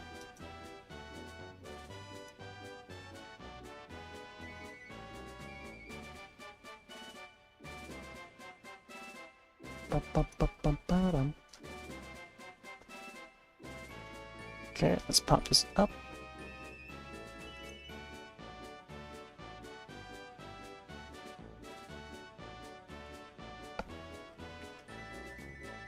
Alright, here's the Ronin Warriors / Backstreet Boys.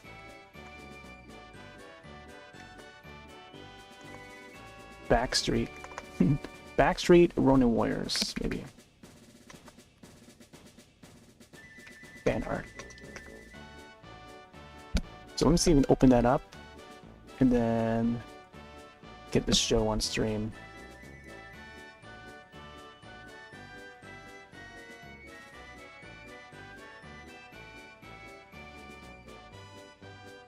Oh my gosh, there it is.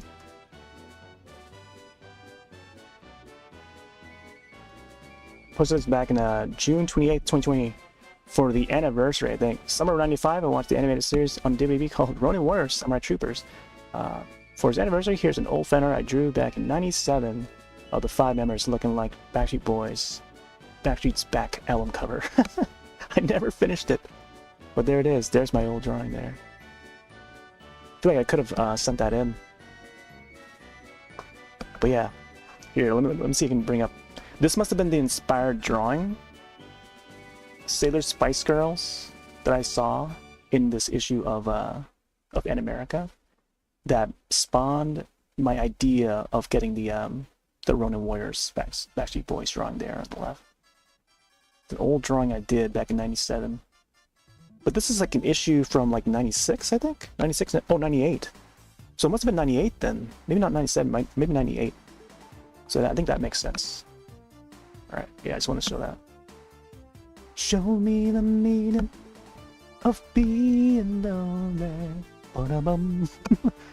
Me and Kendall would sing that in karaoke. Some fun ones here, huh? There's the X-Files again. Want to draw your favorite characters? Send them in. But we keep your artwork. Next theme, the Slayers. They keep saying next theme is the Slayers, but we don't see enough Slayers. I guess we got Lena here. Yeah, it's a nice image of Lena. Star Soldiers there. I like the background. Fits well with the background there. That would be like the singing group of Sailor Moon series. They start to integrate like boy bands in there. Boy/girl bands. Rock in there. Dirty pair. Goes along with the music. Age 28, not bad. Let's see. I'm checking out the ages here. They didn't specify the age, but they're from Texas. Oh, another rockin' one. Yu Yu Hakusho.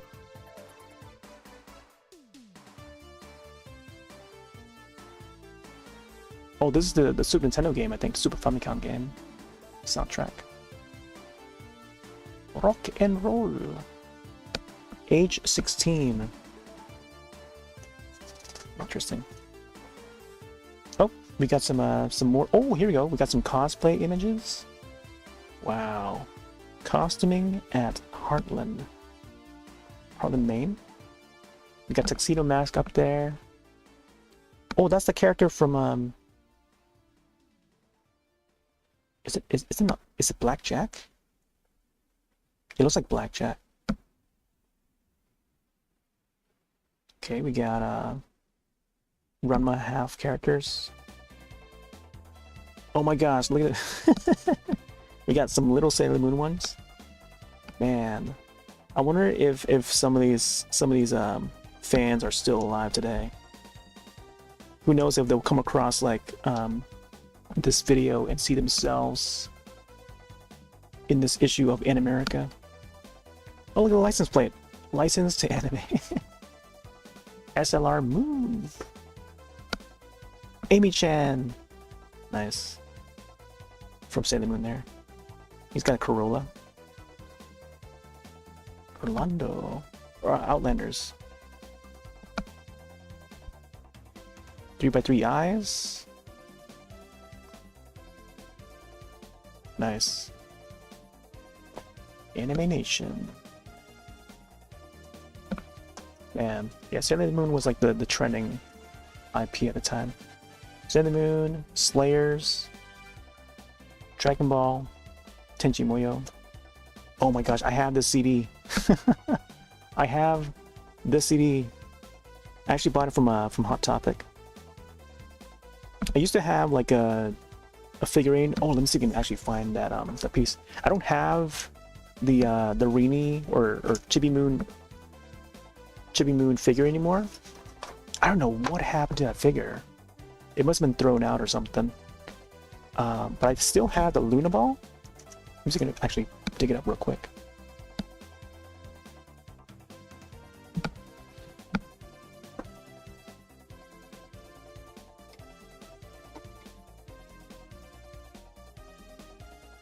Here we go, I found it. It's in the top drawer.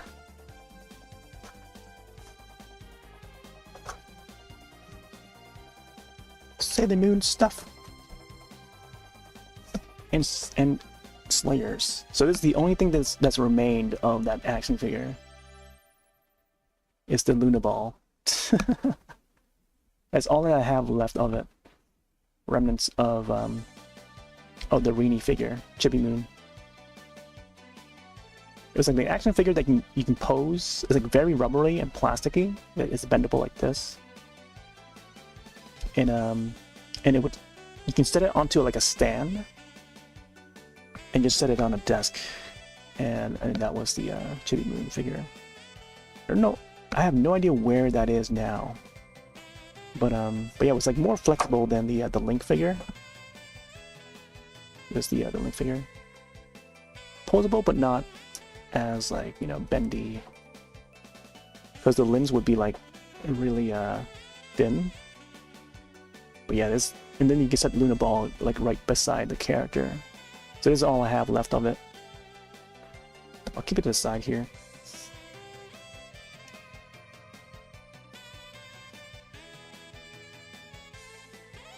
But yeah, I do have the soundtrack. Listen to it a lot. I made a little cover of it for karaoke purposes. And the instrumental is up on the YouTube. Bastard! Bastard! This one's a very naughty one. It's like half naughty, but the character himself is he's always seducing his all the ladies in the show. There's a recent reboot that's on Netflix. Check it out on there. It's just as, you know, how I remember the old show. The Empire Wars from Manga Video. Manga Entertainment. Alright, there we go. That is Animerica Volume 6, Number 7. Alright. Oh, next one is a good one. I feel like I should save this one, but maybe we'll go through it. Yeah, we'll probably do one more.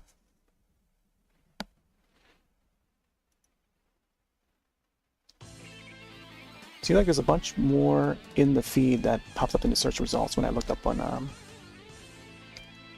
Twitter. Made some tweets of Samurai Pizza Cats as well.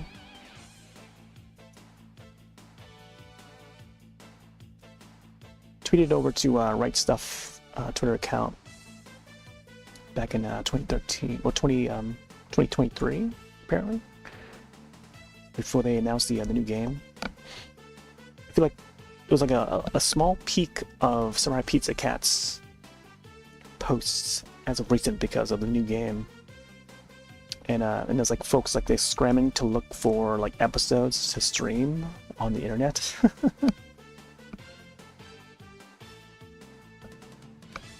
But it's good when they come up with stuff like that, and then like Crunchyroll will be the site to continuously post about Samurai Pizza Cats for some reason, you know, and then like to further spread word that there's a brand new game coming out, and then you see all these younger folks, the younger generation, just like, you know, who had not seen the series at all, and they're just now interested in seeing it, seeing how you know how fun that show was, you know. But anyways, Animerica, this is Volume 6, issue number 12. Wait, hold up. Oh, we're out of numbers here. Wait, hold up. So the previous one was... Okay, so maybe we don't have to do this one yet. Number 7, so we're on number 8. Okay, good. So we don't have to do this one yet, because this was one of the really good one I want to save for another stream session. I'll have to figure out where this goes. Let's see, number 12, 8, 9, 10, 11. So it goes under here, just before the Bastard one. Yeah, so I would miss out on a few issues. Let's keep it organized here. Alright, so next, and again, like each time I stop by Sunko's video, you know, I would see a brand new issue, and I would try to keep track of when there would be a new issue or not.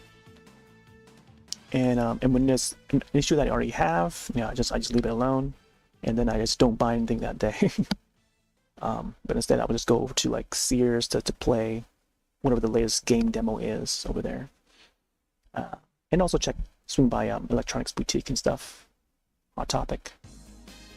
All right, so Volume 6, number 8 is the next one here, featuring Neon Genesis Evangelion, and yeah, white background with some gradients. Very effective. Ray is right in the middle. Convention 98 Part 1. Galaxy Express, manga feature. Alright, and there's a price tag. Oh my gosh, yeah. So this was August 21st, 1998.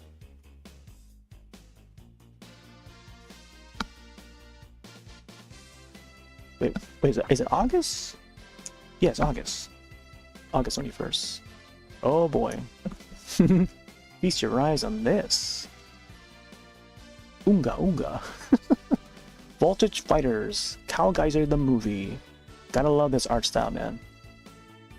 This is US manga. Holy moly.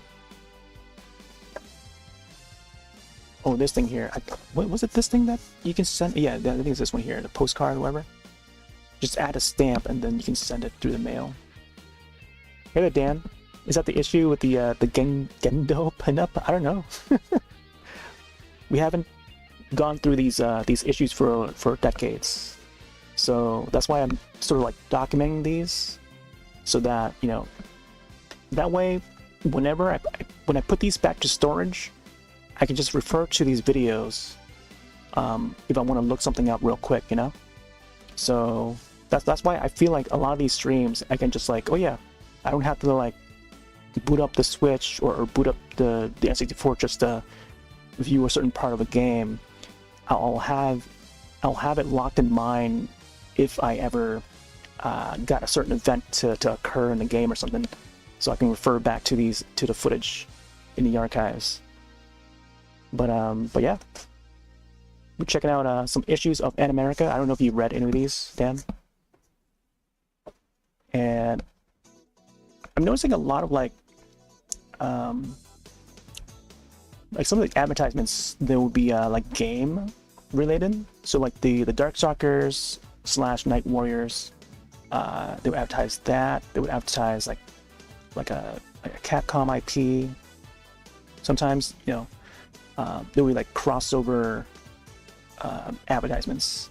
So we've gone from like issues of like EGM, GamePro. We went from like the games magazines, and then now into, and also the comics, a little bit of comics there, and then now into like the sort of anime, Japanese animation stuff. So there's quite a bunch here that I've collected over, throughout the 90s. I think it's just mostly through 98 to 99, and that's all I could afford back then. And then after that, it was like, I think in high school it's like onto like video games and music. But here's an ad for Hazard 2, The Magnificent World, and Pioneer Entertainment. Back when Pioneer was Pioneer and not Geneon. Tokyo Tower, or Tokyo Records, not Tokyo Tower. Tower Records, my gosh. Sunko's video here. I love Sunko's video. It was like my main go-to place for movies, and specifically for like Japanese animation. There's not much else. I think Hot Topic would have like an anime section. That's when they were getting a lot more popular. But I think I would get my merch there, not so much like DVDs and VHS or anything. But yeah, we got some ending going here. It's the feature. Tekkaman Blade. I think this was a show that would air on TV, but I think the was it Techno Man or Tekka Man? I was confused the two. Maybe Techno Man was something different, but they look similar because I remember seeing the Earth in the background in the intro, and it had a cool like sort of a track as the intro song. Final Fantasy VII there, or Final Fantasy Legend of the Crystals. I remember renting that from a local store. Oh my gosh, Green Legend Ron. Very good one, I think. Is this Green Legend Ron? I think that's Green Legend Ron. I'm not sure. They do mention Escaflowne there, Gundam, but I think that character is from Green Legend Ron. That's another one that aired on a Sci-Fi Channel. I had it taped, and the ending theme song for that film, oh my gosh, I still listen to it to this day. Pioneer Animation. Alright. We got Rei on the side. Asuka and Shinji.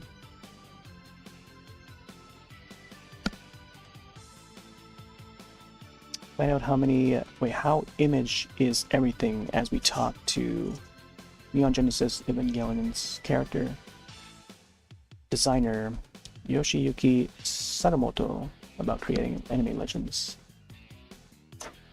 I draw Eva as the world seen through the main character, Shinji's eyes.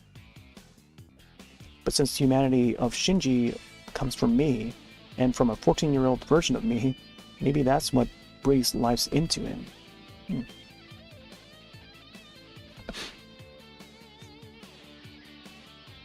More character art there.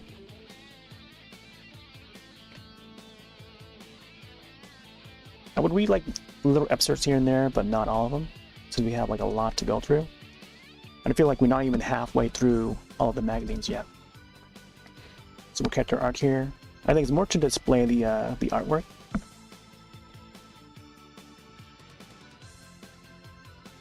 Oh, this is from Nadia. Wow. I remember that show, Nadia. Huh. Oh my gosh, we're up to the fan cosplays again already. Sunko's video. Yeah, I was mentioning how like I missed Sunko's video so much the other day. So now, like, you know, I feel like now that Twitch has like the Y2K category available, so we stream on that category and just showcasing all the stuff from like the 90s, late 90s especially. So stuff like, you know, my issues of EGN and Animerica 98 onwards, roughly around, you know, just before the Y2K. Oh, look at that cute little Sailor Moon now. We got Mai from SNK.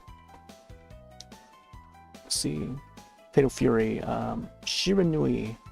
I can never remember the last name. Mai Shiranui. I still just call the character Mai. We got Trunks over here. What's this? Maho Sukai Tai. Witches there. Oh my gosh, we got a Naga cosplayer. Oh boy. We got Cloud Strife Final Fantasy VII over here. Comes to life at AWA. So this was, what convention was this one? AWA. And there's Anime Expo there. I'm not sure what the AWA was. Oh, we got some more.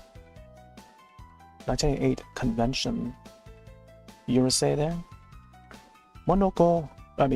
Mokona. Some Bright Earth stuff. Oh my gosh, look at this LAN party. This is a LAN party. Holy moly.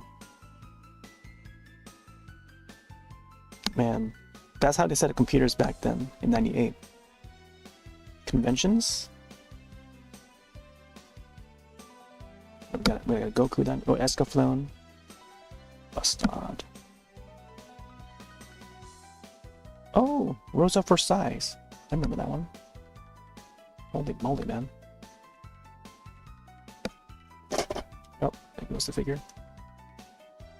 ActionAce.com.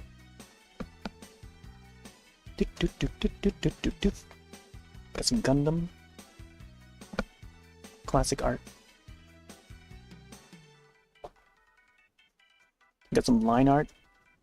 Oh, Saber Marionette J. Escaflowne character? How come it looks like a lot like Sephiroth? They're roughly around the same time too, I think. 1997, 1988. But I wonder if Escaflowne came out first. Yeah, Escaflowne came out in like 1997. Looks a lot like Sephiroth, man. Oh, we got some Clamp. Clamp usually has like this same sort of art style. You can always tell when it's a Clamp series just by the art style. So like even X 1989. Oh, there's Bastard. Really pretty fun show. But what's the word that they describe? I forgot what it's called. A bit etchy. Yeah, etchy. I'm not sure if that's the correct pronunciation. Oh, Kamui, wow. I remember this art. I remember looking through this issue and I remember seeing and admiring this art here. Reminds me a lot of like Wolf and Cub. The Wolf and Cub films and also manga. Get some Sailor Moon down. Nightwalker. Oh, Lane was also new at the time too.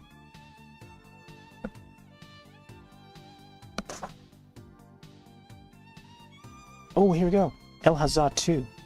Man, I gotta rewatch this series again.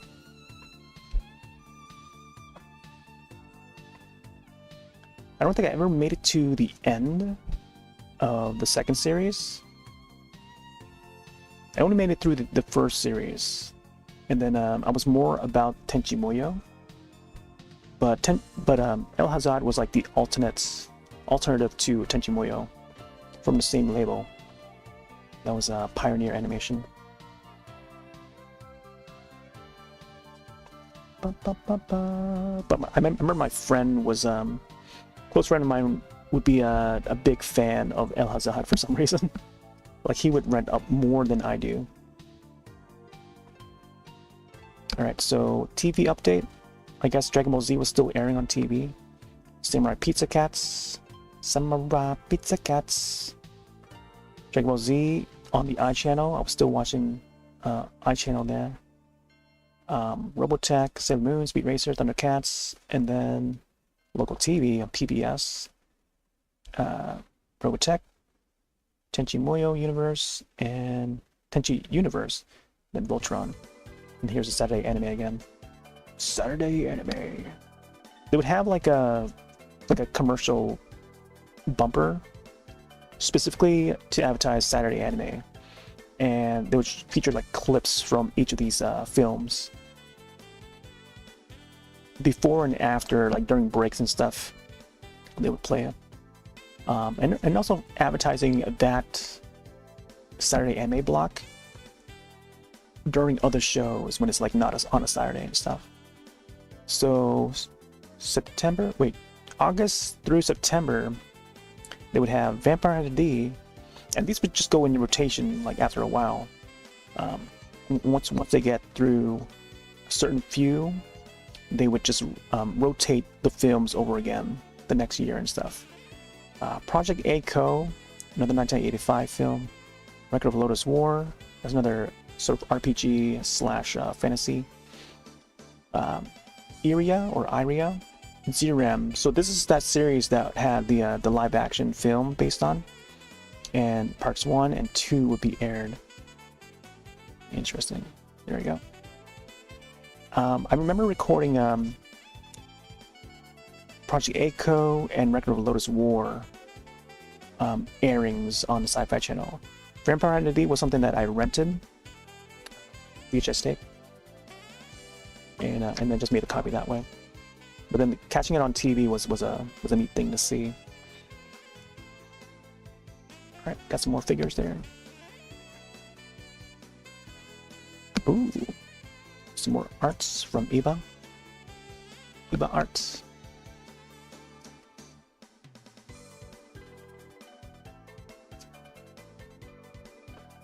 Celestial Chorus. Some of the mechs that we see in the show. What it is, I feel like I want to maybe revisit the Eva series as well. Catch up on it. Never got to finish it, but I feel like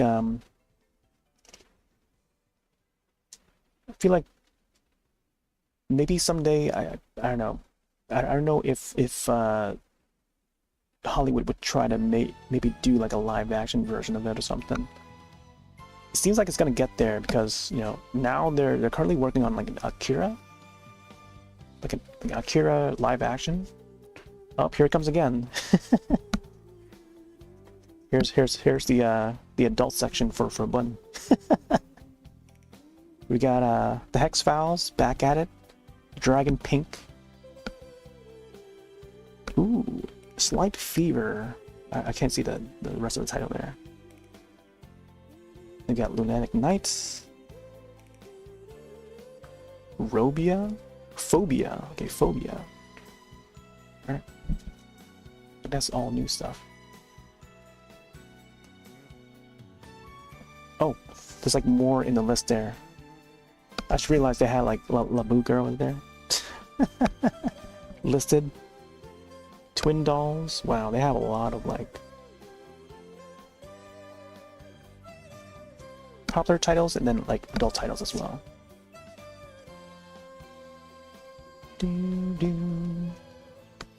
Alright, some more Eva art.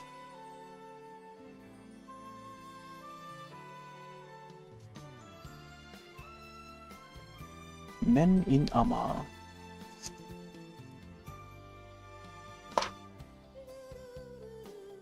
The Eight Warriors.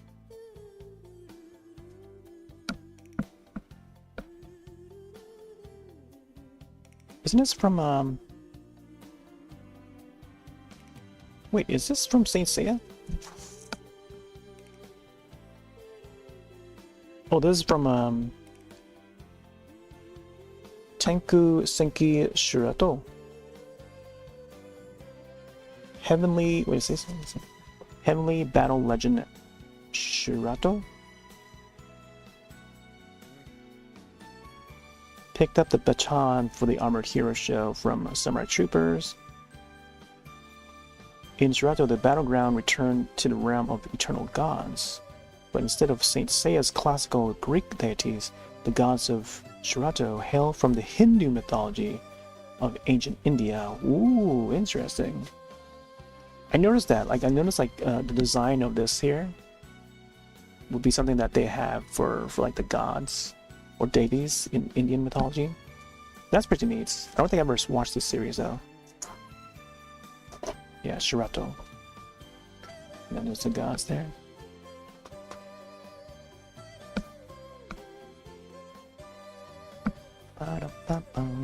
Alright, Galaxy Express time.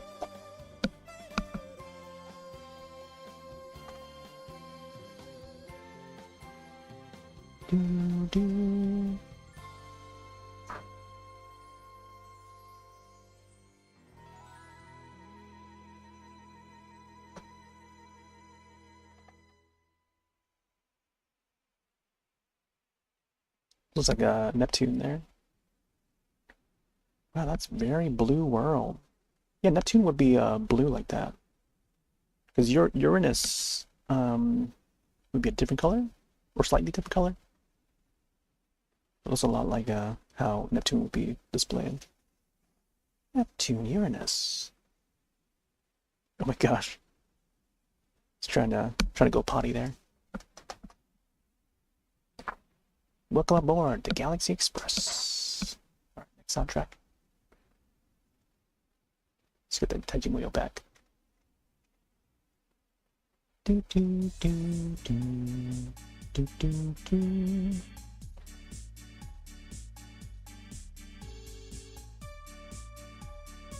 Clamp, School Detective, Visions of Escaflowne, Saber Marionettes.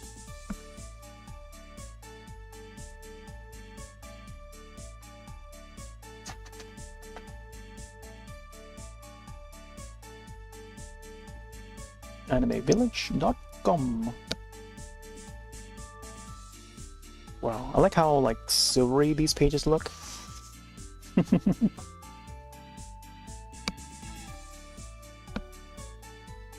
Gundam 20th anniversary. Wow, since 1979.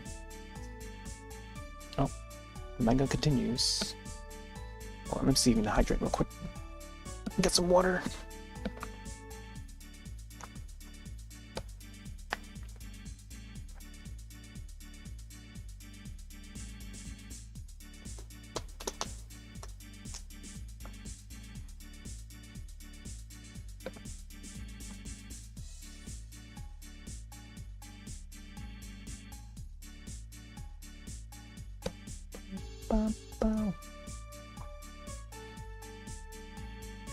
Alright, let's see.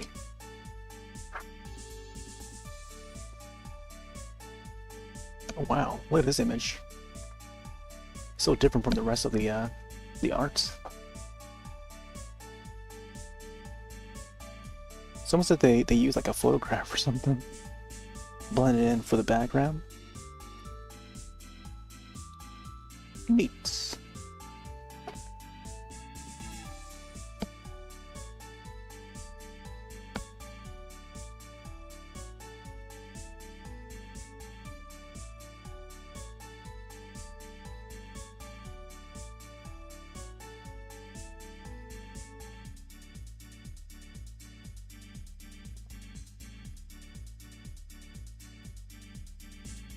Oh, looks like they're flying towards Neptune.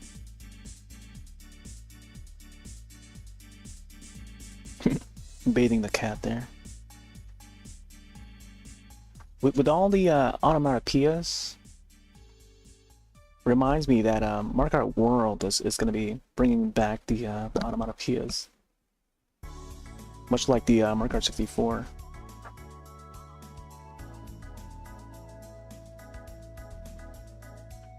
There goes Neptune.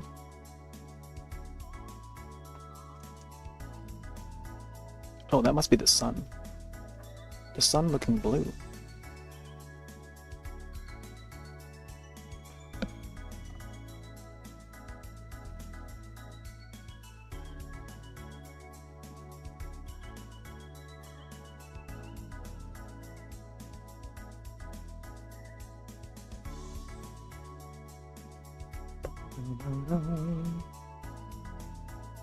Alright.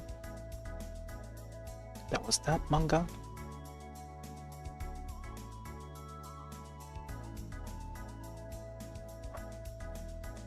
Alright. Voice actor interview this time is Paul Dobson. Paul Dobson. Oh wow. So he starred in Exo Squad. Been mentioning about that show recently. Like even in the game magazines, they would show the Exo Squad game. So this guy was in Exo Squad. Fatal Fury the motion picture, Galaxy Express 999, G.I. Joe Extreme, Hakkenden. I feel like I'm familiar with that one. Night Warriors, Darkstalkers Revenge, Ogre Slayer. Oh, that was Ogre Battle. Rama 1/2, Reboot. Wow, he voiced Enzo in Reboot. Ronin Warriors Anubis. Whoa. There's the voice actor for Anubis. Anubis was a good character, man. Villain turned good. Then he also did Speed Racer 2001 as Speed Racer. And then Street Fighter US TV series. That's the American one that I was mentioning about. Balrog, DJ, Fei Long, T-Hawk, and Vega. Wow. All the villains there. Well, I guess Fei Long is not the villain in that group. Or T-Hawk. Wolfgang Krauser from Fatal Fury 2. It's a character here.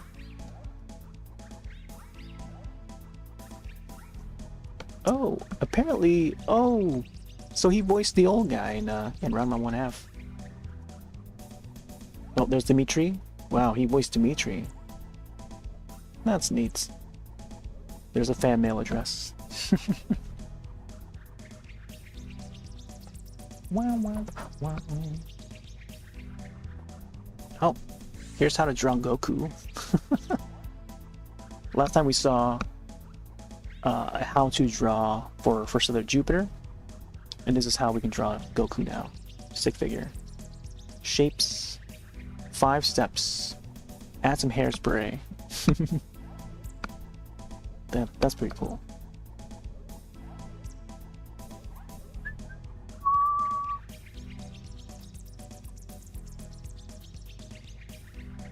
Oh, there we go. See, I knew I recognized that character, and it is from Green Lantern Run. Man, this is a pretty good film. This one was another one that I saw on Sci-Fi Channel. Taped it, and Pioneer Animation. Yep, Pioneer says right there. Seen on the Sci-Fi Channel, 20 minutes shorter than the original Pioneer release. Oh, interesting. I didn't know the TV release or TV airing was 20 minutes shorter. Now I gotta actually see how the Pioneer release is like. I don't think they ever remastered this to put on Blu-ray or anything. Would be neat to see it in HD though. That looks a lot like the character from Dominion Tank Place. Dominion Tank Place was another one that I watched on Sci-Fi Channel. Yeah, the theme song for this though. We'll go back to that to listen to that song from time to time. It's really good. It's also featured on like a Pioneer CD, like a soundtrack CD compilation. There's Rune Explorers, Red Hawk, Weapon of Death, Ninku, the movie.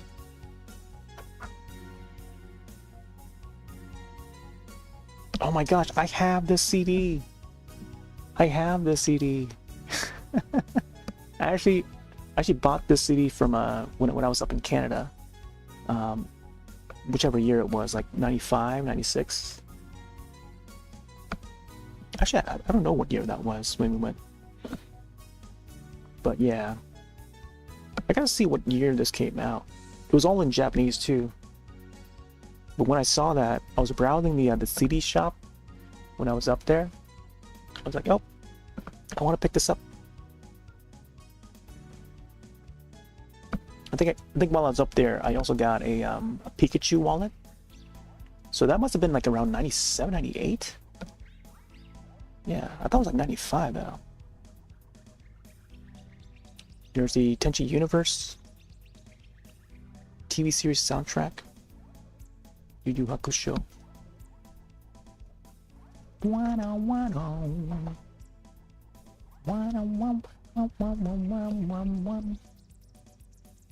Queen Emeraldus. Rurouni Kenshin the movie.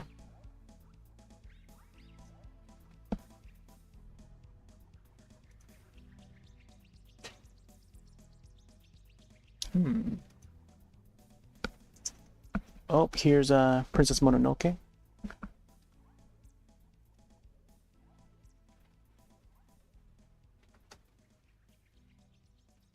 Let me see what else here.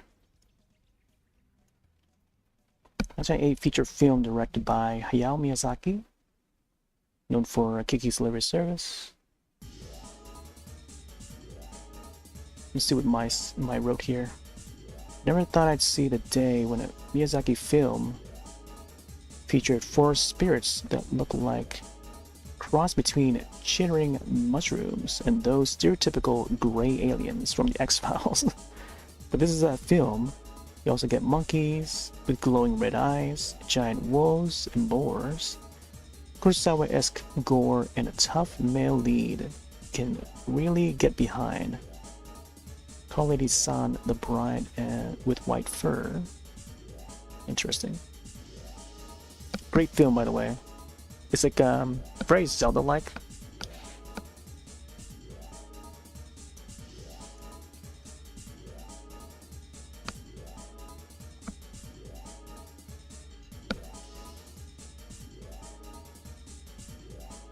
Anime Direct. By rights. Did they change their name? I thought it was like a different name before.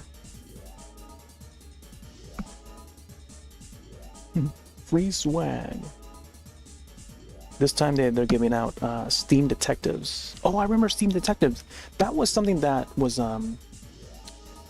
brought from either Animerica or Viz or something like that. Oh, graphic novel from Viz. Yeah, Viz Comics. But if you want to win too, you got to send your card. Enter the drawings for videos, comics, all sorts of cool stuff. Man. Yeah, Viz Comics actually created their own IP, and this was Steam Detectives. Not sure if they came up with an animation or not.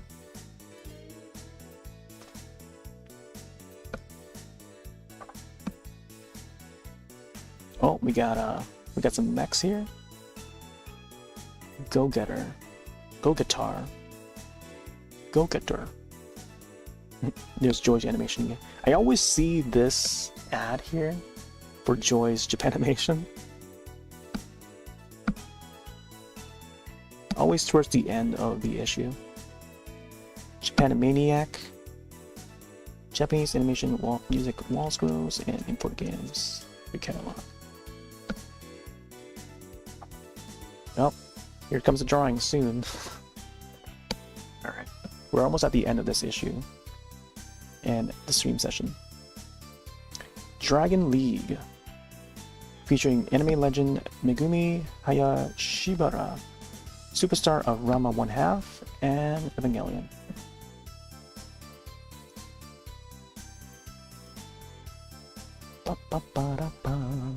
Do you like the art for this? Very cool.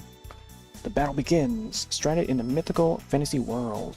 Tokyo faces the ultimate test of courage as he fights to free his father from a vile curse.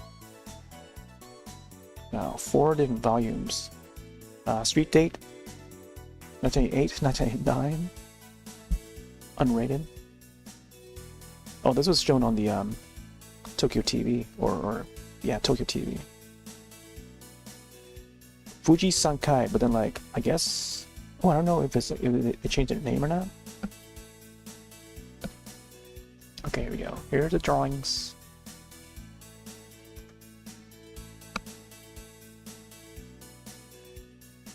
So this time we have, was it Evangelion theme? I thought they had the Slayers theme, unless this is like the we skipped an issue or something. In that case, I probably did not buy that issue before this. So we got a lot of Ray. Ray in the Rain. Ray in the Rain. Age 17, age 14, age 16. Man, all within like the same age range that would read these magazines. Like I was within the same age range too. I was like 13, 14. Alright, we're getting to the last page soon.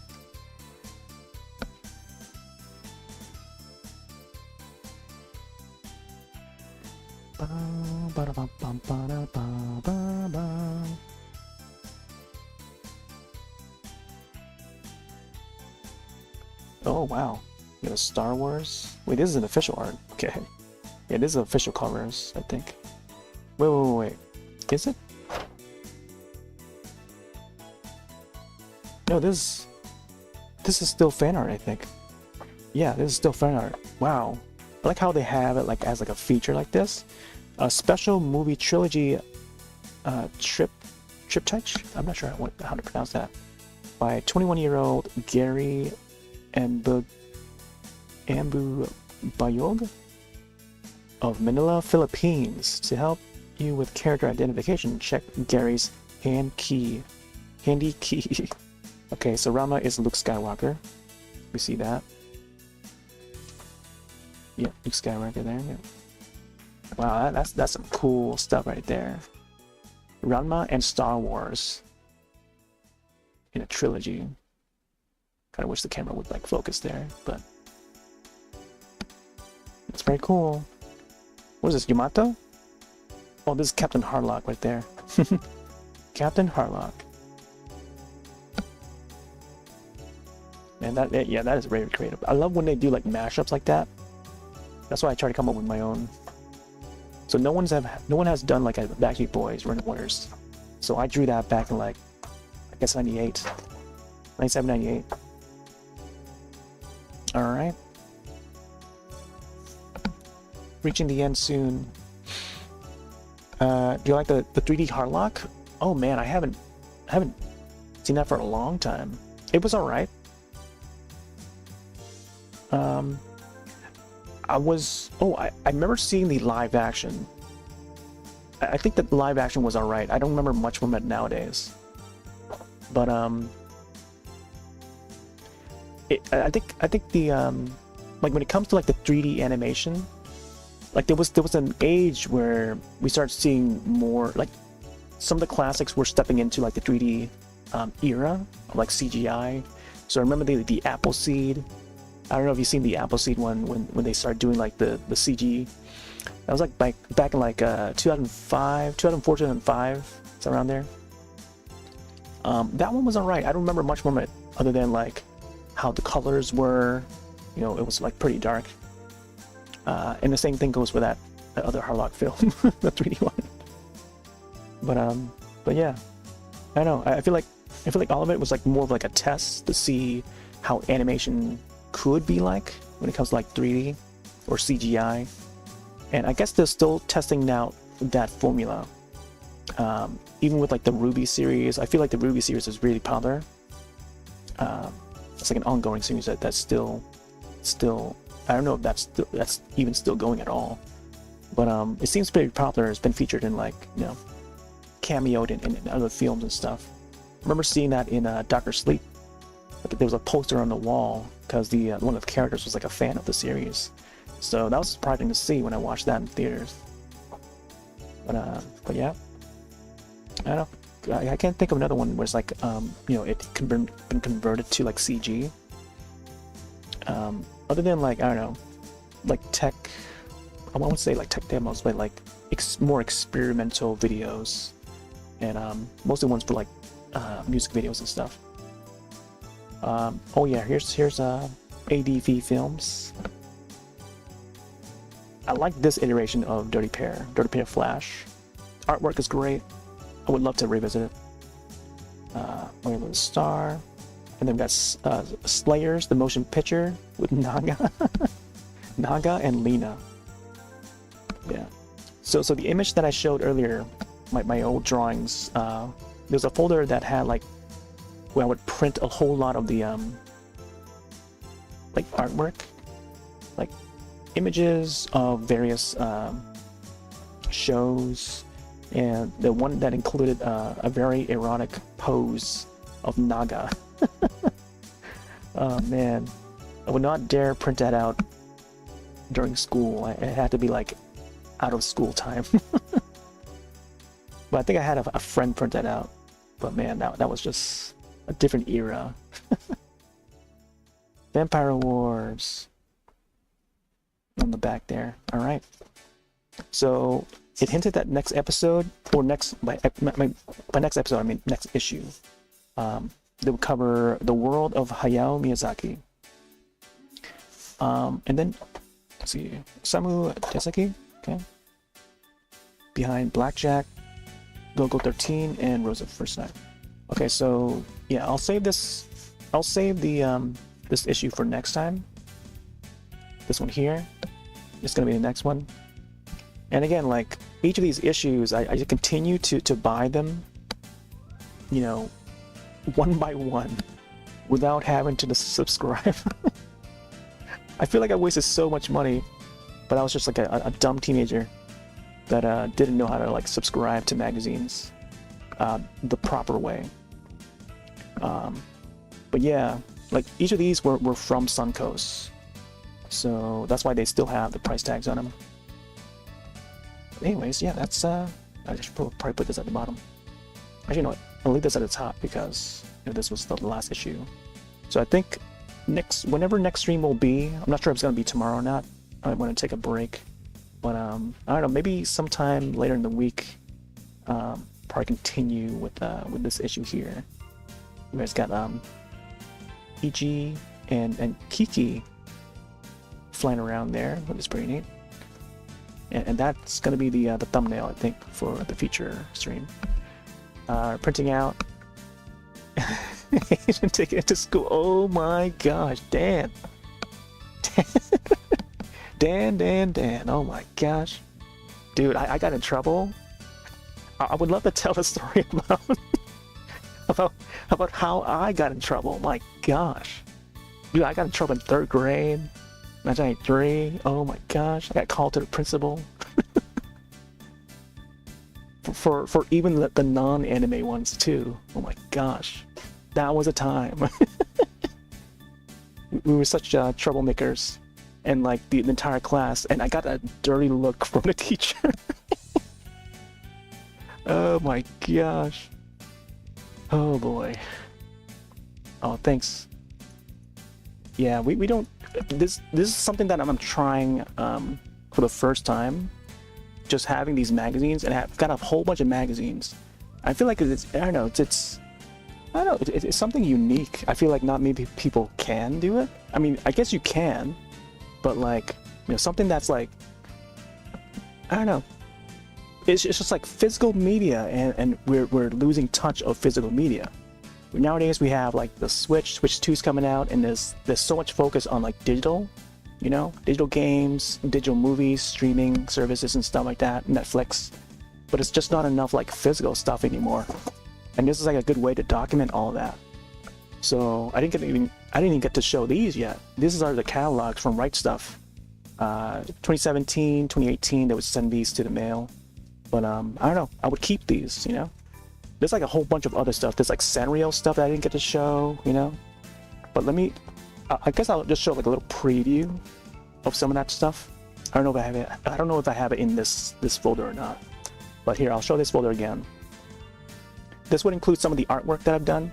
So as I shown earlier, I don't know if you caught it or not, but this was the sort of fan art. You gotta like design your own like sort of outfits for these 2 characters from Dirty Pair. And you can tell by my art style there, even with the hairstyles, like I sort of made like my own version of like Usagi or Serena from Sailor Moon, slash with a shorter meatball hair string, or how do you call it? You know, in the show, you know, she would be nicknamed Meatball Head, but I'll design my own version where I stylize it like this, where her hair is a little bit shorter, because I thought it was cute. You don't see designs like these, you know, out there like on the internet. I guess now the internet exists, you might be able to see, but this was my version back in like 99 or 98, 99, whichever year it was, for that art contest. So you rewind the footage back, you can probably see when it was, whichever issue it was. So I put this out earlier, and then I showcased side to side when it came to the contest. I tried to send it in, but then it came back, so I didn't know how to mail like a proper. I didn't have like a proper envelope, so I didn't know how to mail it. But now coming back to it as an adult, I was like, wow, you know, I could have just like went to the store and bought like a proper envelope to mail it in, because I didn't realize you had to like do that. Because I was more used to like just the regular size envelopes or postcards that you send in. I didn't know how to do that. I didn't want to bend it, you know. But yeah, it just came back to the house, and then here it is. It's still here, you know. And now looking back at this, and then looking back at how I drew, I mean, it seems okay. And I was using ink, so the shading is like a little off. Like I could have, you know, I would fix some things here and there, but I think for the most part, it seems all right. Try to keep the 2 of them like sort of different in their style and their personality. So, but yeah, earrings here, and then smaller earrings. We got the loop earrings, or how do you call it, like ring earrings? Or is it loops? I don't know. I forgot what they call it. Not much into like ladies fashion, but I feel like I need to study ladies fashion to better design these clothes, these outfits. But yeah, this is more like casual streetwear or something, rather than like space suits, you know, as they're meant to be wearing in the show. but there was this concept here, and I remember seeing like images float through Twitter where they'd have this some different IP and characters would have the same pose like this, and I knew exactly where that those poses were from, and it's from that Animerica, So yeah, there's something like that I noticed like in the past few years, which made me think of this issue of Animerica and how I did my own drawing of those characters. But anyways, like that's like another separate thing. But yeah, this would have like a lot of my old drawings. So I did one of Sailor Moon here. Lots of Sailor Moon and later Dragon Ball drawings, Dragon Ball related drawings, Street Fighter. Some of which were not finished. And yeah, they'll be like line drawings like these, little Goku that I never finished. It's kind of hard to see it, but yeah, the hoop earrings, right? Kind of hard to see it, but try to draw the logo there. Maybe I don't know. Maybe a future session I'll probably like showcase all the drawings. I'll try to gather all the drawings I can. All right, so maybe this side I can probably show a little bit. These are just like printed images off the internet, and some of the pages might still show the URL from like GeoCities and all that. Look at this. These were printed back in like 98, 99. Look at that file name at geocities.com. The font. So I still kept all these printed images of Dragon Ball Z stuff. Sailor Moon, Samurai Showdown. I love this one here. This one's pretty cool. I don't know if you can still find this images on exact image on the internet, but there's the URL, the original URL that I got this from. Terranet.com, wherever that is. I guess nowadays you can find these images in higher res. Even at the time, I thought the resolution for this was pretty big. And doing it on like the monitor at the monitor size at the time, this was like a really big picture, considered pretty big. But I guess nowadays it's a lot less, since we have HD TVs now. Another one from Terranet. Got Trunks there. The androids. We got the family here. This was one of my favorite images. This was actually in black and white, but then I just like colored it in with either marker or pencil crayon. Colored pencils, how do you call it? Kamehameha! Yeah, everyone was into like Dragon Ball Z, Pokemon, Sailor Moon, Ranma, Slayers. Yep, here comes the Sailor Moon section. SimpleNet, that was another website, SimpleNet. Fools, wait, is that, yeah, is that fool.simple.net or simplenet.com? My gosh. Just now remembering some of those websites.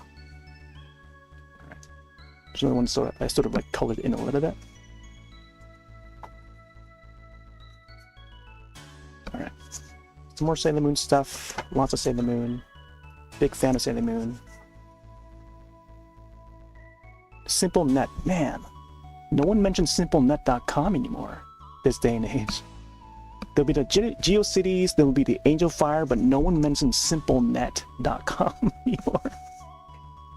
This is what I mean about like going back to the past. Like you would just rediscover things that you forgot about. So simplenet.com. Oh my gosh. All right. I used to have trading cards, or no, playing cards with Sailor Moon themed on them. And I think I still have them. They're upstairs, so I have to bring them down. And I'll showcase some of my my collection at the time.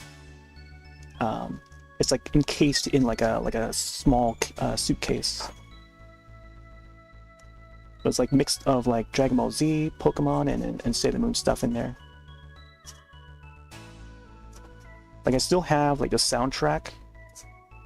Yeah, most of these images are just like black and white. Yeah. It was tough to find like colored printers around.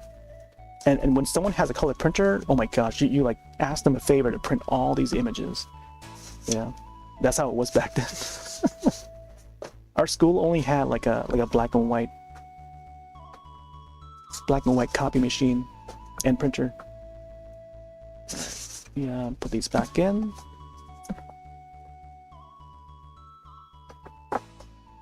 Yeah, normally we would do like game streams and art streams, but I don't get to showcase like my old art. And this is like an example of some of my old art. And as shown earlier, I showed my it's a URL in the chat of an old tweet where I posted my scan and then posted my drawing of the Ronin warriors in a sort of mashup mock-up of the Backstreet Boys album. Here's the X. Let me go through this one real quick. Oh my gosh, this Sanrio stuff. Look at this. This was printed back in June of 1997. Sanrio Pochacco. I feel like there's not enough Pochacco fandom on the internet these days. There's mostly like Hello Kitty, there's My Melody, and some of the other characters, but like not enough Pochacco for some reason, you know? Where's the Karopi fans? Where's the Batsumaru fans, you know? But Pochacco was also another popular one back in the day. Yeah, June 1st, 1997. Holy moly.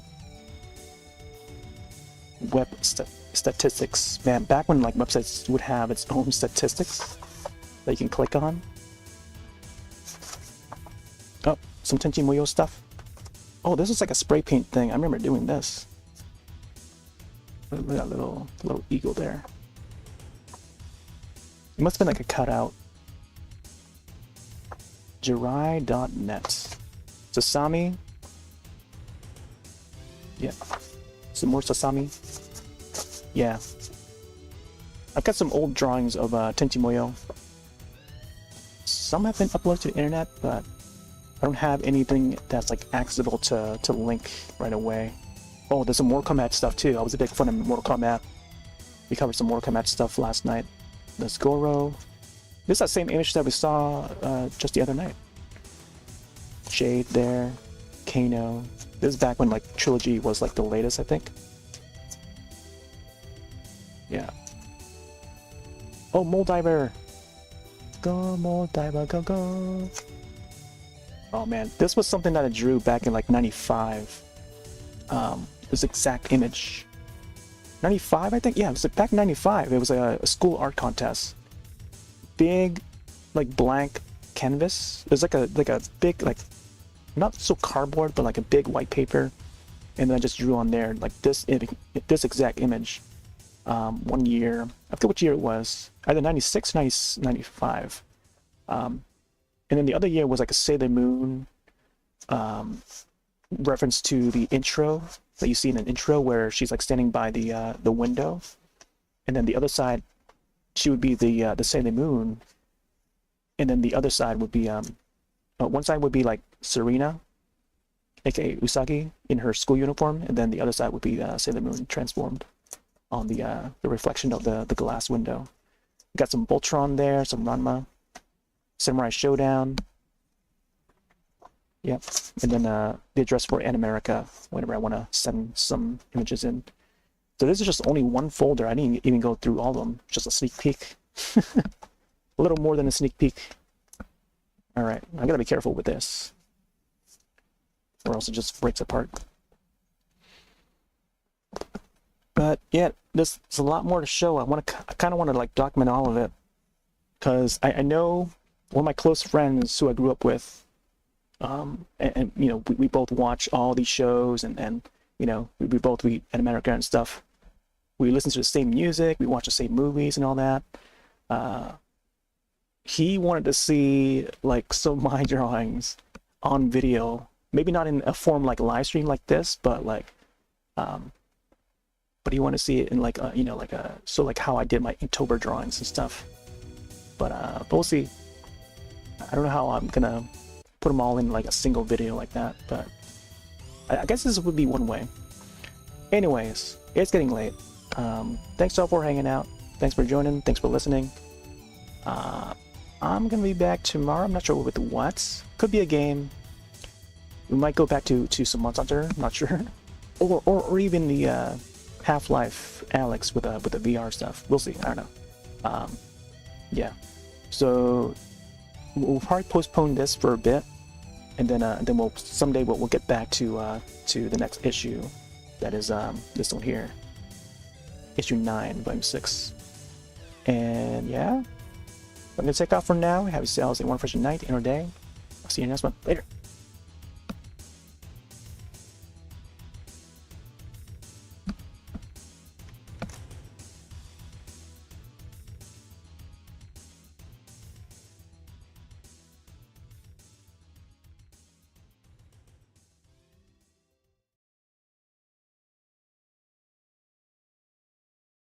See you next time!